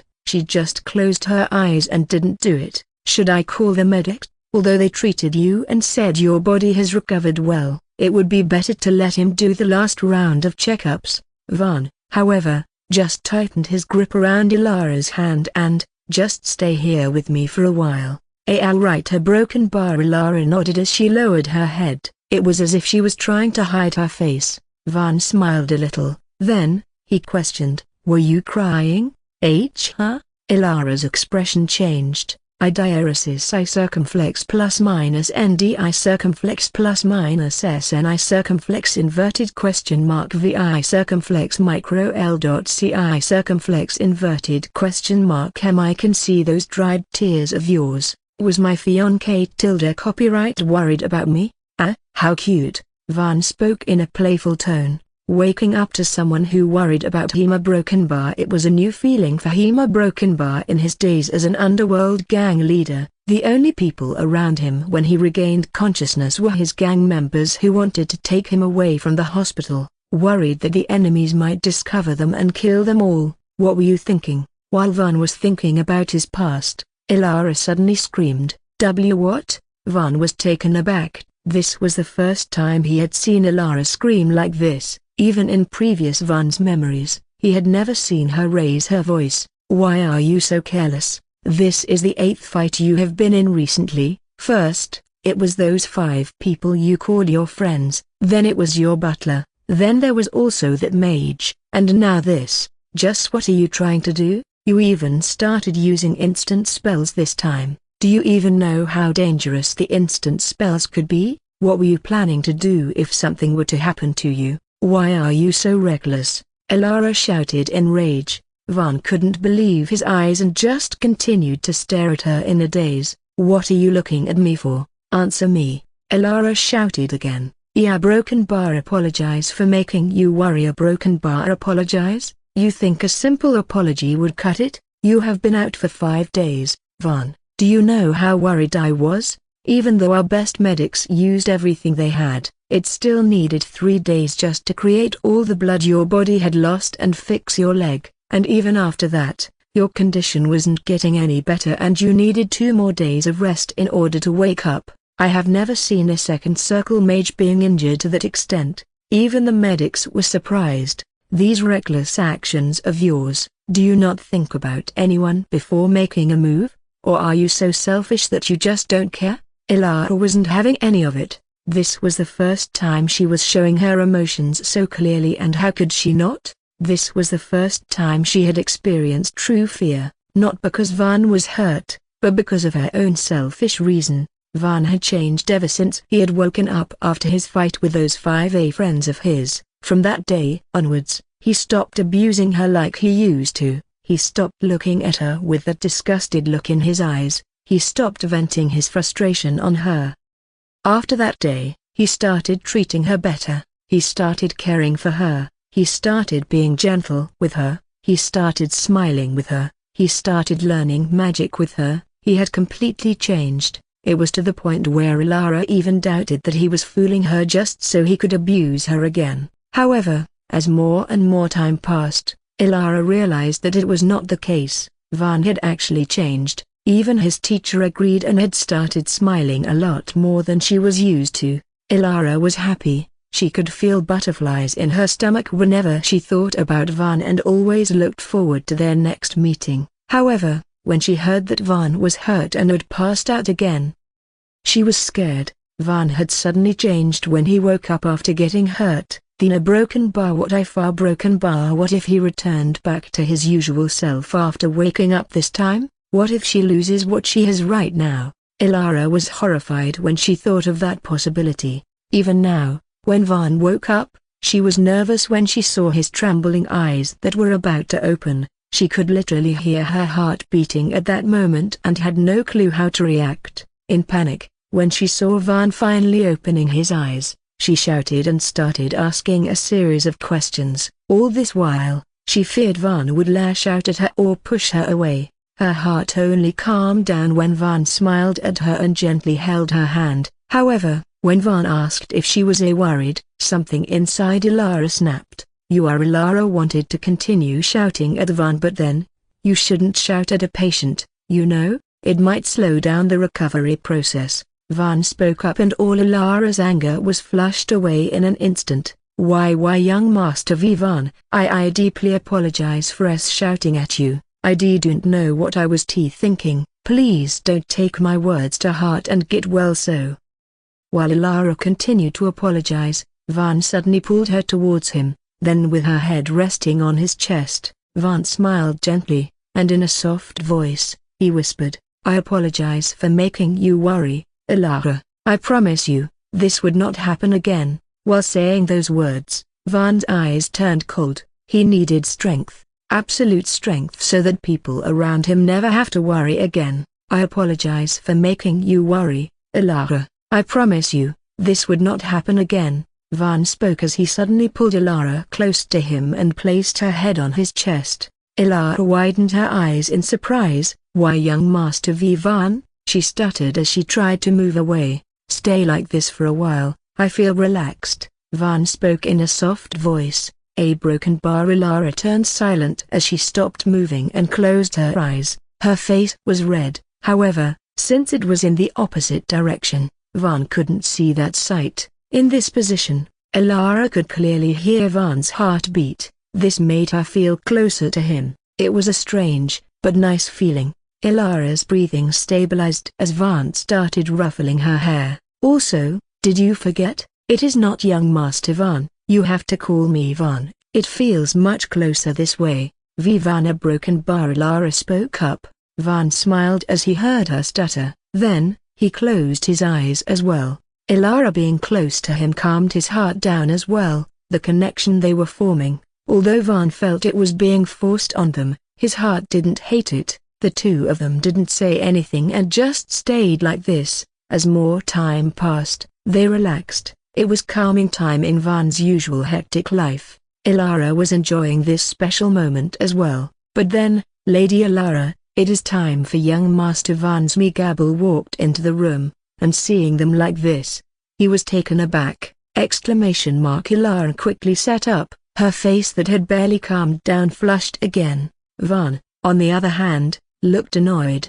Gabble realized it, however, As a competent butler, he knew how to act in this situation. "Young Master Van, you are awake." Indeed, he just didn't have to comment anything about what he had seen. "I didn't see anything. My left eye is colorblind while the right one doesn't work." However, seeing that his trick isn't working and that Van was still glaring at him, the competent butler quickly thought about another trick. "Lady Alara, young master is awake. Isn't that a good thing? You can finally have rest now. You have been beside him for the past 5 days, ignoring your health in your process," Gabble pointed out, and suddenly, Van's expression changed. "What?" he questioned. Alara was flustered. However, before she could stop Gabble, the butler continued, "Indeed, Lady Alara visited you the moment she heard about the incident and didn't leave your side after that. Even while the medic asked her to leave the room while they casted heal on you, she stood right in front of the door, waiting to assist with anything the medics might need. While you were lying unconscious, she stayed by your side the entire time. Many people, even Lady Astra, asked her to leave and have a proper rest instead of dozing off on the chair. Lady Alara, however, rejected her offer and stayed here. She even skipped her magic lessons to be here, which, from what Lady Astra said,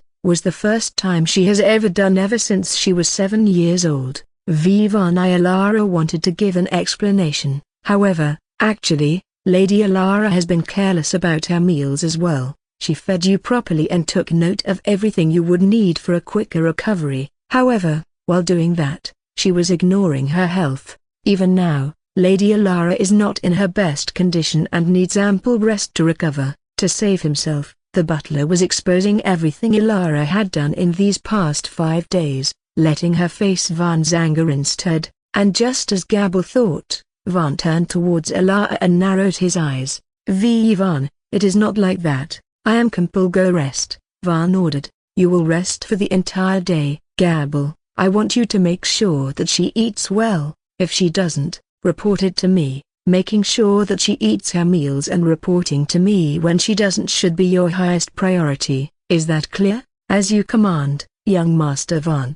Gabble bowed her head. "Van, but you need to eat. I will eat by myself, or better yet, let's have the next meal together. How about it?" Van questioned. I would like that." A broken bar. Alara nodded as she spoke in a soft tone. "All right then, go to your room and rest. We will have our next meal exactly 8 hours later." "Okay, I understand." Alara nodded again. Van smiled gently. Seeing his expression, Gabble was taken aback. This monster can show such an expression. He wondered, ever since Van had woken up that day, the only expression he had seen him make was that demonic smile that seemed to tell how he was about to fuck someone up, but to think this man was showing an expression like this, soon. However, Gabble's body trembled. As Alara walked out of the room, Van's smile disappeared. Not only that, a horrifyingly cold look appeared on his face as he stood up from his bed. "Young Master Van, you can't, your body is still recovered." Gabble tried to stop him. However, "Where is he?" Van questioned. What?" Gabble stuttered. Van looked into Gabble's eyes and questioned again. "Ronald Frostmoon, where is he?" He is recovering from his wounds in another ward. The injuries he sustained were much worse than what young Master had suffered, so he is still not healed yet. The medics are still working on regrowing his right arm that was turned into ashes." The strength in Van's tone was so strong that as if he was hypnotized, Gabble gave away all the details. Van then grabbed his coat and while he wore it, he ordered, "Take me there." The merciless look in his eyes was enough for Gabble to know what Van was thinking. He knew that no matter what he did, he couldn't possibly take him to Roland's ward. Gabble didn't move. Van, who was already about to open the door and walk out, frowned when he saw that. "Gabble, I said take me to Roland's room." What are you planning to do?" Gabble questioned. Van, however, narrowed his eyes. "Act like a servant you are." A broken bar. Gabble didn't say anything. "Do you want to die?" Van questioned. "I cannot do what you are asking me to do, young master. Lady Astra gave me strict orders not to do it. I will talk to Mother. You do what I tell you to, or else you are useless." "Then I will be useless in this scenario, young master," Gabble replied. He couldn't possibly go against Astra, a broken bar. Van observed Gabble for a while, then, "You are fired. Go to Lady Astra and ask her whom you will serve from now on. I do not wish to see you again." Saying those words, Van walked out of his ward. His thoughts were simple. There were only so many wards in Vesta family. He will search through them all if he had to. Van didn't care. Roland Frostmoon had to die, and Gabble, who understood what Van was thinking, widened his eyes in horror. He quickly followed Van and, "Young Master Van, why are you going this far?" he questioned. Why don't you allow me to fire an instant spell right on your face? Let's see how you would act up," Van shouted without stopping, his eyes bloodshot. He was angry. He nearly died. Honestly, he didn't fear death before. He had already died once before, after all. Now, however, he feared death. A broken bar. Losing this life he had gotten. A broken bar. A life where he had his mother. A broken bar. A life where he had Alara. A broken bar. He feared losing this life. Roland, who used an instant spell, Van could tell, if he hadn't reacted in the last second, he wouldn't have been standing here. That spell, if it had connected, Van would have died. That bastard who tried to take his life. A broken bar. Van couldn't let that man live. You used instant spells as well. It was a battle between two mages and it ended. You can't follow through with this unless it is discussed in the Vesta meeting hall in front of the Frostmoon family, or else it will create huge problems. Gabble tried to reason. "Oh yeah, and I used instant spells as well? I used them because I was capable of doing so. Anyone else would have simply died. Are you saying that I can't kill the person who tried to kill me just because you are scared about how that man's family would react? Strongest magic family my ass. I diaresis I circumflex plus minus ndi circumflex plus minus sni circumflex inverted question mark vi circumflex micro l dot ci circumflex inverted question mark m. Aren't the Vestas just weaklings trying to impress people who aren't worth shit? Fair, just, upright, righteous, where I come from, that's called being dumb," Van shouted. In his anger, he ignored all the boundaries and said whatever words came to his mind. But then, "Oh yeah, you think you are that good just because you can kill a bedridden opponent? Hey, calling the family word like that when you are the one who relies on this a dumb family to get everything you have in your life. What does that make you, huh?" Van then heard a voice, irritated. He turned around to see who was the bastard who said those words, but then, his eyes widened in absolute shock. "FF father a broken bar? FF father a broken bar?" Van's eyes widened in absolute shock. "So you recognize your father now? I thought your arrogance had blinded you so much that you would fail to recognize me," the black-haired man standing in front of him replied as he narrowed his eyes. Van, on the other hand, still couldn't believe what he was seeing. A broken bar. Those black hair, brown eyes, fierce eyebrows, and all those facial structures. A broken bar. This man a broken bar. He looked just like his father. A broken bar. Then suddenly, more memories rushed into his mind and he finally realized, Orion Ravenshadow, Astra Elysia Vesta's husband and Van's father. What the hell is wrong with this world? A broken bar? First, it was the mother, and now my father. A broken bar? Why do Van's parents look just like my own parents? A broken bar. Is it related to why I am living as Van right now? A broken bar?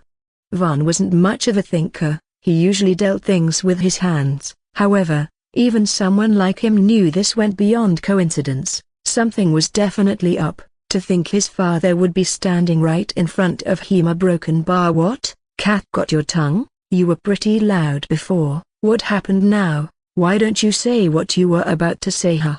Orion, on the other hand, had no clue what Van was thinking and shouted. Van came out of his reverie as he glanced at his father. From the memories he had just seen, he could tell that Van's father was just like his own, a strict, upright man who valued and stuck by his morals. Obviously, with how Van was before, his relationship with his father wasn't good. Rather, Van was actually scared of this man, unlike Astra, who was still a weak in front of Van because her mother's heart wouldn't let her do anything. Orion had beaten Van many times before. Actually, If there was a record of who made Van seek medic's attention the most in his life, the name at the top would be of no one other but his own father. Van hated Orion. Orion didn't see him in a positive light either. How could he? A waste like Van was his son. Orion was actually disappointed, and a broken bar hated himself for not being able to raise his child well. Actually, from what Astra had told him before about Van when the two of them talked, he thought Van had changed, and with how Astra was beaming happily when she said all that, Orion was actually looking forward to meeting his changed child. A broken bar. However, 2 days ago, when he returned, he realized the other broken bar. Van had indeed changed. However, Orion wasn't sure if that change was good or not. Previously, his son was a pushover, a pathetic loser who was looked down on by his peers. He did sometimes vent his anger on servants, however, he rarely dared to raise their hands at them. Now, however, things had changed, hitting his butler 2 times to the point his face is still bruised even after weeks had passed, hitting his friends even though those bastards deserved it, then targeting a family mage, and now the worse. Using instant spells inside the guest room and nearly killing his opponent, and doing all this by relying on the family name, his son had turned into the type of person he hates the most, a bully who uses his family power to pressure others and do whatever he wants. Orion was glad that his son was finally showing interest in magic. It was late, but his wife believed that with his talent, he would catch up and soon surpass his peers. However, now, Van had turned into the worst type of scum there is. TSK, staying silent now that you use your family influence on me. What did I even expect? You are a coward through and through. I can't believe someone like you is my son. Astra was a fool to think you can change for the better. Heck, you just became worse. I feel sorry for your mother. Orion snorted. It was painful seeing those words to his own child, but seeing his Astra's dead eyes as she glanced at her child lying on the bed, unconscious, it was more hurtful. Van didn't like what Orion said. That man used instant spell against me. I could have died. Are you telling me to let him live after that? Orion replied. You talk as if you didn't do the same. Orion replied. So what was I supposed to do? Stand there and allow that bastard to fire another spell and end me? Is that what you want? Van retorted. Maybe control your anger and not assault everyone whom you do not agree with. Don't act like we do not know what happened inside. Van, you are pinning it on that boy, but aren't you the one who started it? So it is justified to use an instant spell and aim for my opponent's life when he assaults me? Then I guess I went pretty easy on those 5, didn't I? I should have killed them. Instead you talk as if you dare to do it. Orion snorted. Have you ever taken a life before? Do you know what weight it bears? He questioned. A broken bar. Van looked into Orion's eyes, then, with a solemn look on his face, trust me, I dare to do it. Orion observed Van for a while, then, he chuckled. I guess you are right. Someone like you wouldn't probably understand it either. After all, your brain doesn't go much further than, I am from Vesta family, I can do whatever I want. How could you possibly think about the consequences of your actions? That's obviously something your mother has to take care of, not your job. I diaresis I circumflex plus minus I circumflex D I circumflex plus minus S I circumflex inverted question mark vol dot C I circumflex inverted question mark M. Honestly, it would have been better if you weren't born. At least Astra would have had one less trouble in her already hectic life. I'd even say she would have been a lot brighter than right now if you didn't exist. Orion had clenched his fists. His eyes seemed cold. Gabble, however, could sense what he was feeling. After all, he still clearly remembered how joyful Orion was when Van was born. This man was even more excited than Lady Astra. Honestly, according to Gabble, if anyone loved Van more than Astra, it would be this man. To say those words to his son whom he loves. Seeing that scene, Gabble could feel pain in his own heart. Orion Nightshade was indeed a strong man. If life would be that good, why don't you kill me then? Suddenly, Van spoke up.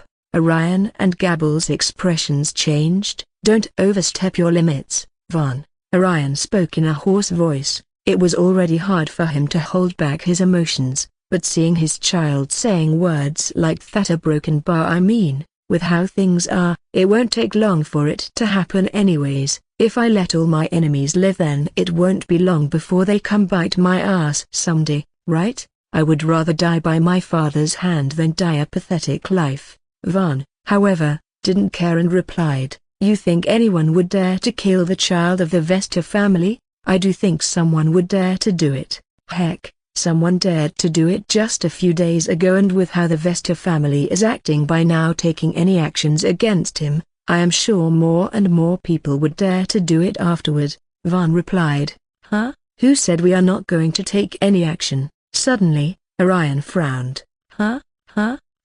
All the men in the corridor tilted their heads in confusion. We are going to take action? Van questioned. Of course we are. You think someone who dared to use instant spells in our guest room would get out scot-free?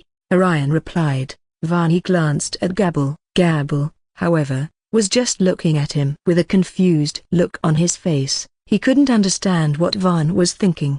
Wasn't it obvious that the Vestas weren't going to stay silent? And it won't just be a simple demand for an apology? If apology worked like that, prisons wouldn't have existed, Orion replied. Then why were you stopping me from killing Roland? Why would I allow you to kill someone? Because I deserve to be the one who do it. I was the one who was attacked. Van, let me make this one thing clear. That boy will be punished. However, the fact still remains that you were the one who started all this. We cannot just kill a child of the Frost Moon family when you were in the wrong as well. That would ruin the family image. Whatever that would happen after that boy recovers from his injuries, and it would happen as the two families sit together and discuss it, Orion explained. Van, of course, didn't like this. He wasn't a fool. He could tell that if this was how things were proceeding, then the chances of Roland dying were low. That bastard would survive. Thinking about that,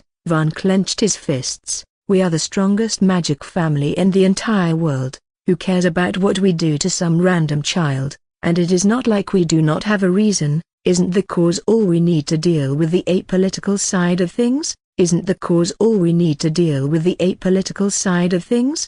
Van questioned with a frown on his face. It is not that simple, Van. We cannot do anything rashly even if we do a reason, and that's because you were the one who started it. My child lost control over his emotions and acted restlessly. However, if young Master Van hadn't done what he did, I doubt my child would have lost control. My son was bleeding. Which 22-year-old boy wouldn't panic and act rashly when he sees his old blood? My son should be punished, yes, but a death sentence? That is going too far considering it was young Master Van who made the first move.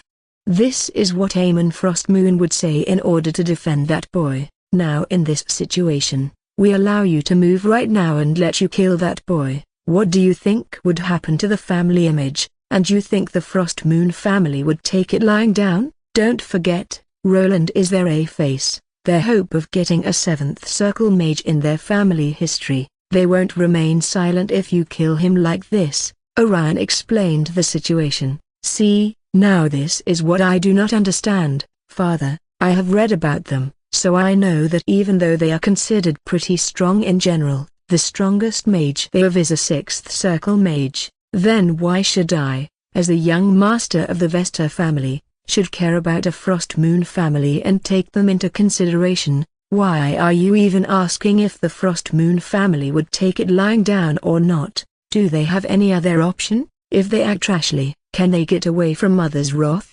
Even if Mother acts alone, without using the strength of the family, I know she can half destroy the Frostmoon family. No, she would destroy them. There won't be a single trace left. Don't underestimate your mother, she is stronger than me. Orion was quick to correct. Van was slightly taken aback, however, he didn't lose his focus and continued, see, that was what I am trying to say. Why would we care about what the Frostmoon family would think? There can only be mutual respect between two forces when they are similar in strength. If one is so much weaker than the other, then there is no respect. There is only subordination, and if the stronger force is not acting on this and still chooses to be irrespectful to the weaker force, then I believe that the stronger force is foolish and doesn't deserve the strength it has. A smile appeared on Orion's face. For some reason, Van's questions didn't feel annoying anymore. At first, it was just Van trying to act unreasonably. Now however, he was standing there, actually trying to understand his perspective while asking questions about things he didn't understand. He didn't just dismiss his words and continued to shout about his own troubles and perspective. He was trying to have a decent, calm conversation. How many years has it been since Orion had talked to his son like this? It was so long that Orion didn't even remember it. Therefore, even though technically two of them were standing on the opposite sides since they had different opinions, Orion was still enjoying this situation. However, just as he was about to answer Van's question, "You are right," a voice was heard. Orion and Van turned around and saw Astra walking towards them with a slight smile on her face. "Gabble, you can leave," Astra ordered without moving her eyes away from her husband and child. "As you command, family head." Gabble bowed his head and walked away. "Let's talk back in your ward, shall we?" Astra questioned as she looked at Van. Van still wanted to get rid of Roland, but since his mother was here, he had no choice but to listen to her. "As you say." The three then walked into Van's ward. Then, Astra sat on a chair and, "You are right, when one force is stronger than the other, there is no respect, there is only subordination." Astra agreed with Van's statement. "However, the meaning of the subordination you have in your mind is incorrect. Subordination is different from slavery. The Frost Moon can be seen as our subordinates, however, they are not some slaves who are absolutely loyal to us." "You are correct, we are strong. The Frost Moon family wouldn't be able to directly hurt you or us even if you kill Roland right now, but the keyword here is directly. You killing Roland here has two problems. First, your own situation. You are weak, you are seen as a waste, and in the eyes of the people, your competence is in negative. Even in the Vesta family, people who actually support you aren't many. If you do kill Roland here, then I would have to personally step up in order to protect you. I can and will do that. However, that would send a message that the Vesta family head supports the incompetent waste because he is her own blood. She might choose him to be the next heir because of her deep love. This will not only affect the other magic families in the Vesta city but also your uncles and aunts. Second is the problem of our image. If you kill Roland right now, the family image is harmed, and that is something that cannot happen. And why is that? Aren't they just our subordinates? Why do we need to care what they think about us? Because not caring about that would make us tyrants, an image that could potentially destroy the entire family. There are successful tyrants who ruled their kingdoms without any troubles in history. I'd even say their rule was better since there was no image propaganda, so people knew what to expect from their ruler. Van replied. Astra, however, shook her head. Tyranny empties out a kingdom from the inside out. Some tyranny prospers because the kingdom is much stronger compared to its enemies, or they have no enemies. That is the only way a tyrannical kingdom would survive. We are the strongest magic family in the world. Don't we fulfill the first condition? No, actually, I think we fulfill both conditions. I doubt anyone would want to be our enemy. Van spoke and both Astra and Orion stared at him with blank looks on their faces. We do not have enemies? The Vesta family?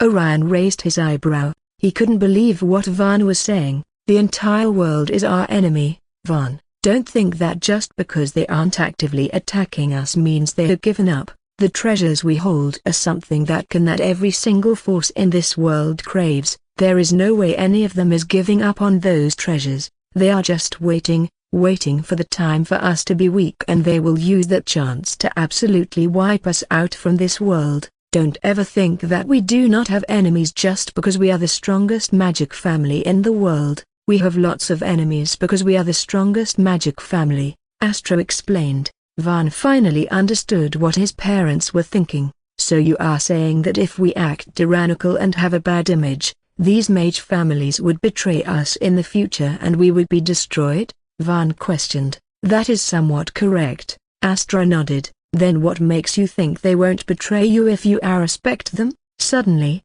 Van questioned. Astra and Orion frowned. You aren't thinking that just because you were nice to them they would be loyal to you, right? I hope not, because if that's the case, then let me guarantee you, if something happens in the future, they would be the first ones to leave you aside and run away. Van spoke. However, Astra and Orion just glanced at each other. It is not his fault, he has started taking interest in these matters only recently. We should be happy that he is even showing some interest, Astra commented. Buta Broken Bar. Orion wasn't convinced. His son was too dumb. But Broken Bar, don't worry, a parent's job is to explain till they get it, Astra replied calmly. Then, she turned towards Van and, you remember when I told you that you are too impulsive because you try to deal with everything using your own strength, and that attitude is not acceptable if yours is not acceptable if you wish to become the next heir? Van nodded. Well, this is the reason I said it. You are right. If nothing is done, these people would run away and abandon us in a time of need. That is how human nature works. It seeks protection and tends to stay away from things that could potentially harm them. If you are the ruler, then you would most probably punish these traitors, then would turn to your enemies and fight them on your own or your few trusted subordinates, eventually tiring yourself out and getting yourself and your loyal subordinates killed. That is why I said that this attitude of handling everything with your fists only makes you a dog, not the owner. Someone who thinks like you will be an incompetent ruler whose kingdom will collapse in difficult times. Dina Broken Bar. How would a competent ruler act in this situation? Chapter 80. The world is grey. Dina Broken Bar. How would a competent ruler act in this situation? Van questioned. How else? He would simply send people to fight for him. Rather than it only being him and his few loyal subordinates, the chances of victory are much higher if the entire Vesta City fights together. The most ideal situation would be winning without the ruler having to make a move. That is why you don't see me knocking on everyone's door to exact revenge every day. I only move when it is absolutely required. Before that, I let my subordinates handle everything. So a competent ruler would let his people fight for him? People as in these mage families? What makes you think that people who would run away the moment they sense danger would be willing to fight you? Van questioned. He felt like he was getting back to square one again. We make a condition where we give them no choice but to fight, Astra replied calmly. So you force them to fight? Van started at his mother with a deadpan look on his face. Well, we are not actually forcing them, we are just making them believe that they do not have any other option. A Broken Bar. Van had no clue what his mother was talking about, and sensing that, Astra started explaining. As I said before, it is in human nature to seek protection. Everybody wants to live in a safe environment. We just need to create a safe area for these mages to live in and protect it. Then, a small smirk appeared on Astra's mouth, and, while we do that, we also create an image where everything around this a safe area they have is hell. Create an impression that even if they do leave and their a safe area is destroyed, then there would be no other safe area left, making them think that not only them but even their children would also be forced to live in this hellish world just because they were cowards and left their safe area when it needed them. Mages are looked down upon by others outside the Vesta City, is one example of how it is done. The Vesta City here is the a safe area, while the a outside is hell. Are you getting what I am trying to say? We provide a safe area for them, and guarantee them that not only are we strong enough to protect them, but we are also fair and righteous, give an impression that we value them and they will not be abandoned or bullied. Not only that, as they work hard, they can also get countless opportunities to raise their status by sending mages to work in the Vesta family. The more mages you send to the Vesta family, the more influence their family gets and the higher they soar. Make them live in this fake illusion where they live in a safe place. Their efforts are paid off and they have the opportunity to shine as long as they continue to work. Trap them in this lifestyle, make them think that Vesta City is the entire world, cut them off from the rest of the world, making them believe that the outside world is just a one-dimensional hell they can't live in. If you manage to do that, that's when you actually rule them. A safe place, they will be the ones keeping this place safe. We will just be taking the credit. Opportunities to grow if they work hard. Hey, The opportunity they are talking about is working for our Vesta family. Even in their dreams, the best they can imagine is all of their family members working for our family. Them working for us is not doing us a favor, rather, it is us doing them a favor by hiring them. Now, my dear son, tell me, if this can be achieved, just with us being a fair, just, upright, righteous, would you still call our actions dumb? Or would not doing this and living a life where you do everything on your own, fight your enemies yourself, and waste your and your loyal subordinates' lives be dumber? Astra questioned, the slight smile on her face as she revealed the actual truth behind her actions was a broken bar, horrifying. A broken bar. Van, a broken bar. He wasn't just sitting in front of his mother, a broken bar. He was sitting in front of the head of the Vesta family, a broken bar. The ruler of the Vesta city, a broken bar. A woman who can crush any single person with just a few words, a broken bar. A scheming leader who not only understood how the world worked but also capitalized on it and used it for her own good, a broken bar. The Vesta family, they were never a fair, on the contrary, they were actually evil. Behind the mask of being fair and just, they were simply manipulating everyone, making them do what they want them to do while making them think that they were doing this for their own good. Mother, I have another question. Suddenly, Van spoke up. Ask away. After all, I am here to answer all your doubts today. The hell you mention a broken bar, the outside world, a broken bar. Do people outside the Vesta city actually look down on mages, or is it all just a lie our family is spreading in order to control the mages of our city? All the history books mentioned how mages are looked down on and discriminated against, and that only the mages living in the Vesta city were living a decent life where they can have all the freedom they want. Van actually believed that to be the case. Sincere broken bar. Why would the books lie? Now, however, if he thought about it, the oldest power in the Vesta city was his family. Everything the books contain, it is not confirmed by anyone else other than the people of the Vesta family. Heck, some books are even written by the members of the Vesta family. Vesta family was more than capable of manipulating the content of the books. To be honest, Van was a little scared. His entire worldview had changed. He didn't know what to believe or what not to believe. However, what he did know was one thing. His mother was not his enemy. He was not on the side of the victims being used here. He was on the other side. He was on the side of the rulers. And of course, Van didn't hate that at all. He finally understood what his mother said about not being the dog but the owner. His thinking of threatening them to the point they fear betraying you, it was good. But it would only work for an underworld gang leader. He, however, wanted to be the ruler of the entire city, which was as big as a kingdom. Threatening all his subordinates wasn't possible. He needed to create a scenario like his mother and the other heads of the Vesta family had done. He needed his subordinate to act like he wanted them to while thinking that this was for their own good. And to do that, he needed to learn more from his mother. Seeing her son's intense gaze, Astra chuckled. Then, she cleared her throat and started explaining, the world is not black and white, Van. There is no definite yes or no answer to your question. The world is gray.